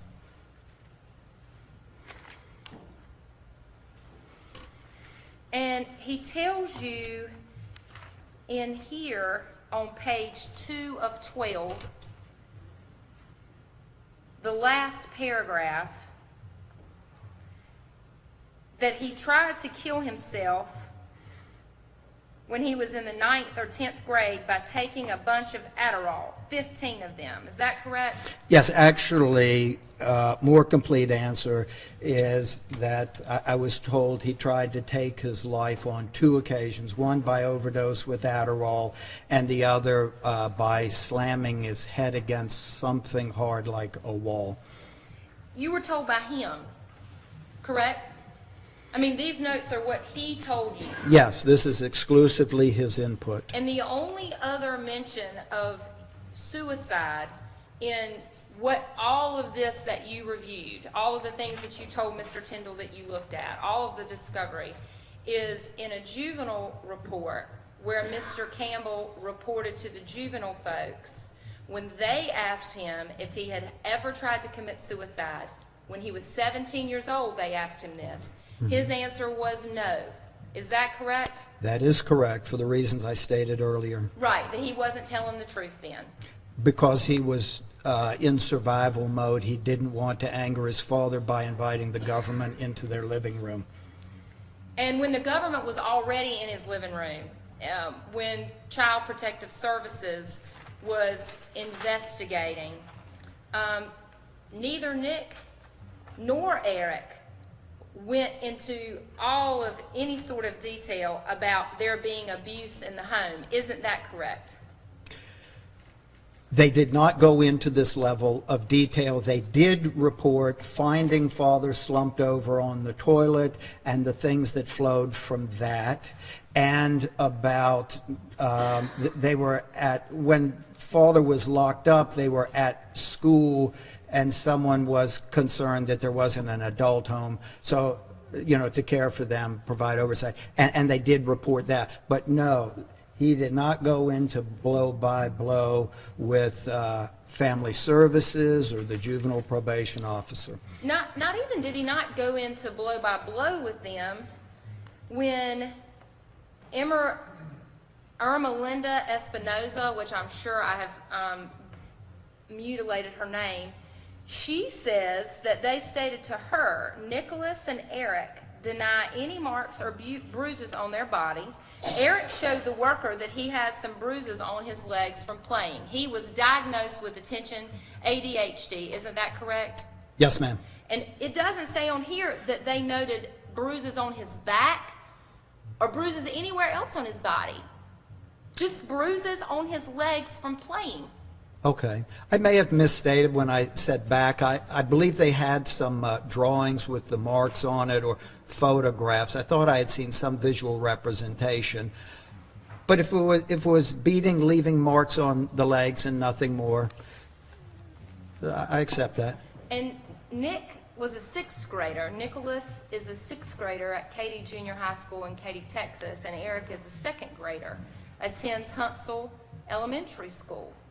And this is where they said that their father spanks them on the buttocks when they misbehave with a belt. They deny the father leaves marks or bruises on them, and sometimes the father makes them do timeout in a bedroom. Isn't that correct? Yes. In the interview, the children denied that father mistreated them. They expressed they loved their father and that they did fun things together. Yes. And you stated that when you do a forensic interview and a forensic evaluation, that you like to, or that it's commonplace and that you should read collaterals, right, or talk to collateral folks to get information. Isn't that correct? That's correct. And the DSS folks in Texas did the same thing. Did you read that they had collateral interviews as well?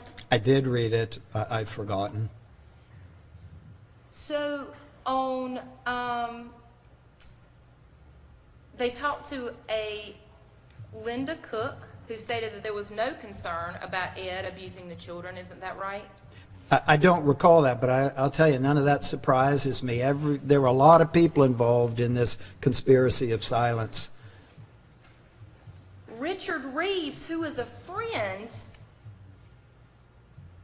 who states that he and Mr. Campbell are like brothers. Now, there's no indication that Mr. Reeves was living with Mr. Campbell. Is that right? I don't know about Mr. Reeves. But he stated that he had no concerns of any abuse or neglect. He stated he and Mr. Campbell are like brothers and have known each other for several years. Which Mr. Campbell? I believe it would be Edward. Did you read that? I read it, but I don't have a recollection of it. And is his a conspiracy of silence too? Because I don't know about Mr. Reeves, I can't comment on that.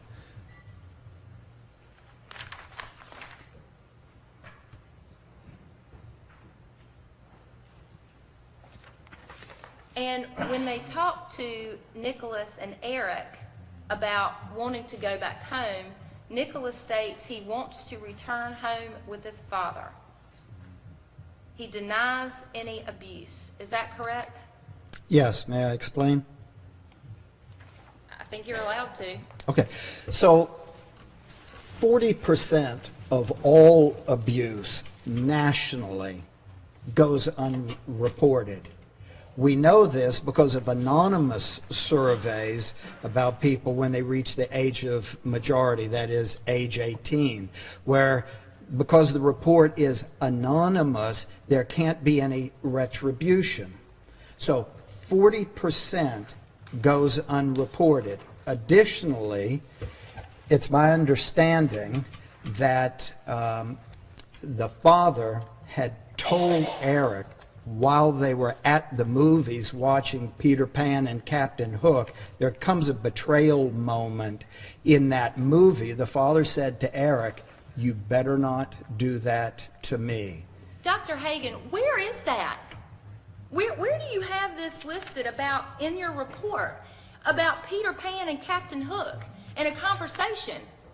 It's not in my report. I think it's in your expert's report or her notes. But It's either Dr. Wolf or Dr. Fox. But when he talked to you in February of 2015, he didn't say anything about that to you. No, that's right. And it's very typical of Eric to underreport, as he underreported to social services, underreported to the probation officer. And in fact, none of this has been reported until the defendant was charged with 2 murders. No, that's not true at all. Nobody reported to Texas DSS. Yes, they did. And there was a founded complaint for abuse and neglect. The father also had a prior conviction for domestic violence, and the father was in jail till he unfortunately was bonded out for a charge, I think the first term of which was use of terror in combination with assault on Holly. Sure, and he was bonded out because Eric and Nicholas raised the money for that. They didn't volunteer. This wasn't volunteer work, but they did go out and they hung Christmas lights in the community to make money because their father was so insistent, so arrogant, so forceful, so volatile, so narcissistic and demanding that they decided, or at least Eric decided, I can't speak for Nick, that it would be better for his own protection to do what Daddy says. His dad was in jail. Dad was getting out one way or the other, and even though there was plexiglass protection and he had Nick at his side, that didn't erase 17, 18, 19 years of history of personal violence, both witnessed and experienced, against man and beast. In fact, CPS substantiated on negligent supervision. Isn't that correct? It may be correct, but my recollection was there was founded on abuse and neglect because there were 2 CPS investigations. Right, and the first was when they found him unconscious, when Nicholas and Eric found Edward unconscious. That was one. I forget the sequence, but that was one. And the other one was when Edward Campbell had been arrested for domestic assault of his girlfriend. Yes. And there was nowhere for Eric and Nicholas to go. Yes. And the substantiation was on negligent supervision, not abuse. I may be incorrect in this because it's unrefreshed memory, and there's a problem with memory, but I thought it was founded on abuse and neglect. It absolutely was investigated for that. That is, it rose to a level called reason to suspect. That's what gets social services into your home.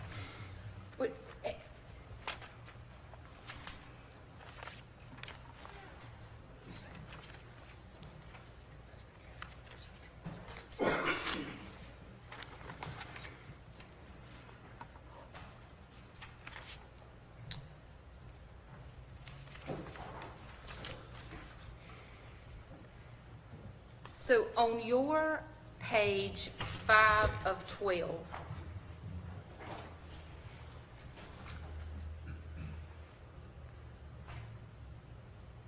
It said, at end of 12th. Do you see the beginning of that paragraph? Yes, ma'am. The defendant met another girlfriend because he had had girlfriends before that. Is that what that indicates to you? Yes, ma'am. And he was in a relationship with Chloe for 4 years. Isn't that correct? Is that what he Yes. says? That's what you noted. Yes, ma'am. And he said she had a totalitarian mother and he had such a father. Defendant and Chloe were both submissive people. The relationship was great. Is that correct? You read that correctly? Was that what he told you? Well, it's my summary up until the quote marks at relationship was great.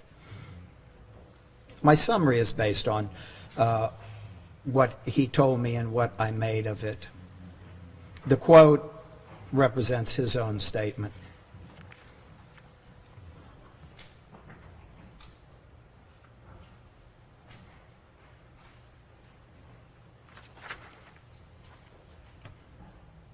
And he talks to you on page 7 of 12 about what I'm taking you entitled to be the trip. Is that correct? Yes, ma'am.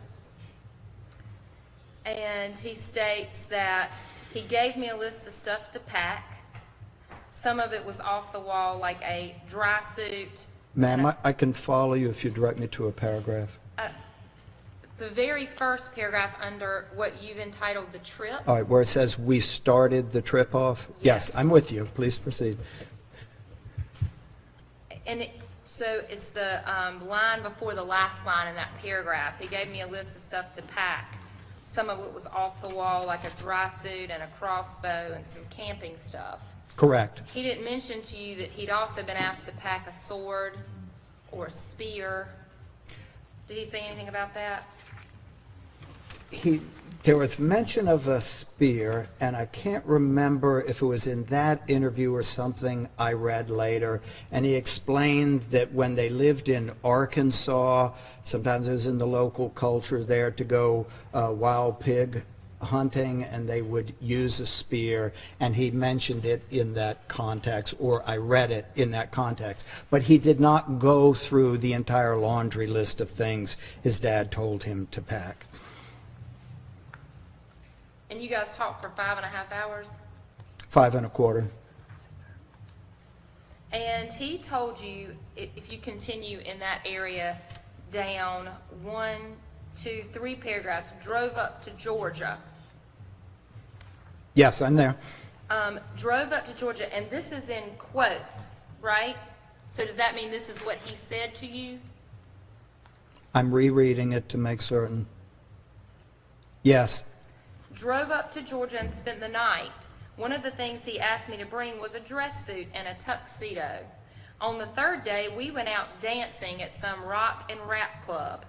We weren't familiar with the area, so we had to choose the best we could. Is that what he told you? Yes, and that stands out in memory because that was just so bizarre. Why the father would tell him to bring a tuxedo. Here's a guy working HVAC, kind of living hand to mouth in some grandmother's garage or something, and dad tells him to bring a tuxedo. That made no sense to me. Because they're going out to have fun together. Well, that's your conclusion. As a psychologist, I cannot draw that conclusion. What I draw is that Eric was doing what his father told him, and Eric gives attribution to his father for this directive. He asked me to bring a dress suit and tuxedo. And does he say he forced me to go out dancing at a rock and rap club? No, He said, we went out dancing. that's right. It was bizarre, at least to me. It seemed to me like the unraveling of Ed's psychosis and mania. It just seemed so grossly over the top to me.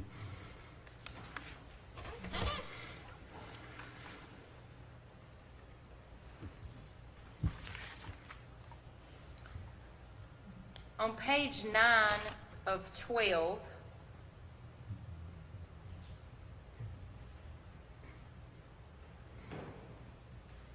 he, I guess, starting day 7 plus or minus of this strip, defendant asks why not on the freeway. Do you see that? I do. And is there anywhere in this paragraph that he tells you when they're talking about they went past the driveway of the abandoned house and drove down the path, does he ever say here that they needed to park out of sight so no one could see them? I'll take a minute to read the paragraph. Please, sir.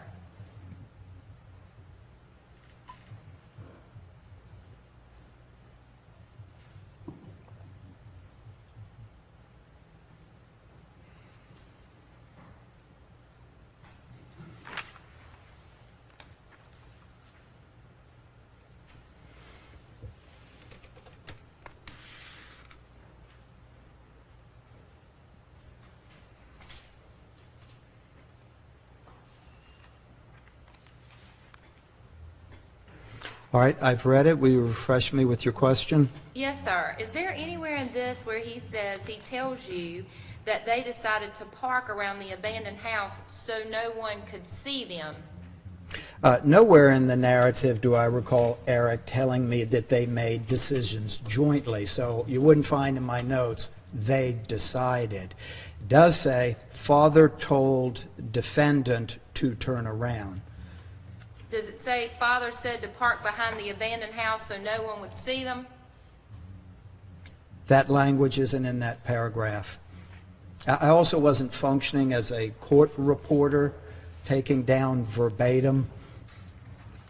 So anywhere in these notes, in all of your notes, verbatim or otherwise, Eric doesn't mention anything about a chemical sprayer or spraying chemicals or his dad spraying chemicals on anybody.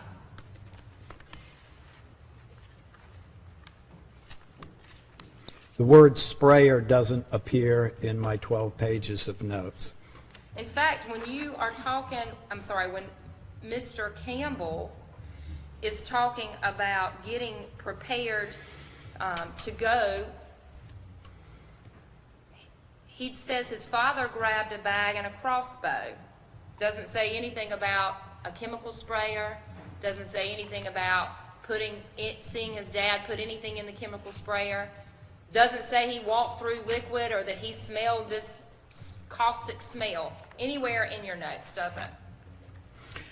No. At the same time, I was not there as a forensic crime scene investigator to bag and tag and photograph everything. I wasn't working at that level of exquisite detail. I knew that had already happened or was underway. I was there as a psychologist to understand this man's mental state. It is not my place to weigh in on guilt or innocence or any of that. That's not my job. I wanted to understand the human being that I was meeting with. But as you sit here, it was your job and has been your job to evaluate the information that you have that was reported to you by the defendant. Isn't that correct? Well, the vast majority of the information I have comes from the prosecution through discovery, and to evaluate Eric Campbell's mental state and the dynamic of his relationship with his father. I knew that there would be a host of witnesses and perhaps a 3-week trial, and that it wasn't on my shoulders to get in every piece of evidence. A lot of that would go beyond the scope of my expertise. That's why you have many witnesses in these cases. Sure. And didn't you say as a forensic psychiatrist or as a forensic psychiatrist or forensic psychologist, you are to look at all of the information to not only evaluate someone's mental state, but to evaluate whether what folks are telling you comports with the actual facts that you have in front of you. Isn't that correct? Almost. Number one, I appreciate the clarification. I am a psychologist. I'm not a psychiatrist. Second, I agree that I'm interested in the human behavior and the workings of the mind and the emotions. But I stopped short of the third thing that I was asked about, applying it to the facts. I am not a fact finder. There is only one body of fact finders in this room, and it is not me. Did you look at the discovery? You said you reviewed an autopsy. Is that right? Yes, And you reviewed both autopsies and both autopsy photos. Is that correct? correct. There were chemical burns all over Jerome Faulkner's body. Isn't that correct? I think that's what the report says. That goes beyond my expertise, as I'm not a chemist or a medical examiner, but I read plain English, and that's what I read. Sure, it says possible chemical burns or chemical burns on his body. Isn't that correct? I haven't reviewed it, but I have no reason to disagree with you. And you didn't think it was important to note in your report that there were differences, vast differences, in what Mr. Campbell had told you and what he had reported than what was actually given to you in form of an autopsy report, and autopsy photos? Could you give me an example of a vast difference? Because I'm not aware. In your report, in these notes that you took on February the 2nd of 2015, Yes. there is no mention at all of anybody having a chemical sprayer. Oh, you're asking me about omissions. A whole lot was left out, no doubt about that. Again, I wasn't there as a member of CSI. I wanted to know about this human being that was across the table from me, and what was his mental state? Was he a risk to himself? And other things that I would need to know as a psychologist. Absolutely, he left some things out.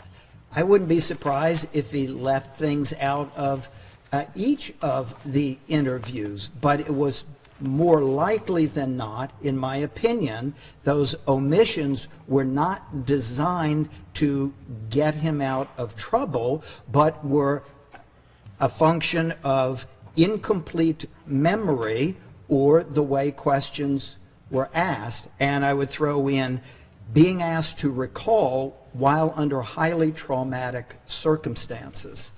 That really messes up memory. So his statement that he made to you a month after this incident, when he's sitting there with you, he's been introduced to you by his defense attorney, not at all designed to get him out of trouble. I'm not there designed to get him out of trouble. Eric Campbell is not my client. He's not my patient. I don't owe a particular duty to him. I was hired by the attorney to inform the attorney. I need to tell the attorney all the things that I can find wrong with his case, so he doesn't go driving his legal defense off a cliff. I need to tell him the assets in his case. I've got to give him both. But I don't owe that duty to Eric. I'm not there to get Eric off of anything, because a psychologist can't do that. But you didn't write in your report anything about omissions in Eric's statements.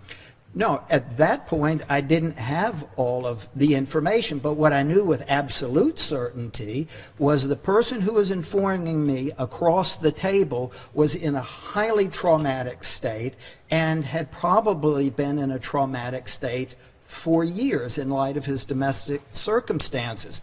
But the whole thing blew up. In fact, the only time that Mr. Campbell has been diagnosed with post-traumatic stress disorder is after he has been charged with 2 murders. Wrong.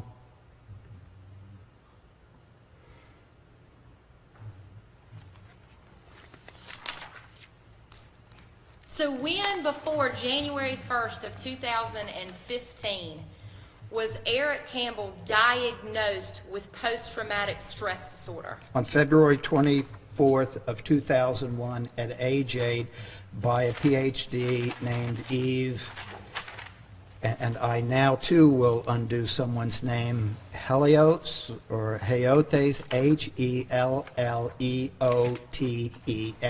who found 3 specific sources of trauma. And can you direct me to a page? No. Because the diagnosis that I see with HELLEOTES doesn't say anything about post-traumatic stress disorder. Well, I mean, let's not put too fine a point on it. She said trauma, and that he was the victim of trauma as a child, and that he needed treatment for trauma. Well, whether you call it post-traumatic stress disorder or trauma is irrelevant to the 8-year-old who's endured these things, as well as having endured things that went unreported out of self-protective interests. So he goes through a psychological evaluation, and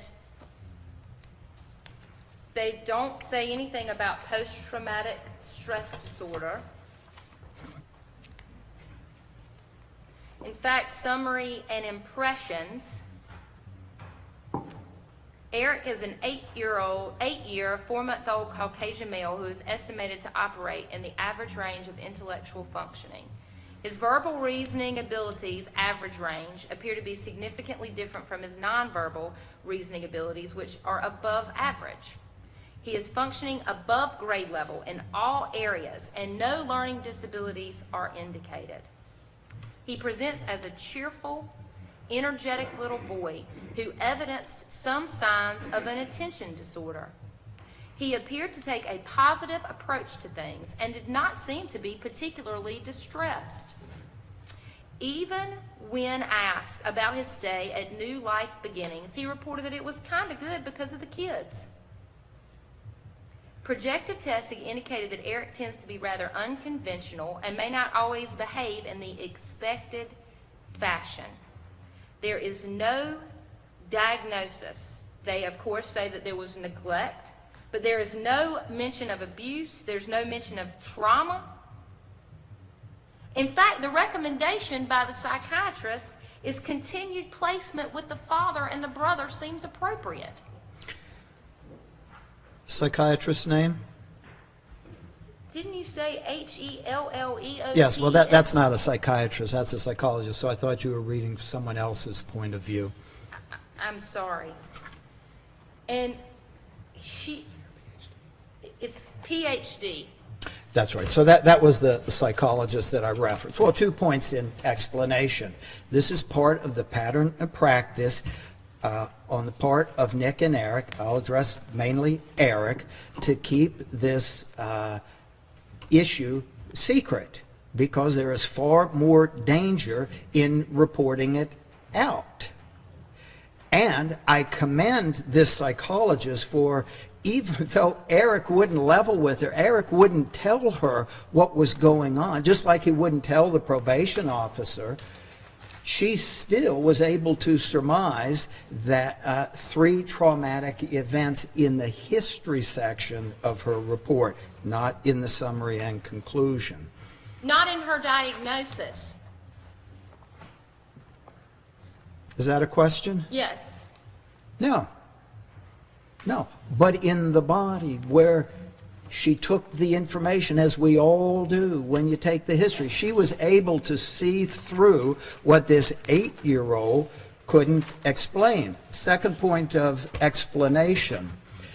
It is far harder for abuse victims, especially children, to tell the truthful narrative when some of the times with the abuser are good and happy. Because if Dad, every day of this young man's life, had been the devil incarnate, it would have been easier. But there were some days that were okay. I think they went skiing. They seemed to enjoy camping, enjoyed making things. So that made the push-pull. Had he been thoroughly ingrained as evil, this might have had a different outcome, but Eric wanted his dad to be the way he could on those better days. Eric just couldn't make that happen, and Dad went into a mental spiral, which ended up in a few deaths, including his own. In fact, the only trauma listed is that, again, the mother suffered from a brain injury, that she was placed in a nursing home, and that the dad had been arrested. There doesn't, again, no mention of abuse. Right. You've accurately summarized those 3 points of trauma that the psychologist identified, given the scant information she had.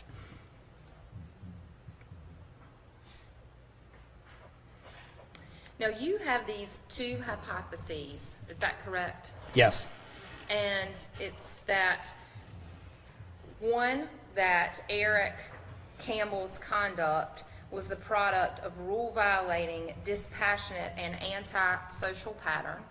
Yes. Or, alternatively, that his conduct is better explained by a long-standing, well-ingrained, maladaptive psychological dynamic stemming from abuse and trauma perpetrated by his father. Is that correct? I think that's all part of the first hypothesis. It's all the bad guy stuff.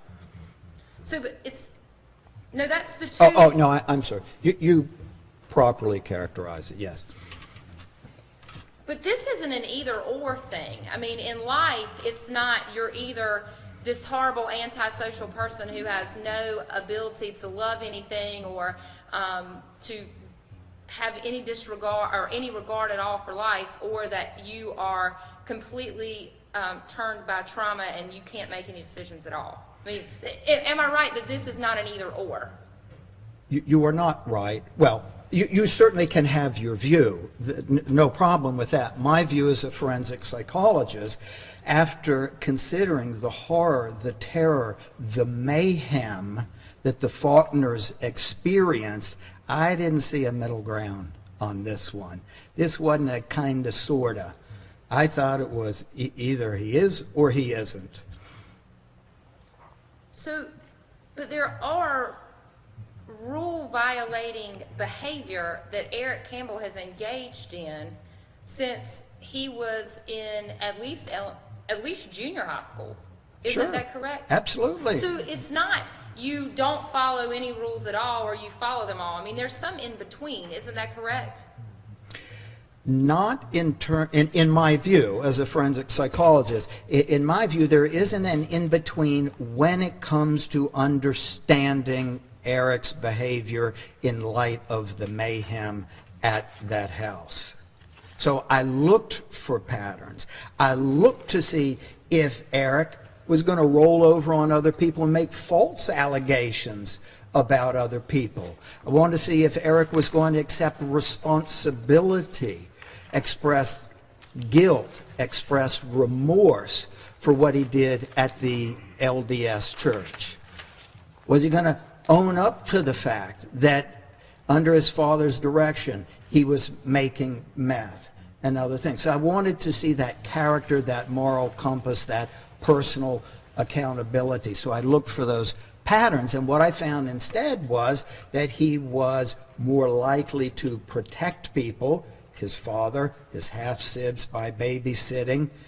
And in fact, when his father was in jail asking, insisting, demanding, aggressing on the phone that they bail him out, he sought wise counsel as best he could. He went to his employer at the HVAC and said, what do you think I should do? And he asked some other adult, what do you think I should do? So he wasn't acting as a free agent, as a reckless guy. He knew that there's a thing called adult wisdom and adult judgment, and he sought out that counsel.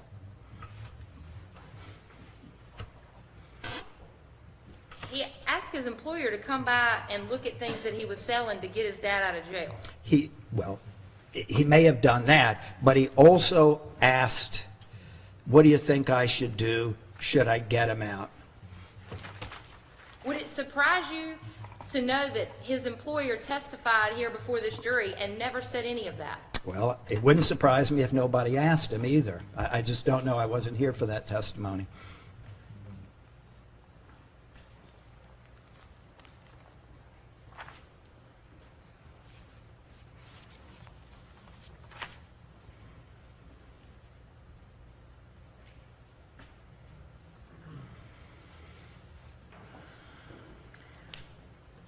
In your, again, in your report, I think it's your report here.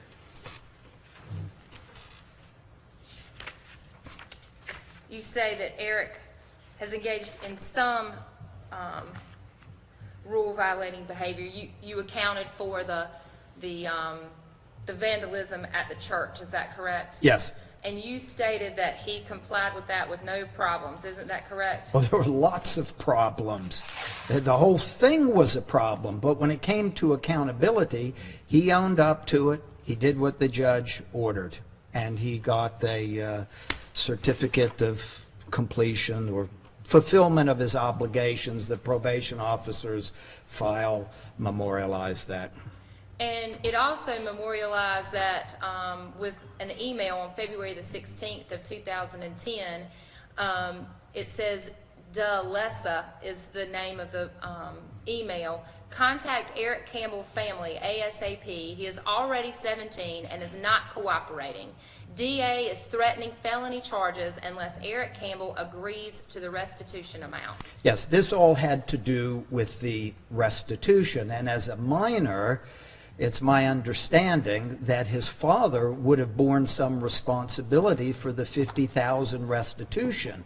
So his father was putting his foot down. His father didn't want to part with a dime over Eric's conduct. And the police report said, and I don't know if it was in the report or email, that they thought that the church had overstated the damage and it was closer to 10. So all those communications went back and forth. What I know is in the end, the probation officer said Eric completed his obligation. Sure. After his family was contacted and threatened, the DA is threatening a felony charge. That's what it took for Ed Campbell, for somebody to have a bigger stick than Ed's. And in this case, it was the prosecutor coming back on them. And rule violating behavior that's not noted in your record and your report is that their school, there was some belief that there were altered records from his home school, from the Campbell Family Academy. I do recall Eric's testimony about that yesterday. And Eric benefited from that. I don't think it was any benefit to Eric. I think it was absolutely to his detriment not to be in school with his peers, engaged in the socialization that's so critical during the high school years. There's no doubt about that. Well, I was still answering, if I may. Sure. It's not just being in the classroom. It's being in the competitive athletics that might have been involved for somebody who wasn't homeschooled, and to figuring out his position amongst his peers, and getting a reality check of maybe everybody else's family isn't like mine, or having a confidant at school with whom he might talk. None of those things were available to him during the time that he was not in school. He wasn't being homeschooled. That was a fraud, and his dad signed off on those papers. Wasn't his benefit at all. It was to Holly's benefit because her children got daycare. But he said he watched the kids on the weekends. Well, I remember that exchange you had with him, and I understood it differently. He certainly watched them on the weekend, but there were other times as well. But because his dad or him or Holly falsified these records from the homeschooling, he did not have to take 10th grade or 11th grade, or I'm sorry, 9th grade or 10th grade over again. Isn't that correct? I think he tested out, so he did have the academic challenge. He had to pass muster on a test, but he didn't have to repeat the year sitting in the classroom. And he didn't come back in and tell everybody that he faked homeschool and hadn't done anything while he was there. I think he's too smart for that. You've just read into the record that he had at least average range IQ. And he also had rule violating a pattern when he decided to aid his father in escaping, basically avoiding being picked up because he didn't go to court. Isn't that correct? No, that's not rule violating behavior. That is following the highest authority in Eric's life and the authority that could levy the most severe punishment for noncompliance. It was his father's authority that he was following. And that became clear in hearing the jail recordings. Did you listen to all the jail recordings? I didn't listen to all of them. I listened to some of them. And I heard the ones that were played in court.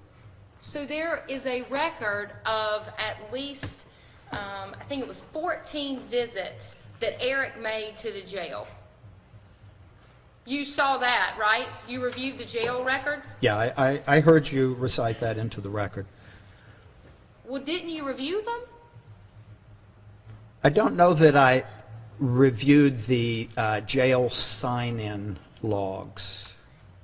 And besides the 2 visits that we listened to in the courtroom, there were 7 hours of recordings. Isn't that correct? I don't know how many hours. And I didn't listen to all of them. I listened to some of the jail phone calls, which were of a type with the same demeanor as those that we heard in court from the jail visit. So if there were another 7 hours of recordings that doesn't have that same demeanor and is just 2 guys talking on the phone, you didn't note that anywhere in your report and as part of your analysis. Well, I certainly wouldn't have, because I don't think anybody who has any nuance or obvious understanding of the relationship between Eric and his father could characterize it as 2 guys just talking on the phone.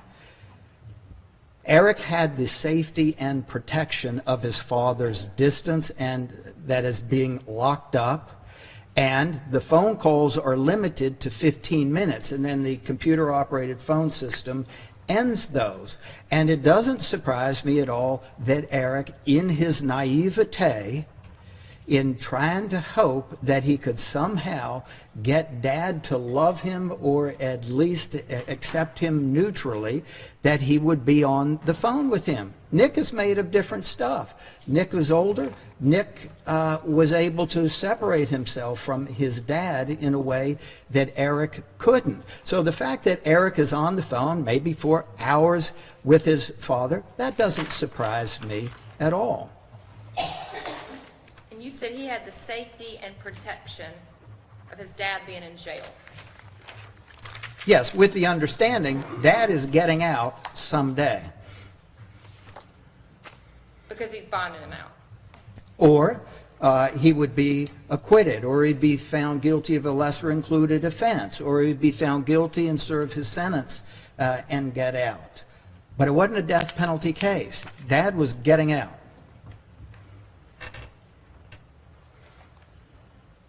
Dr. Hagan, in your report on page 7 of 18, I believe you're still addressing the first hypotheses, and you're talking about antisocial behavior.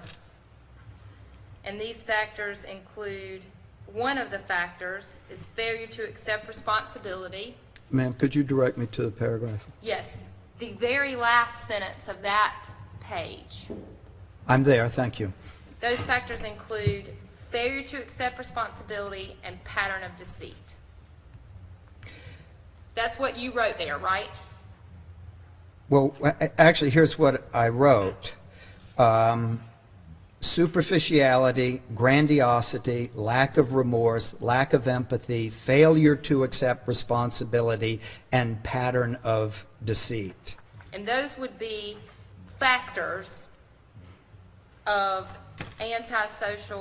your antisocial conduct hypotheses. Well, this is actually the second prong, the second factor of what we call sociopathy. Sociopathy has two parts to it. The first part is antisocial. That's the behavior, the rule-violating behavior. It has to be ingrained and enduring across all the domains of life. And then for sociopathy, the second part is the attitudinal, the I don't give a rat's rear end, and hey, what's in it for me, and I don't care about any. So there's that glib, superficial, charming, devil-may-care lack of empathy. So that's the second prong that I'm describing here regarding sociopathy.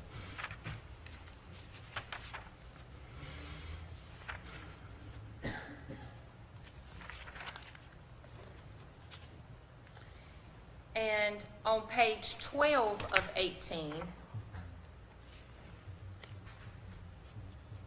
in the first paragraph,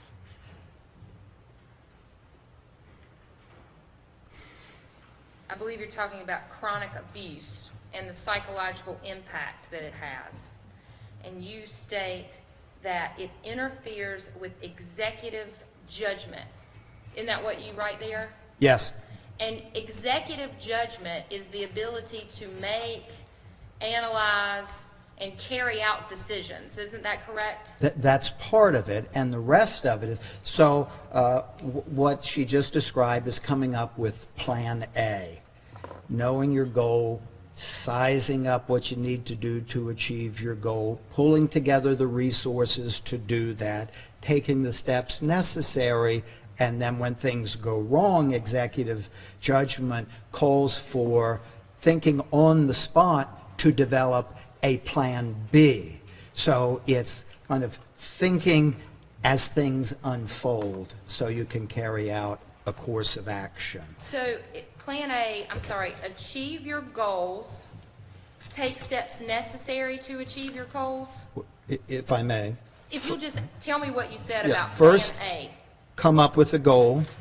Second, figure out what you need to do to achieve that goal. 3, line up the resources to achieve that goal. 4, take the steps necessary to achieve it, all the while remaining alert and attentive to whether that course of action is on a trajectory for success. And then when it isn't, thinking on your feet to come up with plan B. Sizing up all of the new information that you need, and then proceeding again with executive judgment there, all of which is tremendously undercut in the face of trauma, including trauma that flows from historical, pathological, well-ingrained abuse and immediate, unfolding, unanticipated trauma and terror. So people who suffer from this chronic, who have had chronic abuse and suffer from post-traumatic stress disorder cannot form this executive judgment. Isn't that correct? No, that's not correct. Here's one of the things about my field. We deal with sliding scales.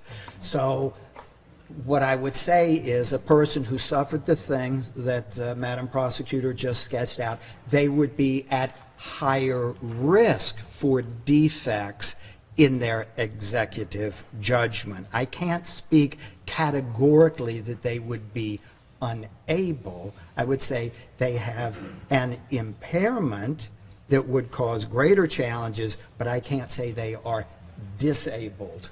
So what you say is, first, the victim's brain has more frequent and more enduring stress-related neurotransmitted production, which interferes with executive judgment. You read that correctly. I don't have anything further. Just real quick, Your Honor. Dr. Hagan, Ms. Capps asked you, have you reviewed any reports related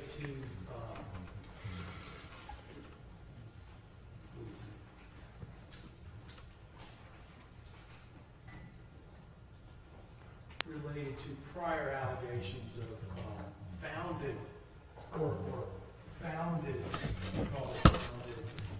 physical abuse? Is that right? Yes. And may I approach, Your Honor? Yes.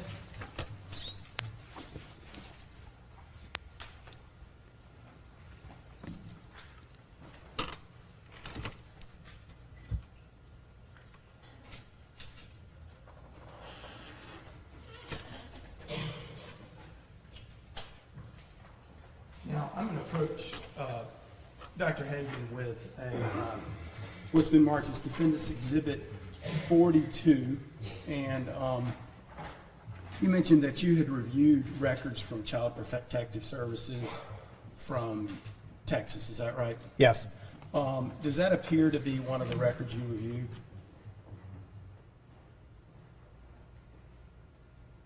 Yes. And I'm going to hand you what's been marked as Defense Exhibit 43. Did I show you this? No, you didn't. I'm sorry.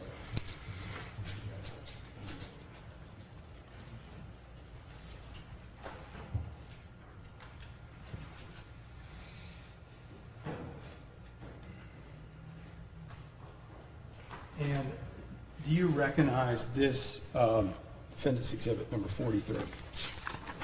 I do. Now, do these appear to be records from separate allegations at Child Protective Services in Texas? Yes. The second one you gave me is 2001. The first one is 2000, the year 2000. Now, as to the 43 item Defense Exhibit number 43, did you address that particular medical record in your report? I listed it as something upon which I relied. Would you look at page 14, please? Of my report? Yes.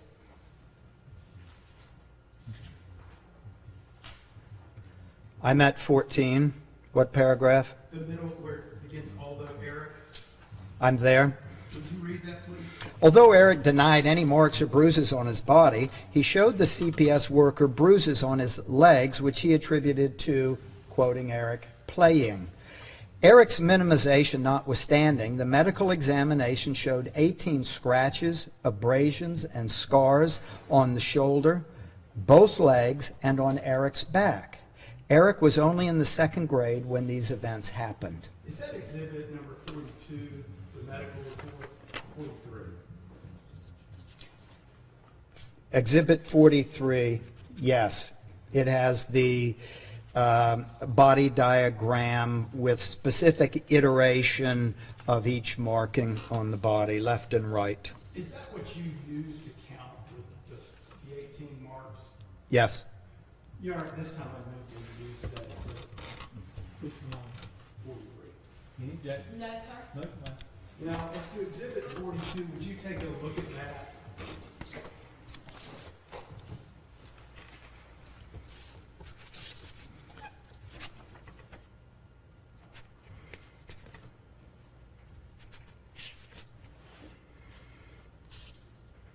Is there a particular page? If you would look at, well, first of all, does that appear to be a report from a different year? I can't remember which is the first and which is the Yes. Exhibit 42 report is dated October 28 of 2000, at which time Eric was 8. Exhibit 43 is from April 27th of 2001. Did you rely on that report as part of your consideration for your evaluation, Dr. Hagan? Yes. Your Honor, this time I moved to introduce exhibit 42. Okay. No, sir. No, ma'am. Dr. Hagan, would you turn to page 5, please, of that report?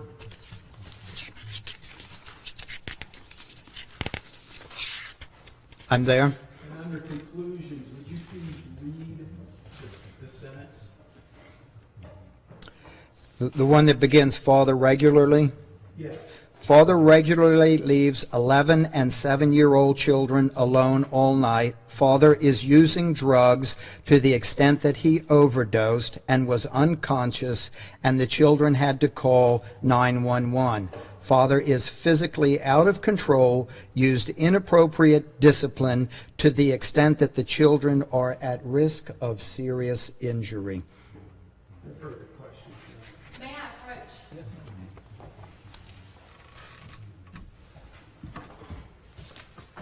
What is the title of Defense Exhibit 42? The banner says Intake Report, Child Protective Services. And an intake report is something that DSS or Child Protective Services makes when they receive a call or they receive a report, regardless if it has been substantiated or not. Isn't that correct? From a plain English standpoint, I have nothing to disagree with that. I'm not familiar with all of their forms and procedures and what they call them. As if someone would call into, let's say, the sheriff's department and make an allegation about something that they had seen or something that had gone on, they would generate a report as to what the reporter or caller said. Well, you would have to ask somebody who works there. I haven't worked at CPS. Is that reasonable? It certainly is reasonable, yes, ma'am. And this says intake report. It does. And the page that Mr. Tyndall asked you to read from, what does that say at the top of that page, which is noted page 56? Allegation detail. And it says call, what does that say there? Call narrative. So this is a report that somebody called in to talk to Child Protective Services or DSS about. Up until we get to the point where it says conclusion, it's my understanding that CPS drew the conclusion. They didn't allow, say, an anonymous caller to draw the conclusion for them. And on the first page of this, it lists the criteria that CPS is supposed to consider. There is a margin head called determination factors. This is a reminder to the CPS worker to consider these factors. That's page 1. At the end of the report, it gives a conclusion.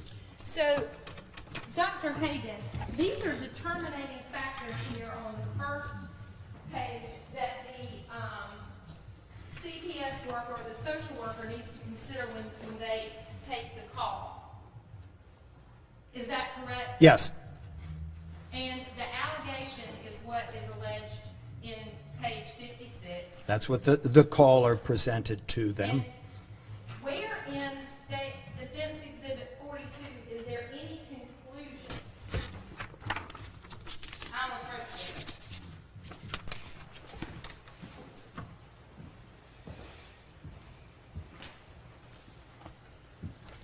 Thank you.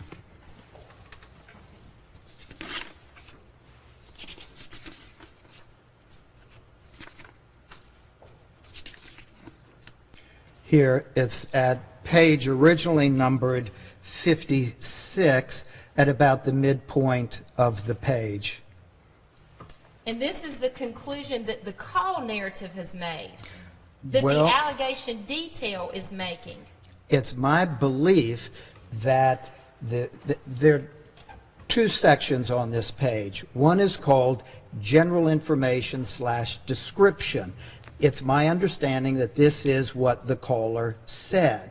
And then the second part is conclusion, which begins CPS, and then some other letters that don't have any meaning to me, except APS, which is Adult Protective Services regarding Valerie Campbell, and Adult Protective Services regarding his Well, that's child. not what I asked you, is it? Yes, actually, it is.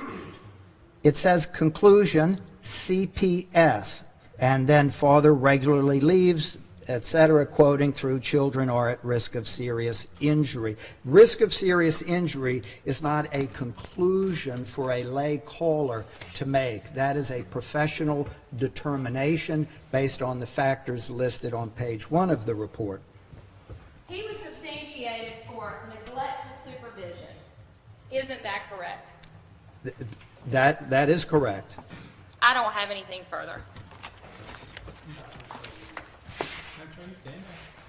Thank you, Your Honor.